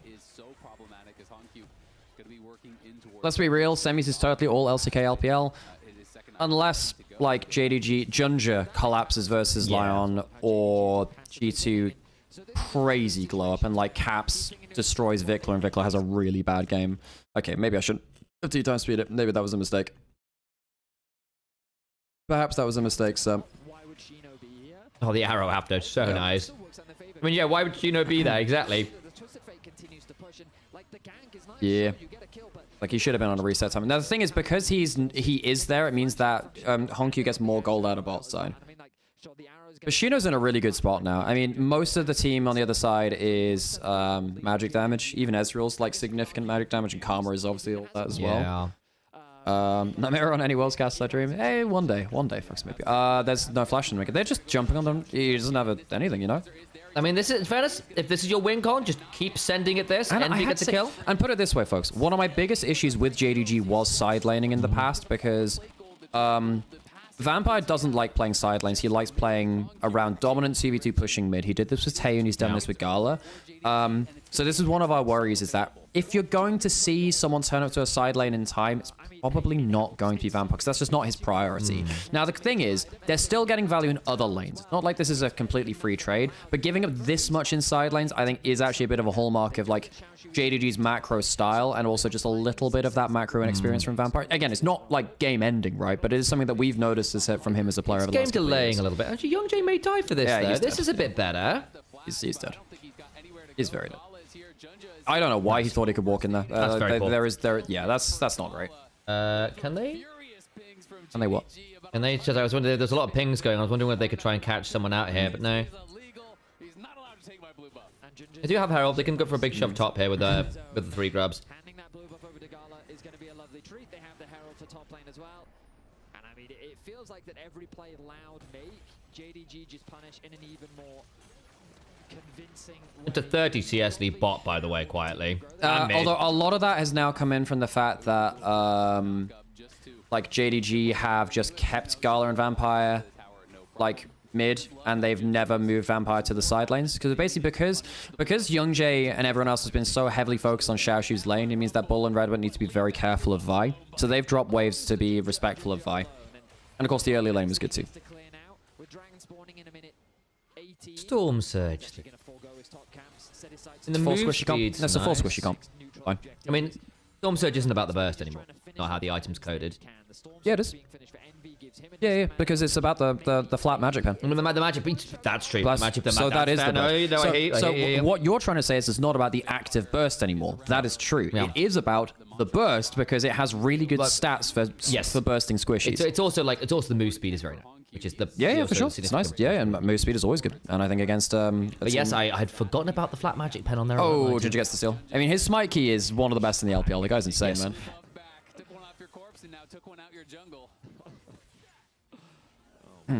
Lichbane's done for Honkyus, who's actually a bit more of a threat. Yeah, and he's well on his way to his third item, man. I mean, it's TF. You do just print money, quite literally. And he's been side laning like the entire game. Not that Envy hasn't been, to be fair. And Envy's at least got the Dark Seal stacks. Skills. Not like Envy isn't going to be entirely useful, but he's still down 2,000 gold, which is TF issues. There's only one ward in that tiny brush in Loud Spot side jungle. It's not going to be enough for any TP crazy plays. JDG suffocating the... Okay, 2 items for Bull, but he's 2k behind. Gala is so happy with this game. I don't think Loud have the stats. It is just on how much value can Shino get. I mean, taking a lot of damage don't they engage right now. That's a good equalizer. Very, very good equalizer. Oh, and that ult sucked from Shino. Oh, no, he was getting away from a gold card. That's fine. That ult was actually the correct one from him. He was getting back into position. It was a defensive ult. They just don't have the damage, man.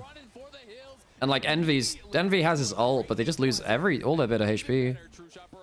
Yeah, so basically what Shino was doing there was he was just making sure that he wasn't isolated. I thought he was going for a counter engage on the person who jumped Youngjae. I think GT was outdrafted the first 2 games. I think stylistically, yeah. Oh, that might be... Do you mind grabbing that one out? Yeah, sure. JDG looking convincing here in game 1 of this best of 5. Okay. Thank you. Yes, food delivery. That's your curry. Yeah, has been pretty even as far as the kills, but JDG has food. Now has 10 stacks on the Roa, so an additional skill point in for him. The rapid fire is complete. 21 minutes in. He's on 3 items plus upgraded boots plus the Dark Seal. Ridiculously fed. Now, JDG's teamfight just gets that much easier.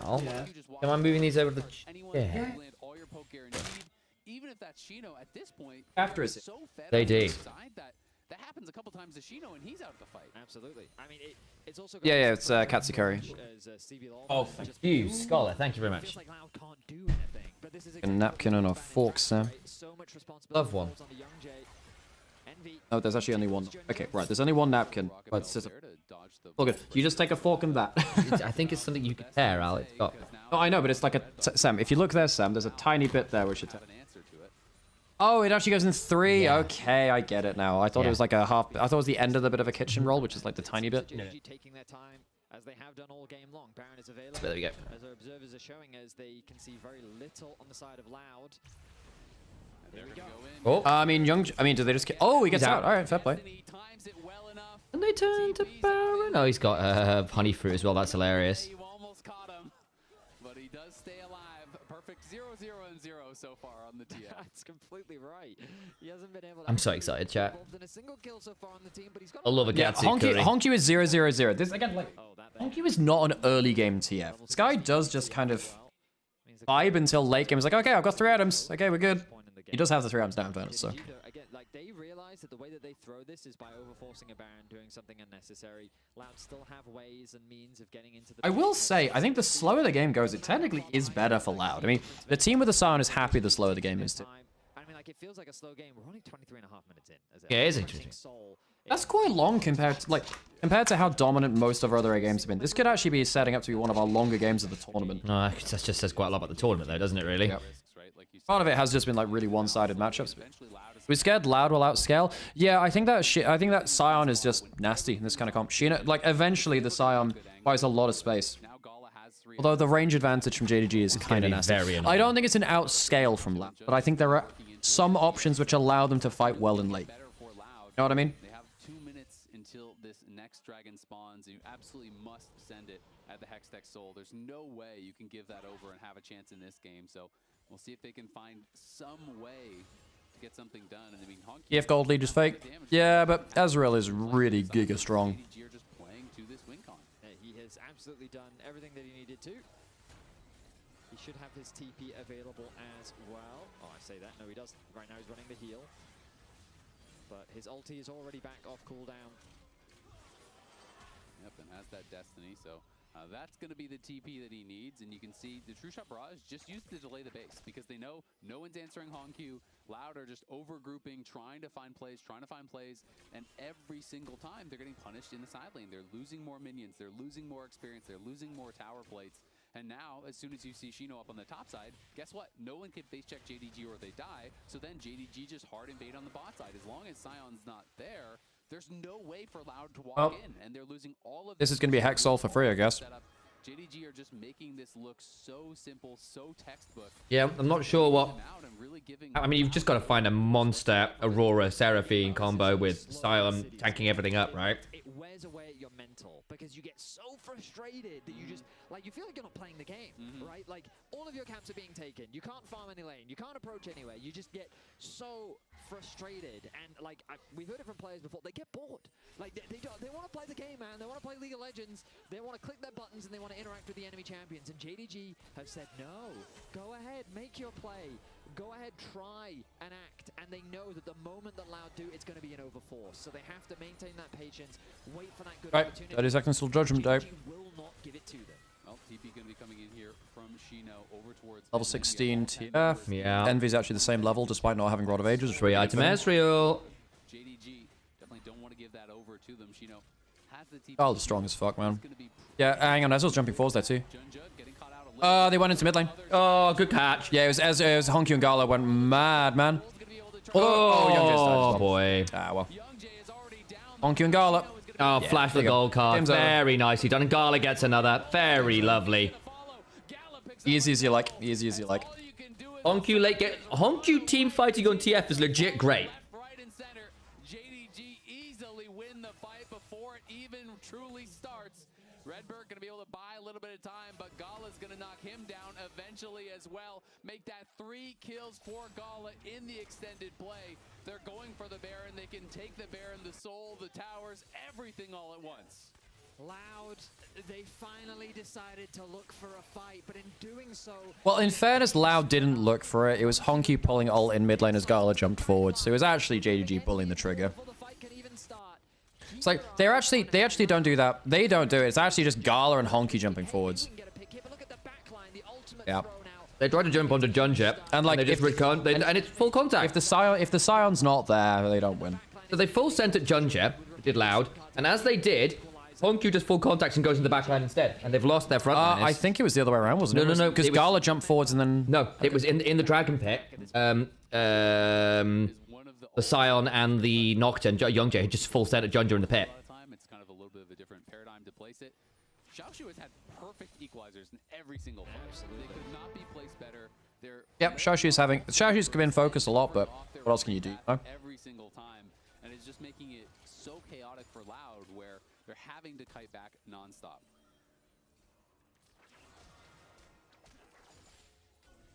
And seeing that MasterCard priceless moment, they were able to, of course, claim the Baron, claim the Soul, and it feels like they have claimed game number 1. And Loud just trying to... Hex Soul on Ezreal is always miserable. Actually, also on God, TF. I mean, Loud were just so split. Because they just went to check the Dragon Pit, and then, like, their front line was, like, at Dragon Pit being like, okay, what's happening here? And then they just didn't realize that they could get jumped on by TF. Oh my god. Hex Soul. Oh, he didn't hang on. True shot. Oh my god. Seraphine healing was required, and they kill off the Ashe while that's happening.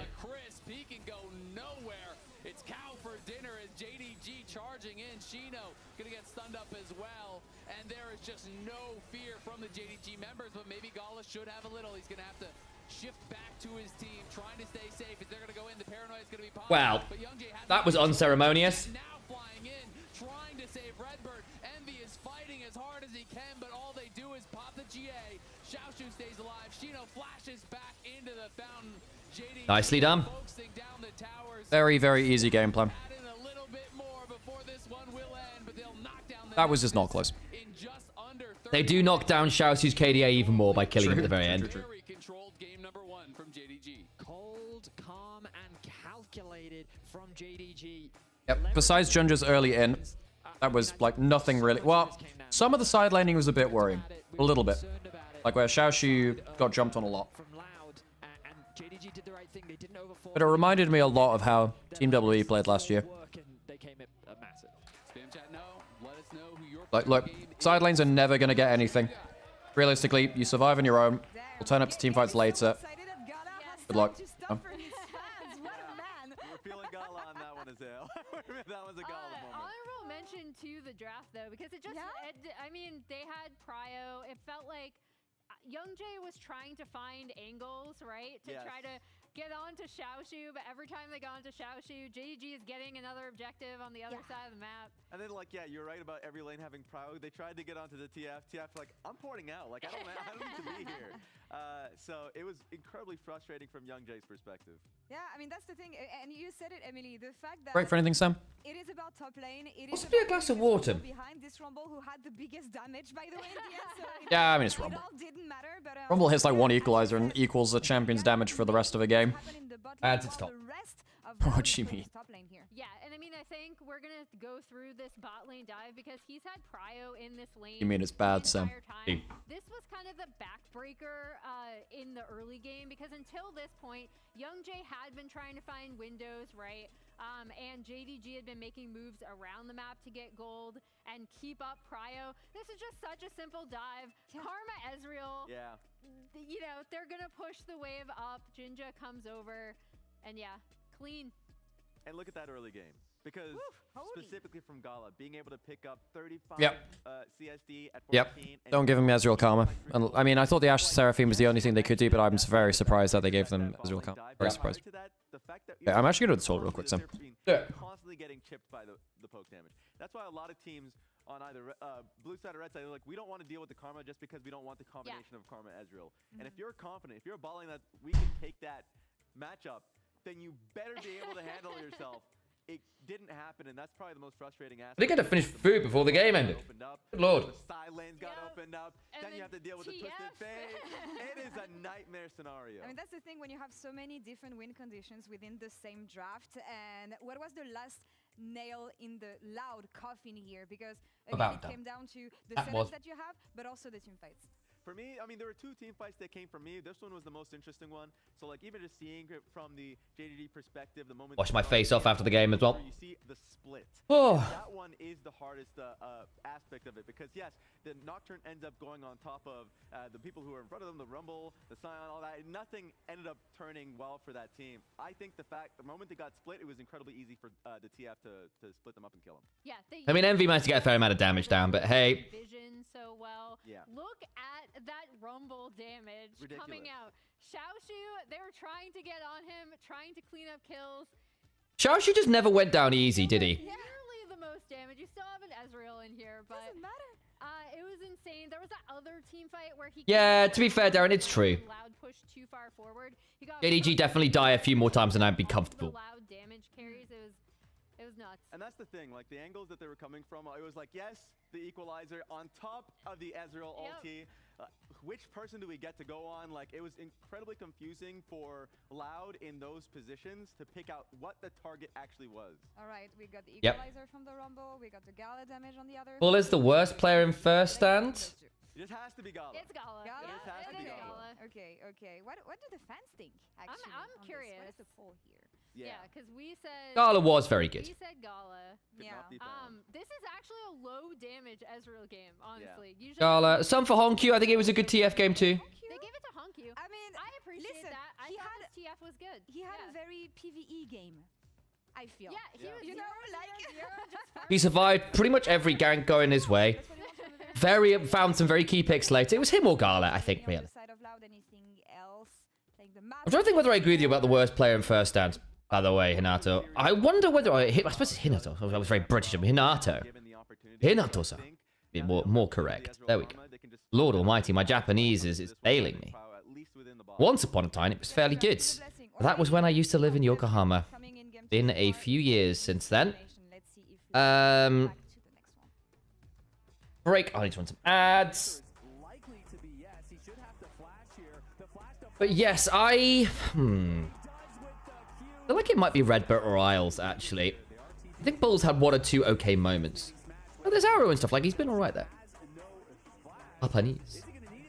Is that like the Hapgood version of Japanese?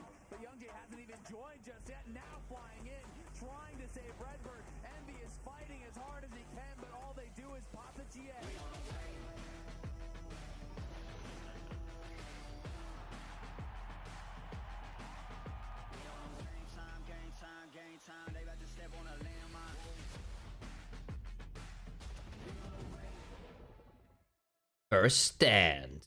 Ornament. This is actually a very cool skin. I love the kind of like motorbike rifle.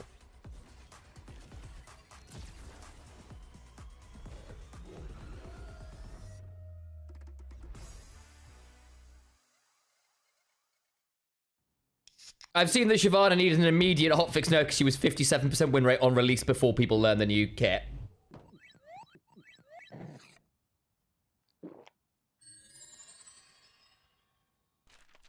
Which I grant you is a bit ridiculous. Red Bull gives you wings. When I was a player, if I was to like make a misplay, maybe it's my mouse, maybe it's my armrest, something feels wrong. If you were at home, you wouldn't do that. The Infinite Precision Armrest is part of the largest Circulab on Stage standard initiative, aimed to bring your home or training room settings to the tournament stage. Who is it I know who brings a ruler to set up their keyboard? Might be a CS player.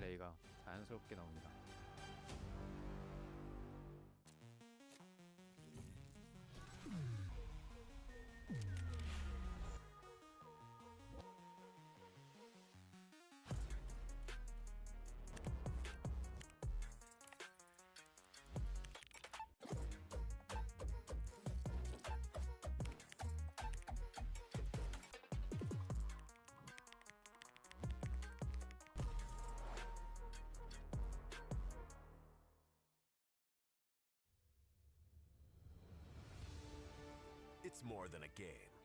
It's a world shaped by you, the fans. And our mission is to elevate that world by building technology that creates moments that last forever.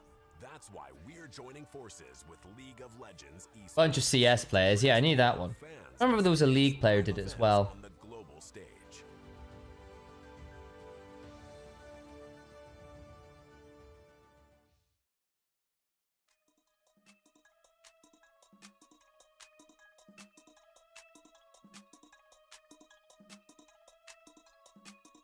That's the one.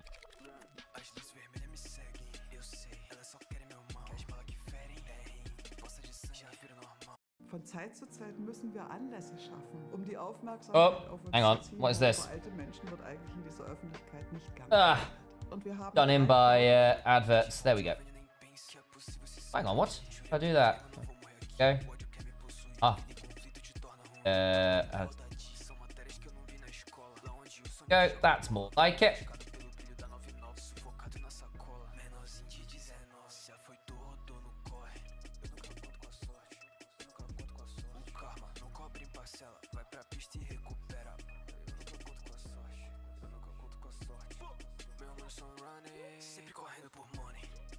I know Dopo Medra is set up with a ruler and tape his chair to his tape his chair to his desk so it doesn't move mid-game. Wow. Commitment.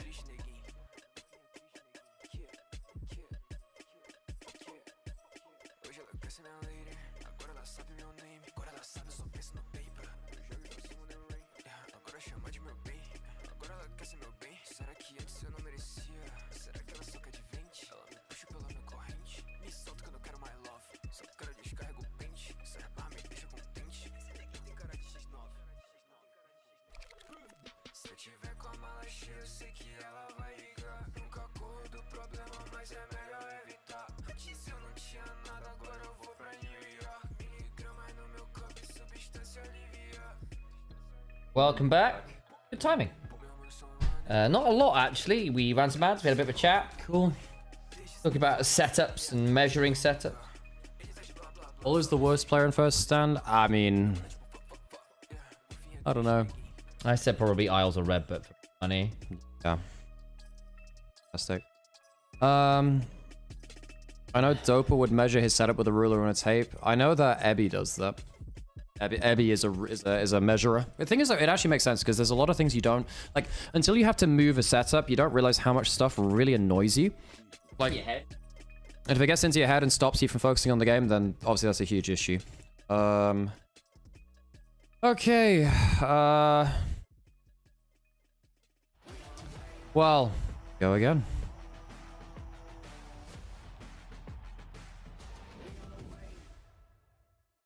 Is this just another 3? I mean, this is just another 3 set again. This is before facing MG game to get an advantage by 15 minutes. I mean, this has kind of been their style.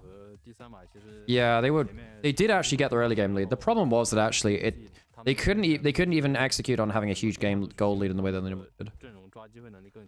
But you had the better front to back. The thing is, like, I don't think JDG should flip to playmaking drafts. They need to be playing front to back stuff against Gen G, BLG because they're not as good at playmaking as those teams. They should not get baited into doing that. They shouldn't do that.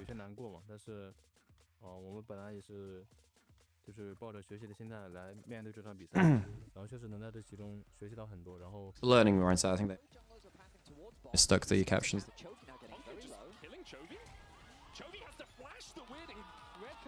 I mean, credit from Honkyu. I mean, Honkyu did do a lot onto him.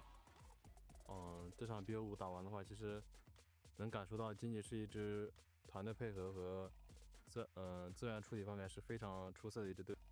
其实赛前的话，其实我们有想过，其实我们是有机会能打得很激烈的吧，没想到其实今天会以3-0的比分输掉。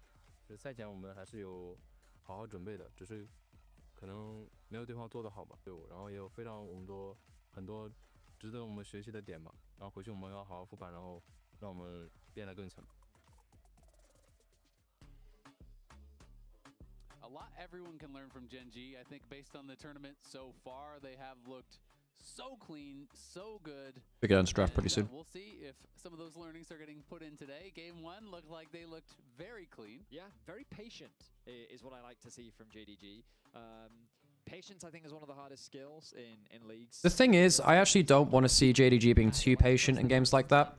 I don't want to see them giving up playmaking opportunity. Never given an opportunity, Azel. Nope. We did not really get to see them play the game, and we have to go back to the draft discussion. Because what were we doing, man? What are we doing? Like I actually look. I didn't hate the draft. I mean, no, I didn't like giving over the Ezreal Karma. As soon as you give the Ezreal Karma Vi, it's like, well, you've given an early game jungler with a platform to play off of. That's probably, you know, They got to see your entire composition. They got a winning bot lane, and they got to counterpick both solo lanes, and they got the first pick of the Vi. Yeah. So they got to do whatever. No, when Azel puts it like that, makes a lot of sense, right? Counterpick both solo laners and had a winning bot lane with a jungler which can actually leverage off. The heck you do? So we'll see if LYON can do a little bit better in the draft in the second game. They are going to have first pick this time, while JDG will have blue side. So LYON is going to have that first selection, and we'll see what they're going to do in the draft here this time around. Varus did fall through the first 6 bans last time. Varus is the big one still up. Big junglers, you have Shinzao still available to allow ban that as well. And Pantheon hitting the ban list once again. Young Jay's Aatrox yesterday was I think you ban away Shinzao unless you're going to first pick it as loud. He played really well against LYON in general, I thought. Yeah. So I wonder if that might be some direction that they're thinking about. I wonder also, like, again, so comfort is kind of important when you're playing against an opponent that... Where's the Shinzao Varus? And Nautilus. I mean, Vampire's a big player, but... into comfort, then it just makes it easy for your opponents to play around that and pick around that. By banning away the Nautilus... That means they want to go Lulu. They might be thinking about an early Lulu pick. Yeah, exactly. Fetty's got it. This is still up, right? So there is that now. You know, JDG have to decide, okay, are we willing to give this over? You know, if So if you give Varus, you don't want to play Lulu either. Poke Varus is really nasty into Lulu. Kind of one-shotter. Wait, hang on. If you ban the Nautilus, I mean, I think LYON are in a bit of a shit spot here, right? So you don't want to give a powerful bot lane on 1-2, so that's stopping stuff like the Corki Nami. I mean, Varus is the big thing now, right? You first pick Varus, I think. But then you give Shinzao.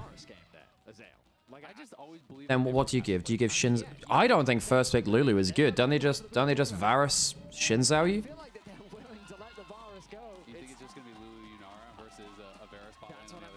But I think that Varus beats that lane. Varus beats that lane pretty happily, I think. Yunara is probably the more likely option, yeah. Yeah, I feel like Aphelios is the backup Yunara. You know, but when Yunara isn't available, you have to take the Yunara without a dash. Absolutely. So You can go for Sivir, maybe. Sivir Lulu. Sin plus Varus for JDG would be super strong, but they don't necessarily have to go Varus in the first two if they don't want to. We are definitely expecting it to be Yunara Lulu. Of course, JDG also have the opportunity to try to pick Slam the Varus, then go on. Oh, they go for the... Okay. So now you go Sivir, and I think you're actually happy. I think the Yunara is a mistake here. I think Varus would have been better. Aphelios isn't bad from Bull either, especially since there's no diving junglers in. I think you can go like Ambessa here too, right? I think you go like Aphelios Ambessa or something like that. That's completely accurate. Get Shino on Ambessa. I don't like the Varus Lulu. No, just go like Aphelios. Aphelios is better.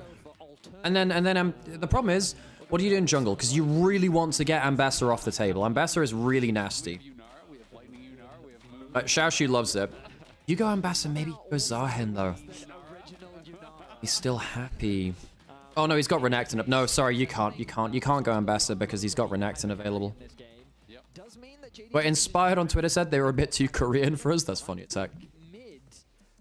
Yo, okay, that's wild if he does that. Aatrox is fine.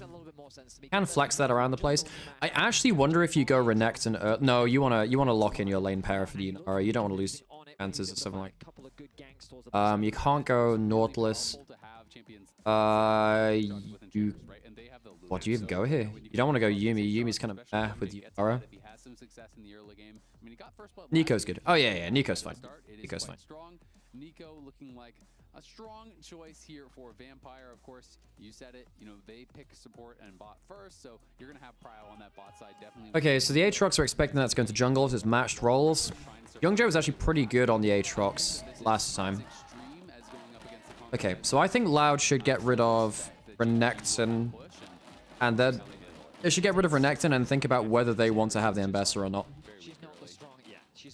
Oh no, they can't take the Ambessa because JDG have fourth pick. I think you ban away Renekton and Ambessa then. I think you ban away Renekton and Ambessa. I always forget Nico. Like, she's such a good answer into Lulu in my ban. Yeah, just ban Renekton and Ambessa. Passive and her ability to lock you down, and if you do get Don't give Xiaoshu Renekton. It's his best champion by far. I don't trust Bull with Yunara or Zeri. I mean, yeah, Bull kind of gets bored at some points in the games the way that Trajan put it, right? And just kind of makes game plays. Ban the Renekton and Ambessa. Just don't have Xiaoshu have them. Gino's happy playing a Cassante in this game, I think.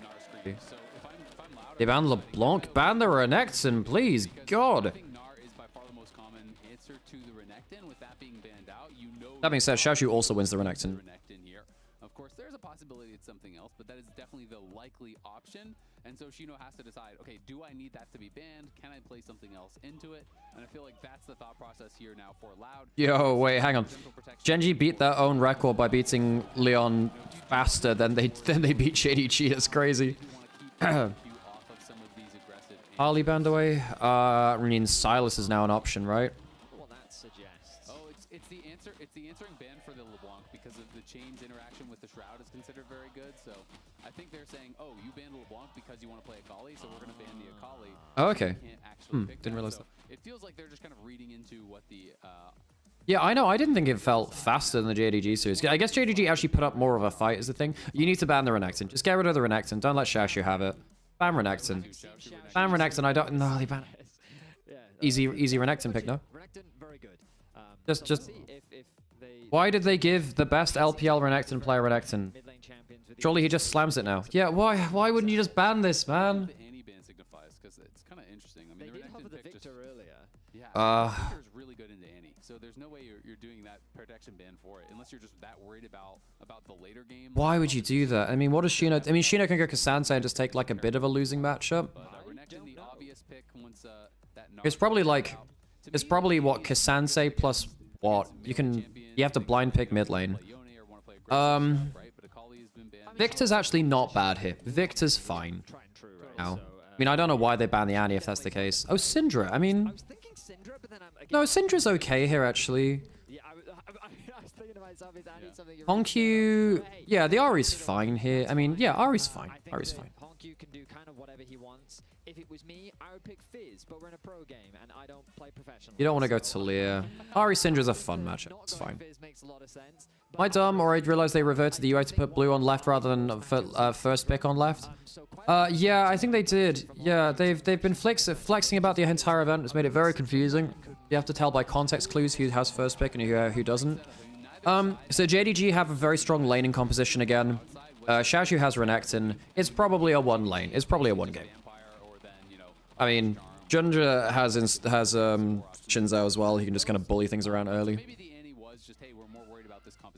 Syndra's a comfort pick for Envy. I didn't realize. And the potential there for Envy to deny that engage always has to be something we keep in mind. You know, as Vampire's going forward, you can hit the scatter onto the Nico, push him back, deny that potential pop blossom. So we'll see how that 1v1 goes and if they're going to be able to mark Vampire. In my mind, all I think of is like, Syndra hates stuff that basically wants to flank you. She ideally wants to play front to back. She waits for like the damage to be done where she can find that. Oh, Isle Dominate's doing like LinkedIn translator speak. So Isle Dominate said, and does anyone want to hazard a guess of what Dom put in the actual translator? He said, the North American region is currently facing some significant challenges and is honestly underperforming relative to expectations. It's a great opportunity for us to lean in, pivot our strategy, and focus on driving more impactful results. Hashtag growth mindset, hashtag regional development, hashtag continuous improvement. I just said like that is not what he initially wrote. That has been like LinkedIn speech translated. Could you imagine like corporate new metal LinkedIn Park? Oh, yes, I can. Can we do a parody of like LinkedIn Park? Shino can have success there up on the top side. Did pretty well against Xiaoshu in game number 1. Of course, a lot of that was Young Jay constantly ganking as well. But I really think that Loud's bot lane has to hold up better than they did in the first time for them to have a real shot here. So if I'm Loud, my comms are, all right, Envy, we are perma-ganking mid. Right. So, hey, Hilo! Hey, Hilo, let's go! Hey! Oh. Someone clip that! That's sweet. Okay, so level 1's okay from Honkyu. I really like this lane matchup. It's really fun. Honkyu already has a potion advantage. Had a pretty good level 1 trade there. Potion advantage. Where? Oh, mid. Yeah. Sam, Healer was doing it on the Riot Games channel, Sam. They've betrayed us fine. They can do whatever the hell they want. To be fair, we're also like co-streaming. Yeah. We're not doing it. Normally here for the Yeah. I get that. Hashtag trust the process. Honkyu's Honkyu's actual laning on Ahri hasn't been fantastic. It's been more about his playmaking around the pick later. Syndra just outranges you, and it's really easy for you to just permanently bully the Ahri, but that's not quite how this lane is. No. Vedi's not quite got that right, really, because the whole thing is that because you W start on Ahri, you can hop over the first Q, and your Q actually outranges max range Syndra Q. The thing is, this EQ after he kills him. Oh my god. Yeah. No. So actually, Ahri is very good versus Syndra ever since. It has been very good versus Syndra ever since the Q cooldown got really nerfed ages ago, and the early damage got done. So if you start W, effectively, the Syndra can't fight you. You just have way too much damage. So once you get EQ on low cooldown, that's when it's like, and especially when it comes to one-shot potential, that's when it gets really problematic. Now, this is actually one of those matchups where a lot of people... Look, I know that cooldown reduction is technically Syndra's best stat. Against Ahri, sometimes against LeBlanc as well, you actually want to go a bit more Magic Pen, I feel, because it means that you actually threaten 100 to 0 and Ahri can't approach you, like, ever. Yeah. Rocking the best Ahri skin. The fish Ahri skin's actually pretty cool. Dark Seal first back. That's my go. There we go. And a refill and a control ward. That's a great back. That's your laning bite. That's good. And you are ready to do some damage. So both have gone for the same back. The difference here is that Honkyu has the control ward, and that actually is pretty significant for Junja, especially because he's on the Shinzao, not the Aatrox. And I just watched poor old Redbert have to leave very fast there. Junja's here. Mine's tank turret. Well, they're forced off a bot lane again, which is not great. Okay, well, I don't think it kills here now. Oh, flash. Waves against him, so Xiaoshu's gonna be... Shino gets like... Well, I mean, he doesn't really do damage, because he can teleport to the wave. Okay, just Yeah, I mean, we're seeing a Change consistent much. pattern On the this whiff. series, which is that JDG, they're drafting strong bot lane Obviously. to too. This is something that they did a lot domestically. Do, They do, like do. having pressure on the bot side of the map. And it's I only remember that from Ice Age, so. Yeah, me too. Although apparently it was a famous song besides that. But Yes, I it didn't. was. Apparently, but I know it from Ice Age, where I heard it as well. You know, the height of cultural experience of like the early 2000s. Ice Age, baby. The Ice Age, baby. We must Yeah. rescue this small sack of ugliness. Yeah. I really like Syndra matchup. It is really kind of like whoever hits the first skill shots kind of wins. So it's Draw. very, yeah. You both have 100 to 0 threat. That's my favorite kind of matchup in mid lane, where both of them can 100 to 0, and it's about kind of execution on who actually gets that damage down first. And like Ahri, ever since Ahri got move speed on W, it became really easy for you to well, it gave you some tools to outplay. In that gank is going to be on the early Bramble Vest, though. Well, it is a column boot on the other side. Xiaoshu just kind of consistently pushing this one in and is getting the HP advantage in the trade. Voxel on both sides. Junjo was able to walk up. I mean, Envy at least has kept up pretty much even in farm. He's lost like a minion's worth of XP. Once again, a relatively quiet early game. Clouds. Hey, Scorpio, how's it going? Good to see you. Wahoo! Wahoo! They had one of the weakest early games at first stand. They often found themselves. In fairness, Frag, like, okay, so this is my take on like not having double elim in this one. One, I mean, it's meant to be a short tournament. It keeps it into 7-day format. I'm okay with that if you're meant to keep it as a short event. Other thing is, single elimination is good if you have the right seeding. In fact, I actually think single elimination is better than double elim at peak when you have the right seeding, because you can explain to anyone and just say if they lose, they're out. You don't have to have that caveat of, oh, well, if they lose, they go down to lower bracket and they face this team, which is actually hard to explain to a casual. Single elimination at peak, I think, is actually better for a casual audience, especially than double elimination in terms of the entertainment value. However, the problem with the big tournaments we've had from like invitationals, internationals before is that the seeding has been shit. Realistically, LCK, LPL 1 and 2 should be your first seed, and then NA EU first seed should then be in like your pool 2 to 3. Yeah. Like I don't think that the seeding has been good for Riot events for different points. Although I think that's starting to change. I think that Swiss helps you a little bit with that.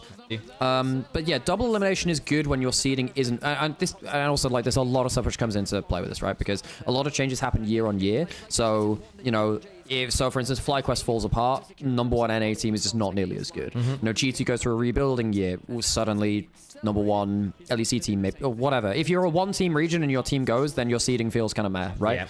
And you can't, and the power rankings can't afford to change like proactively, if you know what I mean. That's not how it works. But then the problem is group stages double elimination. But that works because it gives you the good seeding for your single elimination part after. They're just going for the same dive again. Yeah, nice. I mean, they're just going for the same dive again. Good. So, I mean, Loud dive top lane, JDG dive bot lane, diving bot lane is inherently more useful than diving top lane because you have 2 kills and you hold support down on the map.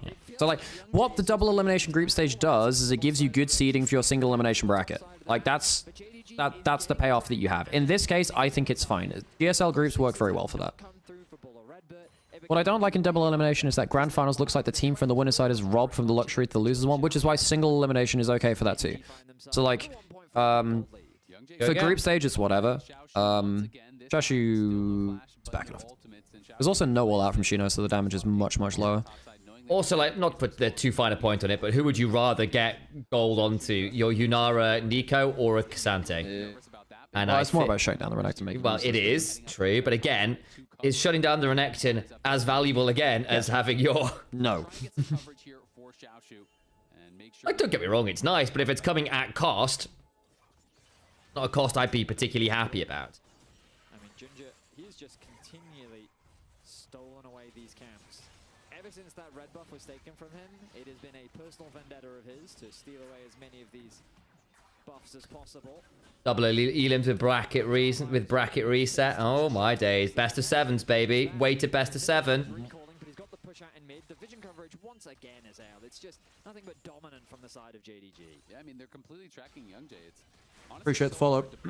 Thank you. All your lanes that are losing and getting pushed in, and you're getting warded on both sides. There's 3 wards on top side. The ward just expired on his blue buff, so, you know, they're still going to know exactly where you are. Because as long as you have one side... Has it been 3-0s all week? Close to, but there was someone who 5-game BLG BFX. Yeah, you say BLG BFX was. 5-game loud LYON. Yeah. Got 2 5-game series. There's not going to be much of an avenue of approach. For the last couple days have been pretty one-sided. That's going to make things very difficult for these Aatrox who really can only kind of sit back and farm. The first game today as well was just seriously Fastest series of the event. It was very, faster than the JDG series. So. Yeah, it was very decisive. To spot out any lane potential gank coming through from Junja.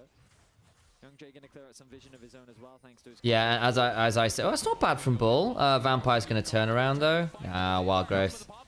Doesn't matter. No. Okay, ult for ult. Left before he can like. Oh, hang on, this isn't too bad. He has ult. They have the shotgun. Young Jay with the he popped ult. Yeah, you should never pop ult for that. I don't think. One of the big reasons why it can be so difficult for the Ahri is once she's committed with the ult, then Syndra's burst on the clapback can be very dangerous. So Honku having to use his ulti to get out of... Well, you have to hop over at least one Syndra Q. You get hit by the Q into the ult, into the shotgun, you immediately die. You hop over the Q, you land Charm before she gets to cast her E at you, and then you get to auto dash out of the follow-up. It's very particular ways you need to take trades against Syndra's Ahri. And if you ever trade E for E, typically Syndra wins that too. Typically. Yeah, because again, the stun versus the charm.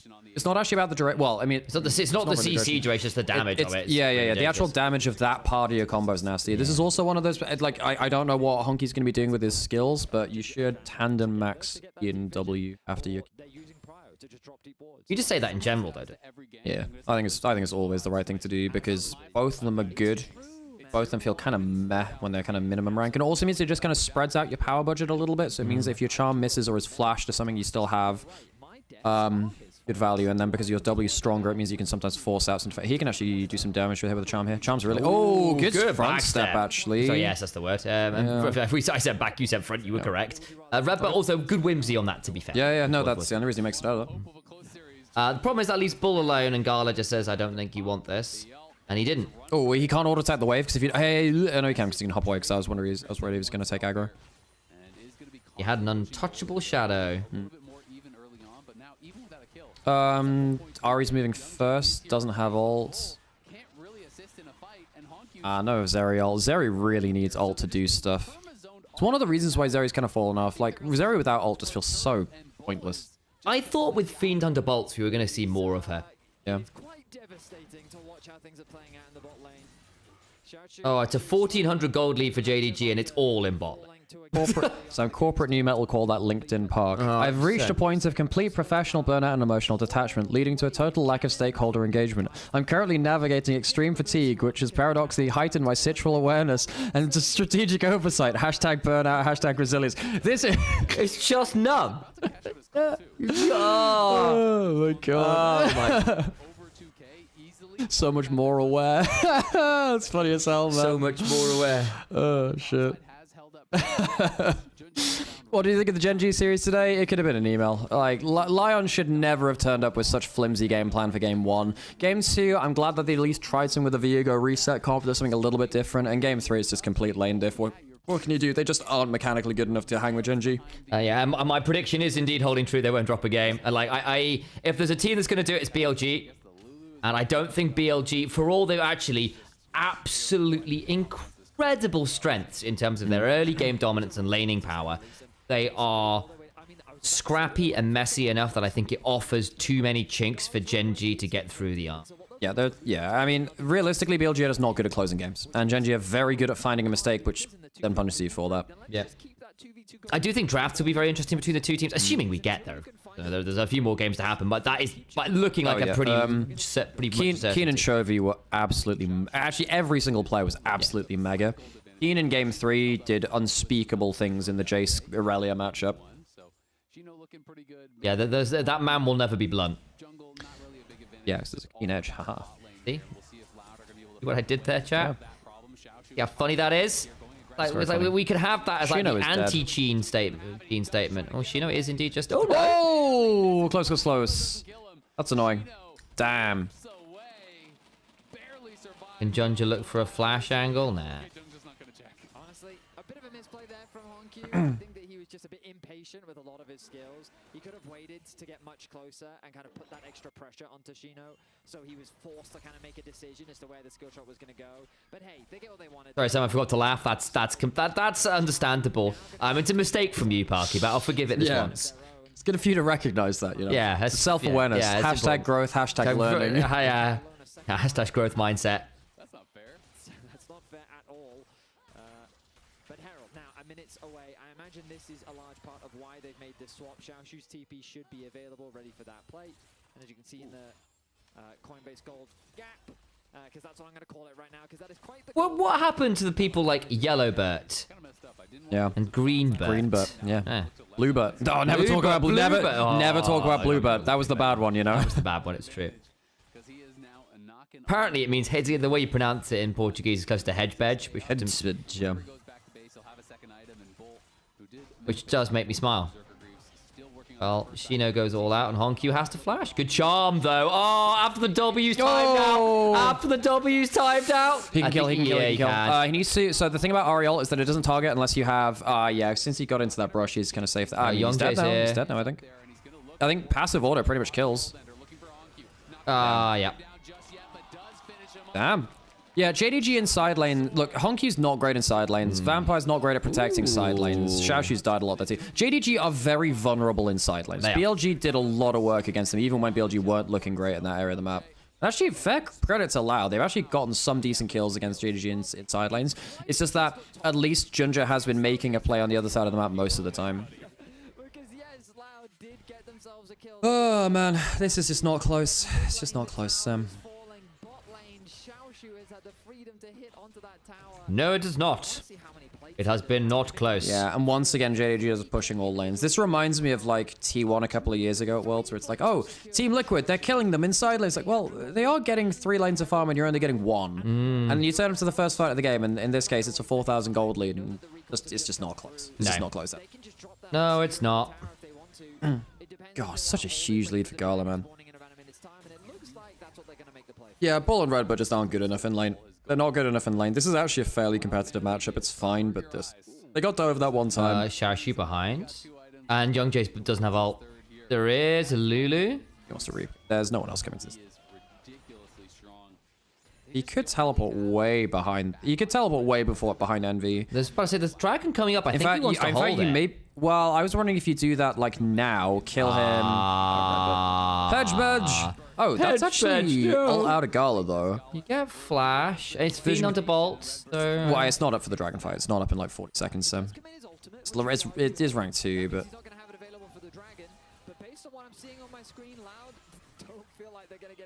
They might just say I think if JDG don't start dragon straight away, they can probably wait another 10-15 seconds and the ult will be up and available, and they can at least get a fairly decent chunk through into this tier 2. The thing is, I don't even feel like I've learned that much about JDG here. I mean, this is what you expect, you know, LPL team versus.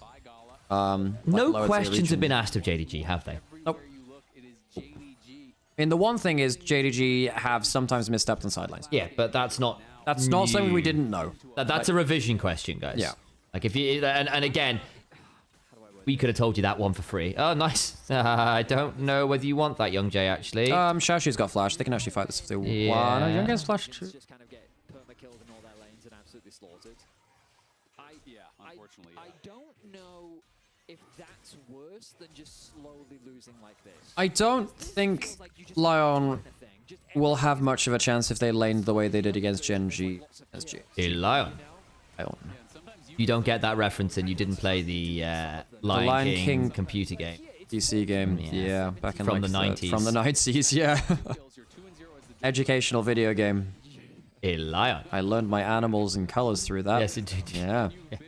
With Rafiki just saying that on repeat. LYON. A monkey. A monkey. LYON. An elephant. Was it on floppy? I probably was. I think it was. It was a CD. wonderful game. It was a wonderful game. It came in the really old cardboard PC box. Yes. You know what I mean? You remember when games? Double TP. No, they misjudged it. Stun lance is actually a kill. Oh, look at that. He's not that. He's just not very scary, is he? Vampire was all a mistake, and then here's Honky. Yeah, goodbye. Envy do be dead. You don't want to be doing that for a Nico, mate. He even makes it out alive. Bullis got his ult running. Yeah, but Honky's got 3 charges. I don't think he gets to live, no?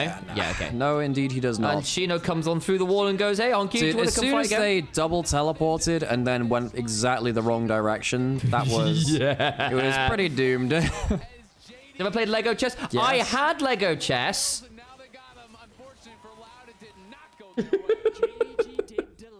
I was not always a good kid. I made sure that Sam did not have Lego chess when I was like 7 years old. Sam did something bad and I broke his CD. Sam, I can't remember. This was like 20 years ago. We were literally 5 years old or something. Like 20, yeah. I broke his Lego chess CD. Yeah. I forgot about that game, but yes. That's just relived some family trauma. Oh, yeah. sorry. I genuinely forgot about it. Well, I mean, yeah, I think if you haven't let go of it after 20 years, there's probably bigger issues. Sam. It's so true. Yeah. I still haven't forgiven you for the Lego chess, Alex. Yeah. Well, that's just the one that you knew about. Imagine all the other stuff, yeah. Why bully Sam like that? I'm a very bullyable human, apparently. Sam had the larger room for all of our childhood. His room has literally been like double the size of mine the entirety of our lifetimes at home. Dude, this is, I mean, this is just such a, I don't know. At least Loud had the 5-game series versus LYON. You would never bully. Yeah, right. You and Eri are the kindest of souls that never tease and or bully me simultaneously at the same time. JDG will look to try to connect yet another objective. There you go. Some family Hapgood lore. I have no doubt. The thing is, when you've been siblings for as long as we have, there's always something you do. You're like, actually, I was just a bit of a dick in this scenario. And we needed to see more from them, given how dominant that Gen G series was from Gen G. And JDG have looked very dominant. They have controlled both games beautifully. I like their approaches to the draft and how they've just consistently punished the game plan from Loud. And so much of it has been driven by their bottom lane, Gala and Vampire. We saw this domestically. We saw it in their playoffs. I mean, this is quite one-sided, I'm afraid. Yeah. They do their bot lane, have that control, and dominate the Rift. Gala may have an Infinity Edge, but Bull has his Scout Slingshot. Yeah. Yes, he does. Like them apples? I mean, that is literally David. Parky literally messaged me on Discord, by the way, saying, I'm going to make sure everyone calls you that, but... Calls you what? Sammy no Sammy no pennies, right, yeah. I did make a 7TV emote of the team Gioneri. You can't beat him, join him. All the talk about Berts, what about the Ernies? Where is Red Ernie? But things that they talk about David versus Goliath. So, fun fact, there is actually something to be said about, like, actually David being at the advantage versus Goliath, because Goliath was likely someone who suffered from gigantism and, like, was probably in extreme pain. Like, there's actually something to be said about, well, physically it does look as though perhaps one had the advantage.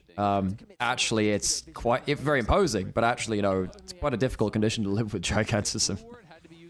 I don't have to worry about it in a specific instance. It's mostly fun. On some vision here, but JDG fully controlling mid lane.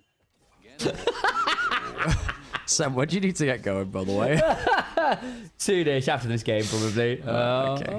Oh, he's gone Protobell second. I don't like Protobell Ari, man. It just loses so much damage. This is a good Lichbane game too, actually. I mean, Protobell's occasionally good instant. Right now, the only space that is being garnered is that by JDG.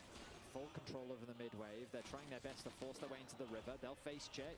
Shino's doing a good job there. Well, it's another early soul. It's another blowout laning game. It's another game where Loud dove top, couldn't protect bot. Yeah. I mean, it's felt slow again because JDG have barely had to do anything. They just played the game the way they want to.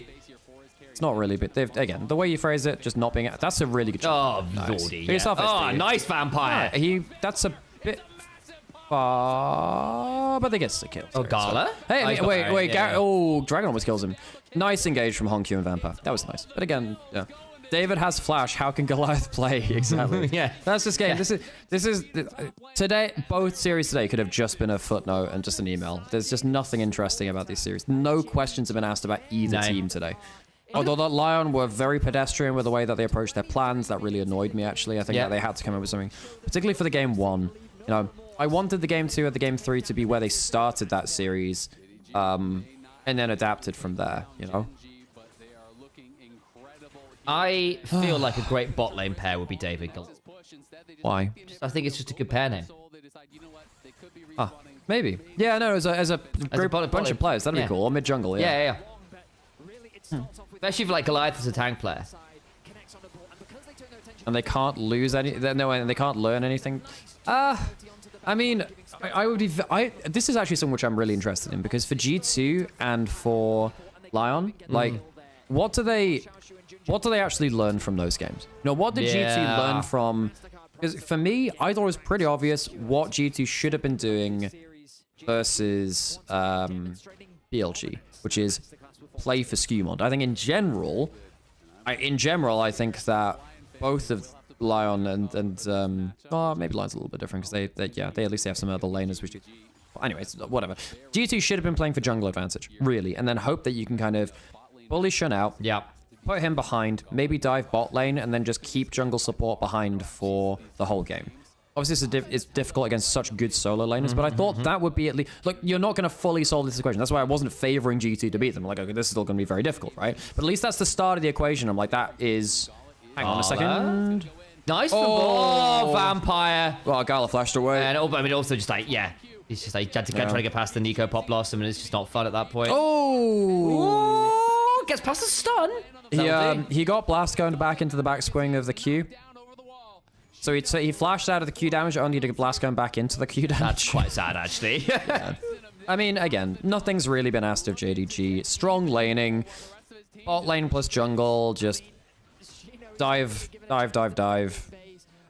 Honky's been good. Honky's playmaking's been good. Like, his Ahri, I don't love it in lane, and again, he actually had some good trades, but he didn't get ahead in CS. And it is against Envy, you know, not the strongest laning mid laner. But his playmaking's been good, but I mean, realistically, what do we learn? What do we learn? JDG are a solid team. It's the long and short of it. Yep, solid team.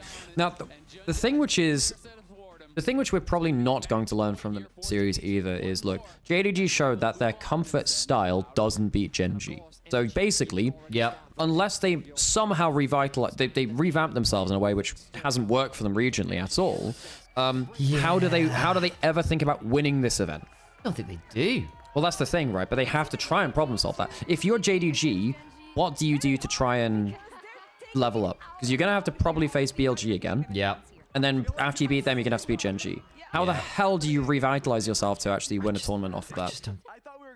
It's hard. It's really hard. I just don't think you do. The exact same storyline that happened in the previous game. Yeah, same but different. Still the same, and it starts again with a bot dive in a HyperX reflex replay. Yeah, I mean, Ginger just goes bot, snowballs them. Look, folks, we all know that JDG are dominant jungle matchup, dominant CVT matchup, dive, get bot lane ahead. That is their style. And they just do it so easily. The fact that they haven't tried to cover the bot dive either game so far is... That's kind of asking to leave. I'm going to go bin my food. Do that. Encounter the... Hey, you recognize the enemy jungler's top side of the map. Then perfect. Not only we get the... You can level up versus weak teams, can you? It depends. If what it does is kind of allow you to just play... How do I put this? If it is basically saying, let's just get the fundamentals right and make sure we can just pull it off cleanly and basically not make mistakes, like unforced errors, if you can do, because actually what playing against weaker teams should tell you is let's just play our game, play it ruthless, play it clean, play it fundamentally right. If you're playing against weaker teams and still giving openings for them to find options into you, then you start having to have more questions, because the answer is you should be fundamentally just better. Or, you know, your fundamentals should be just clean. And there were a few times across the series for JDG so far, we have seen some side lane mistakes. Will the day be over before the estimated start of this series? Yes, it could well be, couldn't it? Bloody hell. Xiaoshu is going to be able to escort this wave all the way up and start doing damage onto bot tier 2 as we play through. That's the big thing, right? So yes, they get the kill, but they pull TP for this as well, just to see if they can potentially get something with Redbert coming up. This allows JDG to take so much more off the map from the positions that they're in. And the fact that the early game advantage from Gala only exploded more... Emily talked about the side mistakes. Yeah, I mean, that's correct. Like, again, you have to find something to criticize from JDG, who have been very, very solid. The game, Gala's having another good game. He's another, like, last game he was 35 up at 14. This time he's 38 up. Like, that's like 4 waves, basically. Like, being 4 waves up is pretty ridiculous. That should not be happening. Well, since we're on the same track as we were last game, what happened next? Because it feels like Who won the last game? JDG very cleanly. Except that you have a Yunara, and the more the game goes, the harder it's gonna get. You're just looking for any opportunities at that point. You're like, we have to find something. So the double TP does come through. Honestly, remarkably similar to game 1. What was this game? Yeah, it was trading a top lane dive for a bot lane dive early, but JDG killed both bot laners, got like 1 million gold ahead on Gala, and the game's just kind of over. And on the other side, Xiaoxu was still within touching distance, which is pretty ridiculous. And Gala, again, plus 35 CS at 14, again. Draft properly, not uniquely. Well, you kind of have to go uniquely versus like teams which are much better than you, because you have to hinge on the fact that they don't understand what you're drafting, and you have the preparation advantage. You have the familiarity advantages. On cue with a solid Ahri. Yeah. No, his Ahri's pretty good. He's very good at playmaking with it. I don't like his laning phase, and I think his first play of the game is sometimes a little bit weak, especially compared to like the Apex Ahris. Like, he's not an Apex Ahri for me. Like, he's good, but I would put him behind Night Chovy, Showmaker, Faker, Care. That kind of core of his. Yeah. He's good though. He's good. Caps even. Caps. Great Ahri. He's on a similar level to Caps. Because Caps also has his own flaws to that too. You know, he's the best Western Ahri for sure. But, yeah. Yeah, Showmaker's on that list too. I think I did mention him, but anyway, I meant to mention him if I didn't anyway. Like, he's good, but he's kind of like, if those are the S tier Ahris, he's like in the A tier with Caps. Or I like, get you. Yeah. No. Cream? No, Cream's not that great on Ahri. He's fine. He's fine in lane. I would even just say he's fine. He's not very good at proactively making plays. He messes up a lot in team fights. Like, he's fine. He doesn't really build that efficiently. Like, Cream is fine. Oh, sorry, Rookie's in S tier. Yeah, Rookie's in S tier. That guy is genuinely fantastic. Yeah. He's like in my top 5, 100%. Yeah. We need to put on some adverts if we haven't done that already. Indeed. I've not done that yet. I guess we chill out. Ahri tier list when? What, for pro players? Yeah, I can do that. I might do like a top 10 best Ahri players of all time video at some point. Who are the best 10 Ahri in the world? All time is a hard one though. The thing is though, people forget that Ahri wasn't meta for like most of League history. She was meta in season 3 and 4. And then she disappeared up until, well, she was briefly back at MSI 2017 as a counter to Jace Mid. That's what Perks played her as. And then she only really came back in 22 after a rework. The only time she... Yep. You can make that video for Oriana. Oriana's the easy one, because Oriana's been around for forever, and everyone's played her. But the thing about Ahri is that there's a bunch of years of history where this wasn't played, so we don't have an analog of a lot of the top players playing against each other. But yeah, in terms of all time, I mean, there's a lot of the names I mentioned, right? But you go back to like season 3, 4, there are a couple of players you do need to still mention, like Yung. Yung was good at that. Regional Ahri. Yeah, Cool was good. Oh, there's so many players from back then I actually don't know, because I haven't actually... Like, I know Faker, right? But there's a bunch of people I'd need to really sit down and watch the tape for. What the Fox, Alex? Huh? What the Fox? Why? Ahri player in EU and EU. Oh, what the Fox? Oh, yeah. On SK. But he played Diana. But he was also an Ahri guy. He was Diana player. He never played Ahri in Pro, I don't think. He did. He was a Diana player. It was, I know it was in season 5... because he was on Forgiven's team, right? Yeah, he was. But he played Ahri, for sure. Yeah, there was a brief time when Ahri was meta just after rework in season 5 when she lost the damage jump on Charm.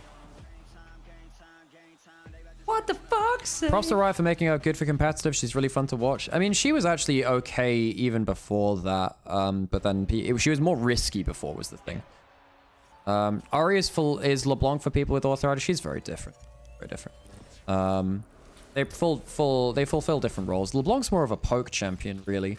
Ahri has more... She's more self-sufficient. She has better wave clear. That's Stella Chute. Huh. It's a very recognizable hairstyle and face shape. Oh, in fact, she's cosplaying, so that would make sense. There you go. Yeah, she's like cosplay mom of like South California. I was gonna say, but yeah, no. Yeah, Ari and LeBlanc are obviously both burst AP champions, but if you're going to say... I mean, there was a point in time where pretty much every burst AP champion was better than Ari at the same niche, where you had, like... There were points where, like, Echo, LeBlanc, Zoe, Diana were all just better versions of Ari at that point. Back when Jensen was still Incarnation. Yeah. Jackson was pretty good at Season 5 Ari. Pretty okay. Yes, he was. Yeah. There aren't many of the original Ari players from 2013 I would put in a top 10 list. There aren't many. Because it wasn't meta for long enough. And it's really hard to kind of compare the two now.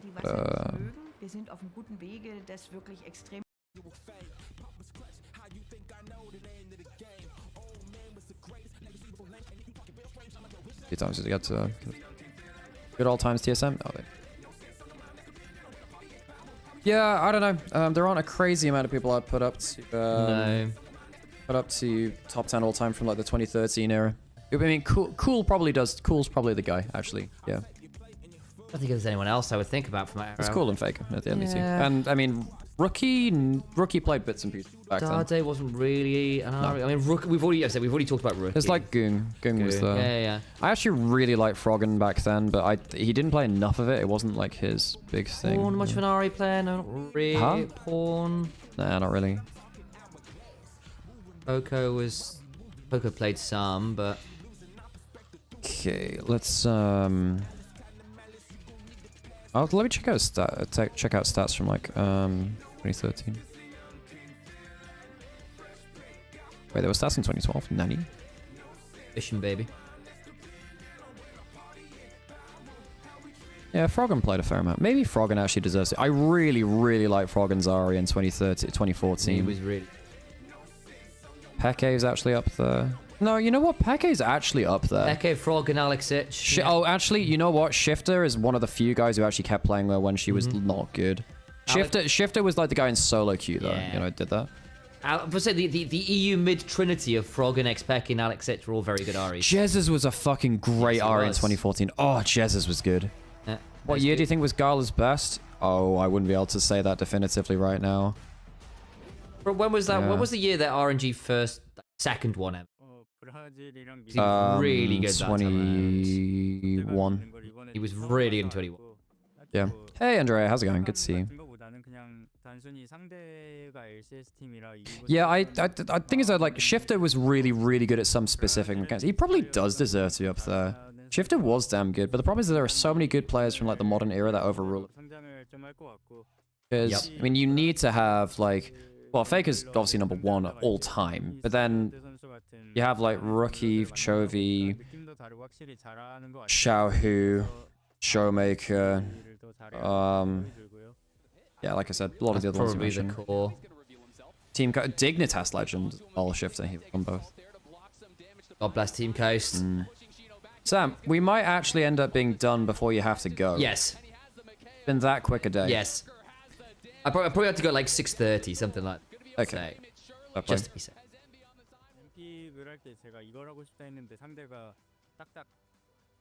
Well, if you have the time, if you like group up your stuff, bag the stuff that you want me to take back. I can unplug all this stuff. I can do that now if you want. Well, no, it's more. Well, you don't have to because you said like 6:30, right? You got like a while, but just like. I mean, this stuff's pretty easy. Yeah. It's basically this stuff. Yeah. You can get rid of some of this. Gosh, who else would I even put top Aries all time?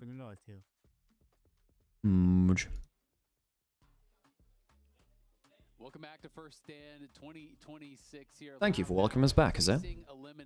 Is NA better than Brazil? Well, Furia was better than the Mid-Americas, and it was a 5-game series between... I actually think Furia is better than Loud, and Loud did take LYON to 5 games. There's actually a world in which, actually, if they sent 2 teams to the event, Brazil comes out on top. Kind of crazy. I feel like that they can demonstrate more. I feel like that it is possible. But we need to see a big shift in that draft. We heard the discussions around the draft. Agar played Ari. I don't even really think he was that good in time. Not like crazy. And I feel like that the priority just needs to shift to getting a stronger bot lane 2 versus 2. That's exactly what I was going to say. You clearly, Rogan played 37 games of Ari in his career. He's still one of the best of all. Caps is pretty good. He's up there too. Okay, right, let's get to it. You know, I do think Loud need to draft for a winning 2v2. Let's see if they can make that happen here and what could... No, but this is the thing for JDG, right? Where JDG always draft for winning 2v2, so you're going to get contested on that really heavily. Similar bans to what we saw in the previous game with the Jarvan and the Pantheon taken off the board. Orianna and Ryze going to be similarly removed. Oh, I swear if this is another series which could have just been an email, man. Of what's actually available, because... Now the question of will we get Number one, Nymaera. Well, I might be Ari's biggest advocate, but yeah. Now going to be banned away. They realize how You know, it's slightly different. Do Slightly not different. Give it to Gala anymore.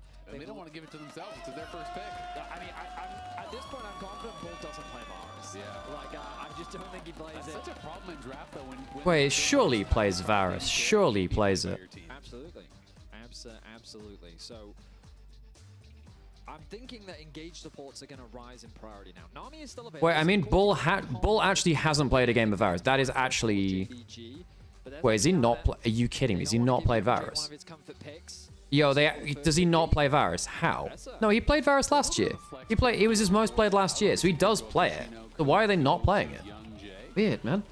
We'll see if they are going to try to maintain Weird as hell. that potential of a flex throughout draft, which can definitely give you some advantage, especially when you are... So Ambassador first pick, that gives you the dive comp. You can go Ambassador Galio. It takes it away from Xiaoshu. There's no Renekton to counter it, so... Of course, you know, there is a possibility. Okay, Corki Nami, strong bot lane. Garlavamp are very happy with that. Yeah, they do lock in dominant bot lane as much as possible. But like Kalista Renata doesn't straight out beat it. This is going to be a contest, and that's the problem. Because if you contest, I think you lose the whole. I think if you're trying to contest 2v2, I think that things go bad. Yeah, I feel like you got... Like Gala Vampire will shred this level of bot lane. They have plays. If the Ambassador is in the jungle, it's all about getting that level 6 and making stuff happen in the bot side of the map. So I think that why is Renata good here? Good lane pairing with Kalista. JDG's bot lane can offer opportunities for the Kalista Renata. Yeah. But Kalista, Nami, Renata, interesting team fight. But you can both kind of zone off the same area of the battlefield. You both provide a similar role in team fights where you kind of lock off an area of the battlefield where no one wants to step with the tidal wave or the Renata ult. I'll take over. That is required to have a successful Kalista Renata lane. And my problem with early picking Kalista Renata is always that Renata is so effective into heavy dive comps, but when you early pick it, they've only showed their bot lane. They just don't have to play dive. That's you can true. just pick a Shashi's very happy with Jax too. He's a very good Jax player. Space and have some sort of frontliney jungler and just play slow. And then even if you manage to win the 2v2, which I don't think they can do in this matchup, honestly, Kalista Renata get really limited value against long-range comps. Hostile takeover is so slow-moving, it's very difficult to find angles for it. And We've had a total of 2 non-3-0s. I just think this is a losing 2v2 once again. I mean, technically, the next time... Well, this is the problem with the seeding, the initial seeding for the event being, you know, LPL 1 and 2 versus LCK 1 and 2. Because this is, we had to talk about this before, right? In terms of the problem with Riot International events has been the seeding doesn't really take into account how much stronger LPL LCK is than LCK than LEC LCS.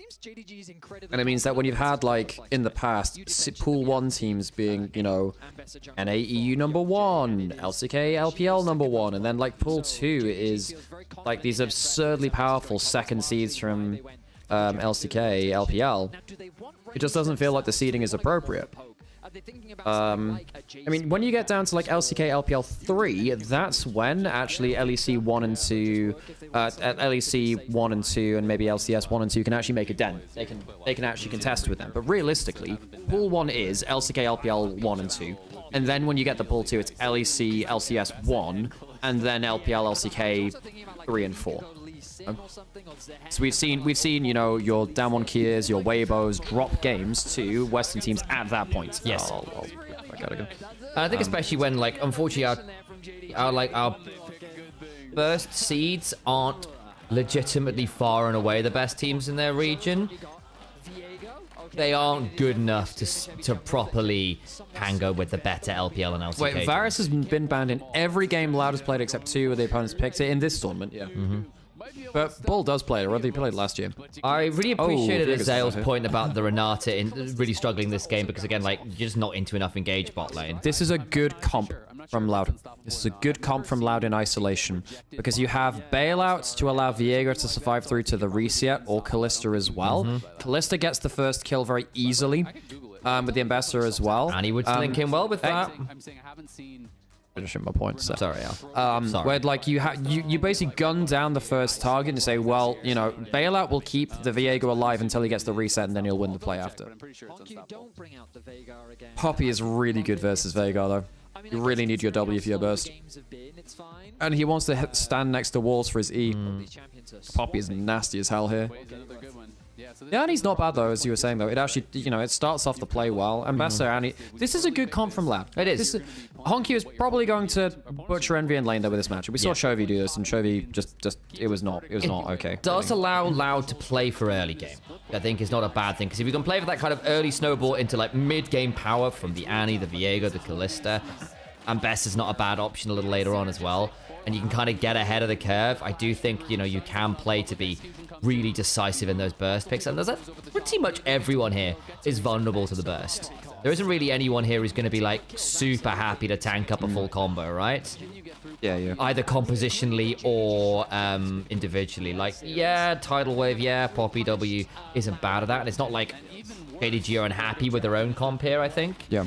But, you know, this is the draft I've seen from Lab where I go, you know what, this feels like something that could definitely cause some damage, which I've not really felt for the rest of the day. I don't know why, but for some reason, we're a split push comp. Let's just play slow and play the side lanes. I don't know why they would do that, but they seem to be doing it. They do seem to keep doing that. You were the one that Okay, I'm kind of glad now the thing is, I'm kind of glad we've had some shorter days, but I wish they would have been more engaging.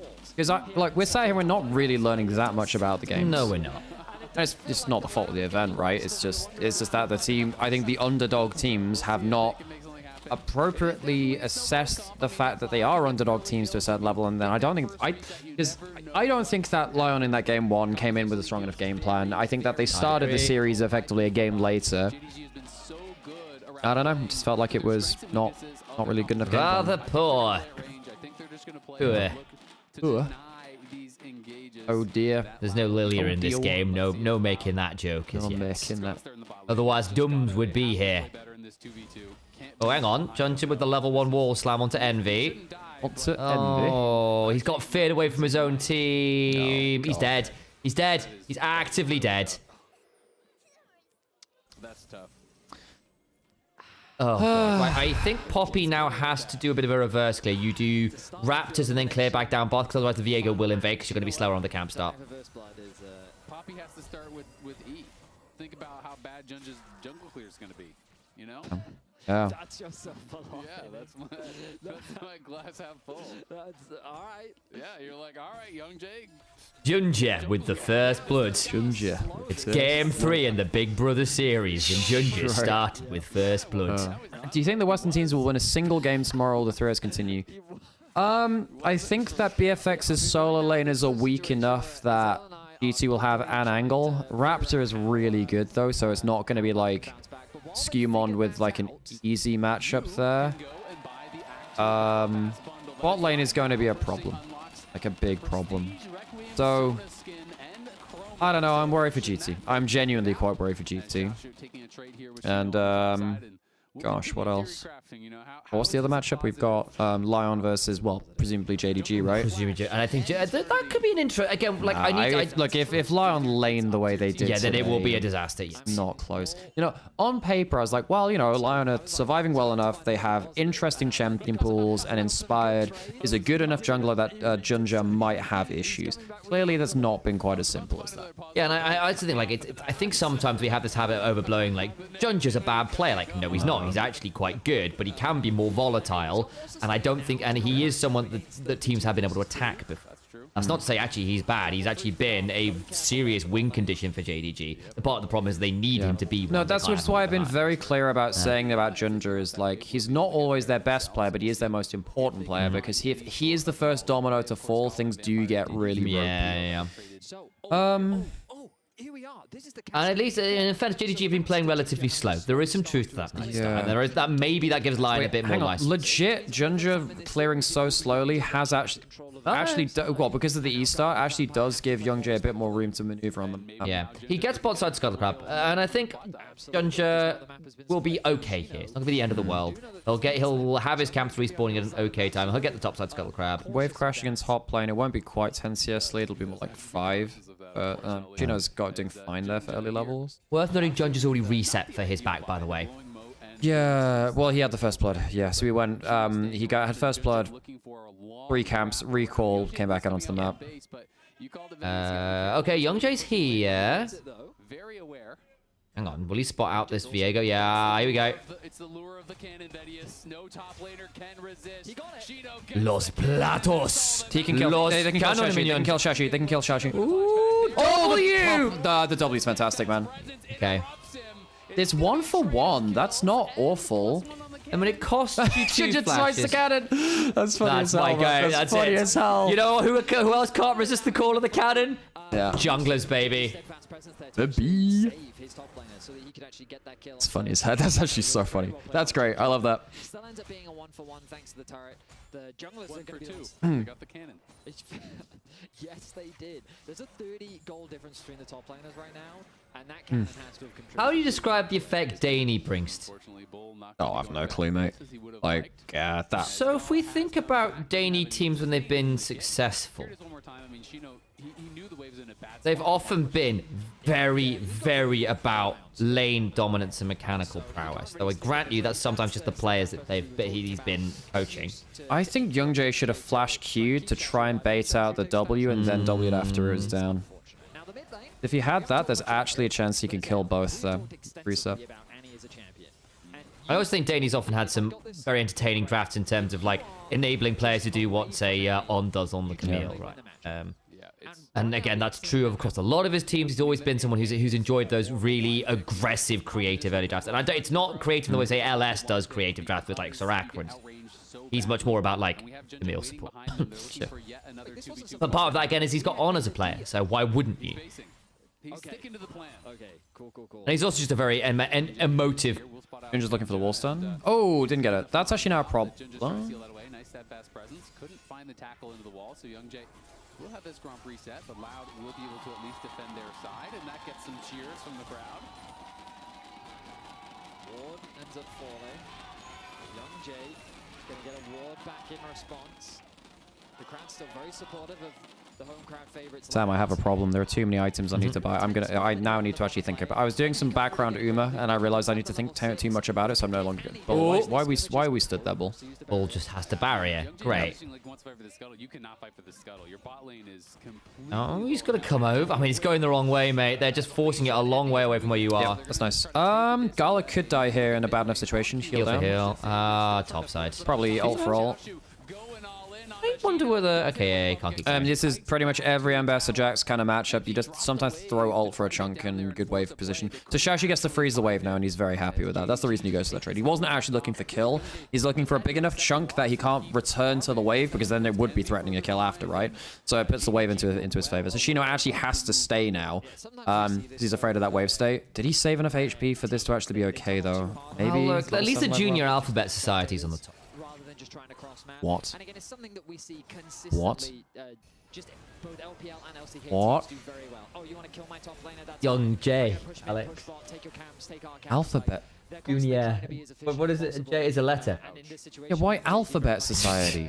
Because again, I had this conversation yesterday about what happens when Youngjae does. We end up with Young K. Oh, right. Okay, now I understand. Yeah. So I was lagging behind the reference curve there. It was a bit of a silly one to begin with. Yes. Mid lane is not going well for Envy, although he did die very early and then things were less good after that. You think that it could be a junior alphabet society? That just called like spelling class? Isn't that literacy class? Isn't that what Youngjae is offering to us? Letters of the future? What? Letters to come? and he can't really... I mean, credit to Bull and Red, but they've actually managed to hold even in bot lane. At least it's not like a bot lane diff. And now the problem is the one game where bot lane hasn't been completely turbo stomped. Envy is. So now it's mid lane's turn to just have a yeah. Sometimes this happens with Annies though. But like if they're into like I think particularly people like Hui just outrages you with every spell. It was not a safe. I mean, basically what you have to do is then just play like, you know, what's it called? Ancestor Revolution. Try and outstep enough Qs. Or just bring the Viego mid, but they didn't do that. They sent him elsewhere. Well, I mean, no, Sam. Envy died level 1. Oh, that too. Yeah, that's you know, also true. That's not fair. He died level 1, and it's like, well, you know, he kind of did this to himself. You know what? I hear you then. This will be their first dragon of the series, I believe, if they can secure. Yeah, it would be their first. They've been like, Ginger can ult them away. Yeah, you can ult through it as Viego. Oh, good cancel. Good cancel. Now they have... oh, they've missed smoke. They missed smoke, Rend! Oh, God!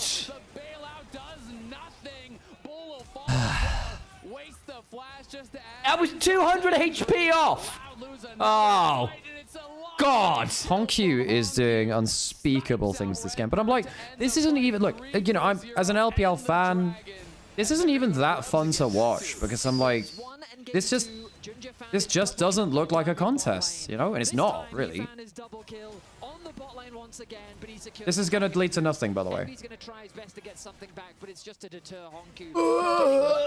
This is, what's a good birthday gift for an Uma player? Carrots. Horse riding lessons. Carrots. Yep. In the current scenario, yeah, carrot barbecue, whistles, which kind of, and like megaphones.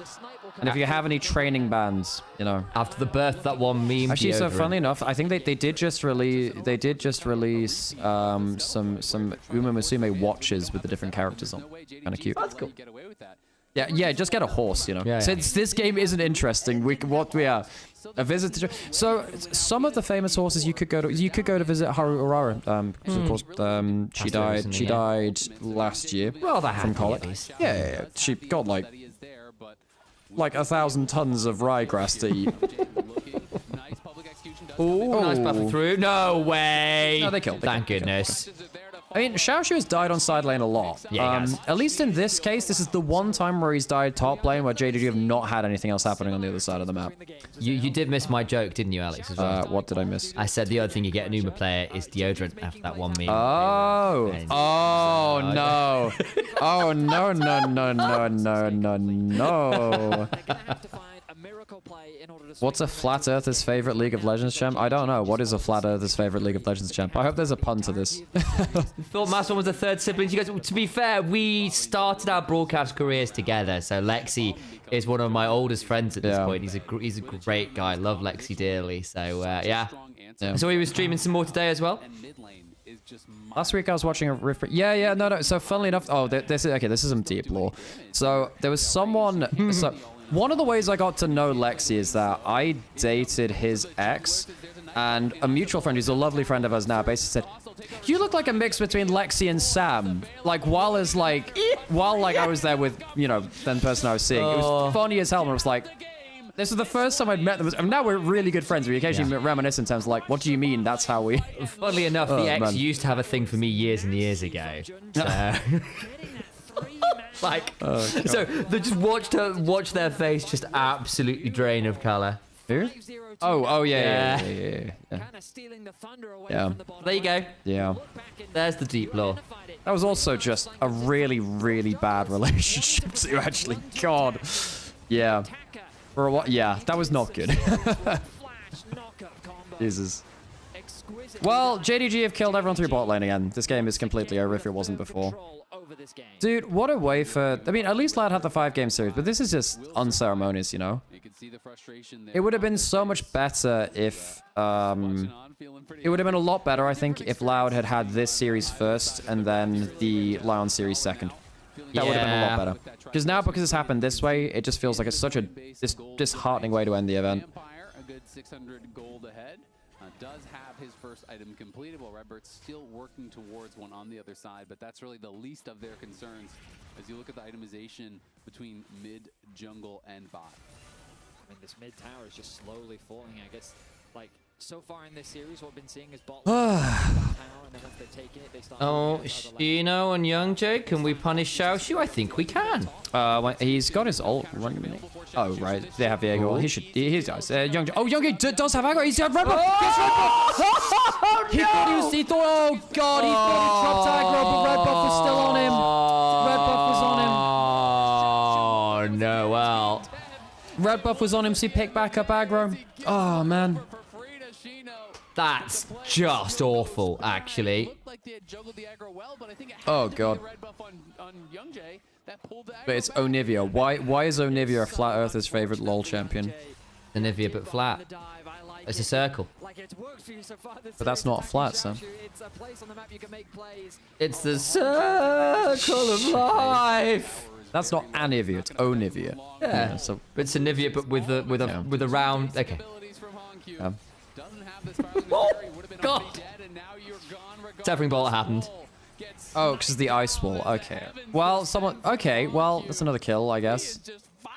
Honkyu has been crazy. Well, it turns out Chovy showed everyone the Annie Hui matchup, and it's not very fun. Dungeons. Oh my God. He tried to W away.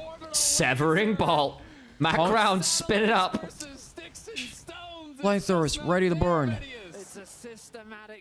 Hell Troopers ready to drop. Shout out. Shout Halo Wars. Voice lines, yeah. Local units. All units. Oh shit. Oh boy. Man, there's some really there was some really fun, like, you know, in RTSs it's like very much about micro, so all units is kind of like the cardinal sin of RTSs, where you select everything and make it do something. So there are these really funny Halo Wars memes of just all units, just zug zug gameplay. Zug gameplayers. Yes. Xiaoshu's so bad. Nah, he's just been focused.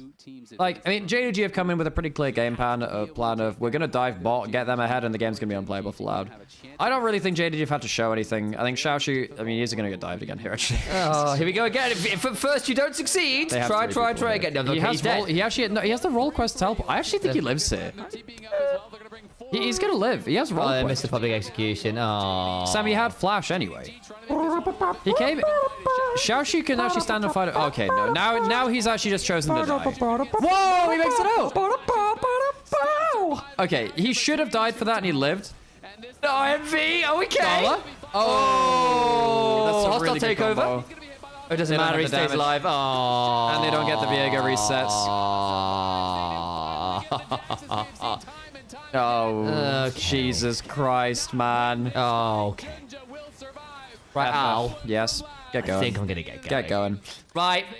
Okay, Sam's gonna get going because he's got places to be. Let me mute this real quick while you turn that off 1 second. Okay. The game is snowballing out of control. They have to make something happen somewhere on the map. But this time around, the cavalry came in clutch. JDG did not want to let their top laner fall once more. Well, luckily it's only gonna be like half a game. I'm not even gonna be, Sam, there's probably not even gonna be half a game left now. Like, what is this, man? Yeah.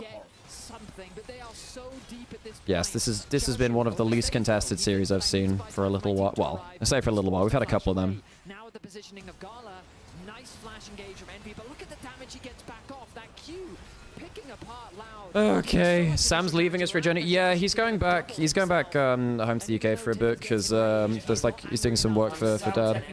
He's sound teching for Dad's. And it's Xiaoshu. Yeah. They can always go top lane, get one. Xiaoshu's got to be a bit annoyed about how many ganks he's tanking, but the games are... There's no... Yeah, this is not going to be half left there. If this reaches 30 minutes, I'll be very surprised. If it's 30 minutes, then JDG is slacking. We didn't talk about it. Hongju took tier 2 belt tower. Oh my god, Honkyu is 3.4k. What? Gala's 3k up as well. How? I mean, I don't know. JDG have just been pushing 3 lanes at once with winning lanes, and Glad have not really had shit all to say about it. Holy moly, Loud's bot lane has been schooled this event, though. Actually, no, I say that. Bull had some okay games versus LYON. Potentially fastest game from first stand coming. Wasn't there a crazy fast one from Genji ever? There's like a 22.5 minute game. Yeah. Flash away. He almost... Wait, isn't there a Valkyrie? Doesn't Gala kill him? Oh no, well, Xiaoshu will. Oh my god. Oh, Jesus. Oh, good double bubble. Great double bubble. Honky misses his shit. Doesn't matter too much. Hawaii damage. Oh my god, the damage is insane, man. Yeah, this is... Inhib... Wait, they have Herald. This is Inhib at... This is Inhib because they have Herald. This isn't game, but it is Inhib, no? Wait, they're gonna shove it into... Hang on a second, they're gonna put it into Nexus turret. Sub 20? Wait, is this gonna be a sub 20-minute game? No way is it a sub 20-minute game. Okay, the Herald's dead. They can't do it. Holy crap. This is unceremonious. This is not. Yeah. Why can the West never close the skill gap between them and Asia? Part of it is solo queue and scrim mentality. I think there's a fair amount of cronyism within rosters where people only want to play with their friends because they don't know how to accurately scout players outside of that. That applies to managers and it applies to players because I don't think players are very good roster builders, as we've seen multiple times over the last few years. It's very rare where players actually build a good roster for themselves. I think that the way that rookies are given like a single split then punted out is really difficult for them. I think that, I don't know, it's very, there's a whole lot of stuff, right? They are 30 seconds away from this third dragon. I don't know if it's really going to get to Seoul or yeah. So the institutional level of skill is also a thing, right? Like when you put teams like Gen G and T regularly playing against, that just makes you better year on year. So yeah, no, the better teams are, the better they go. And also like a lot of it was financial for a while too, where you had, you know, EU lost a lot of its best players around, well, 2015 to 2020. Pretty much all of them went to NA. We had like, well, Froggen went to NA, Goody and Rainover went to NA, who else went to NA? Well, Bjergsen went to NA as well right before that. Pretty much, for a long time, a lot of NA players came from Europe, like a lot of them. Ryu went over there from HDK for a little bit too, right? He went over there for a bit. Then eventually Bwipo went over, Inspired went over. It's only in the last year or so where NA players have started coming back to EU because I think the financial incentive has started to die off in NA. Yellow Star and Perks, yep. Febiven, yep, that as well. Power of Evil went over as well at some points. So basically Europe couldn't hang on to its top players from NA. We've lost like, I don't know, like 20 players over time. Does Shashu even die from this? Maybe it does actually. That's good. That's good chain CC. Oh my god, yeah, okay. Okay, they get him. Don't think it really matters. They might trade a Jax for Nexus. Sam very nearly dropped it. Did you drop it? Oh, no, I just didn't know if you dropped it on your foot. That's actually more interesting than what's happening with the Nexus right now. Okay, well, very quick 3-0. Oh my god, it's going to be before 21 minutes. Look, they're going to end the game before 21 minutes. Well, that was great. Well, they did kill Poppy. Congrats. Congrats. 21-minute game. That is the fastest game of the event. Holy shit. That was just not close at all. Well, yeah, I mean, I don't think that really applies to the whole, like, level of play, Herion. The fastest game of the tournament. You can spam in chat for your player of the game. I think it's Ginger. I think that he had a fantastic game. Ugh, Bwipo screwed his whole career over. Well, I mean, Bwipo's had a couple of moments before where he's, you know, not worded things well, / worse than that, right? He's done it a couple of times before, so it's not the first time this has happened. Not exactly sure what his plans are now. Obviously, I mean, the witchcraft stuff is obviously not looking great either, because they literally only last like a week. Crazy. The second series starts in 30 minutes, right? Yeah, 30 minutes, right? Oh my god. Hey, Seiken, how's it going? Yeah, it's, game's over. Game's over. That was one of the most uneventful days we've had at the event so far. At least from Lion's perspective, now that they have Does anyone want to have one last crack at the fraud wall? Anyone want to have one last crack at the fraud wall? We don't have anyone nominated for it, so I will just end if no one wants to throw anything up there. Oh god. Little like soundbite from Gala before the series, right, where he was talking about how they had FlyQuest is nothing without him. I think it's more Inspired, no?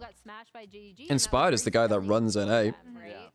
The guy's been crazy, and he's you know, European import again. I knew that this JDG team had a lot more to show than what they did. Yeah, I think that, you know, the Western regions, it's a very complex question about why they haven't managed to keep up with the other regions, right? Very complex question. Have much trouble with them, and it was kind of reflected in these games. Oh my god. Paying for today should be a 50% refund for the fraud wall? Nah, you gotta pay off. I think I might just end it there then, folks. I'm not gonna lie. Bit tired, bit low energy. Get some good rest coming tomorrow, because tomorrow's the big day, right? Big day. So we have Genji LYON. No, sorry. We have G2 BFX, and then we have JDG LYON. That should be the big one. The big one. Okay. Adversity, win CBLOL, like a huge upset. Oh, in person or the audience. Oh, okay, right. My bad. Take LYON to 5 games. I mean, I know it's a. Oh, for the in-person, you're right. Gotcha. Okay, yeah, folks. I might just leave it there. There's not a crazy amount left to do. Thank you everyone for joining me. And if you're on YouTube, the show will end there. We'll go find someone to raid you over to. I'll send you over to Pearl Pixie. Alright, folks, if you're on YouTube, the show will end here. If you are on Twitch, go enjoy the raid. Pixie is a Nico main, and hopefully you enjoy them. Alright, folks, see you in a bit. Bye.